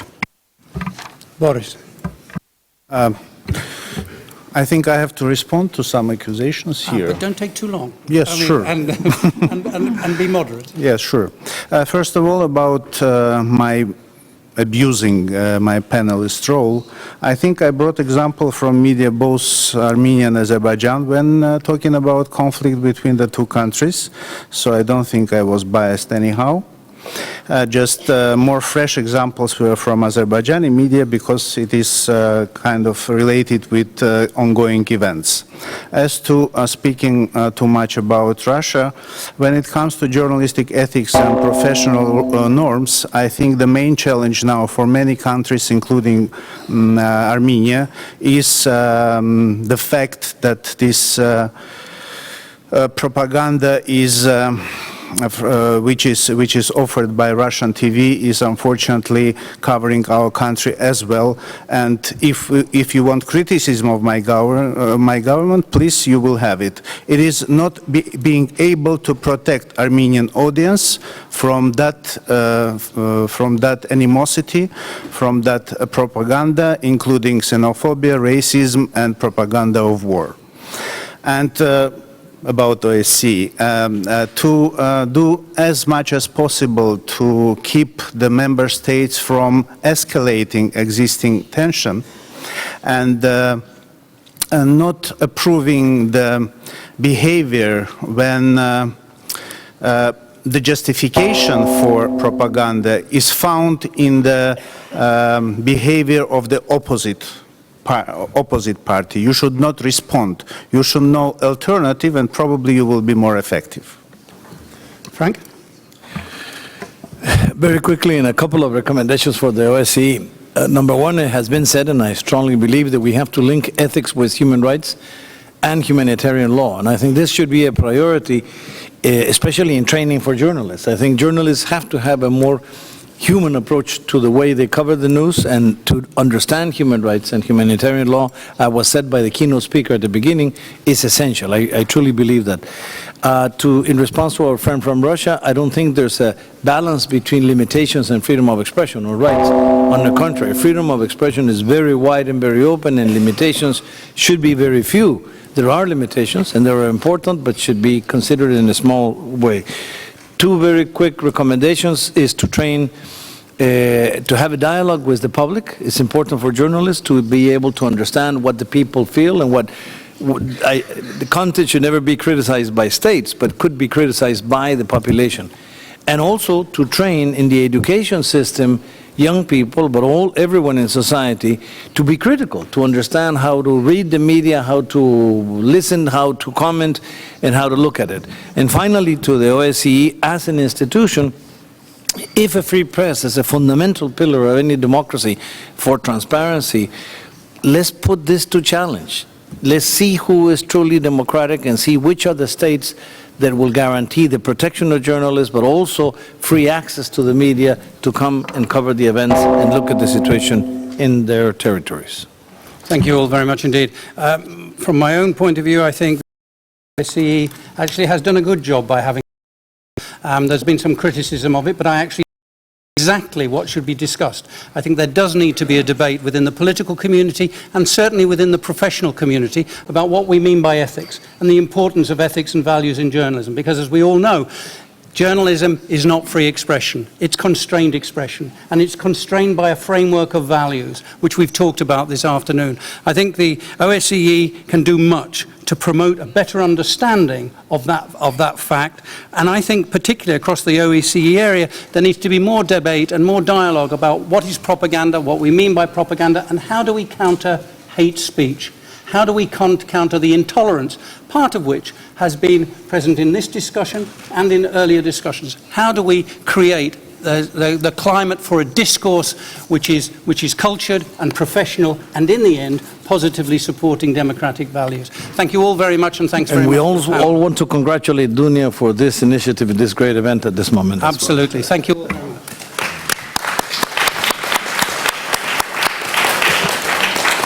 Just to also remind you that there is a reception now outside, so we can continue the discussion over a drink, and to thank our interpreters who have been working hard all day to communicate and understand each other.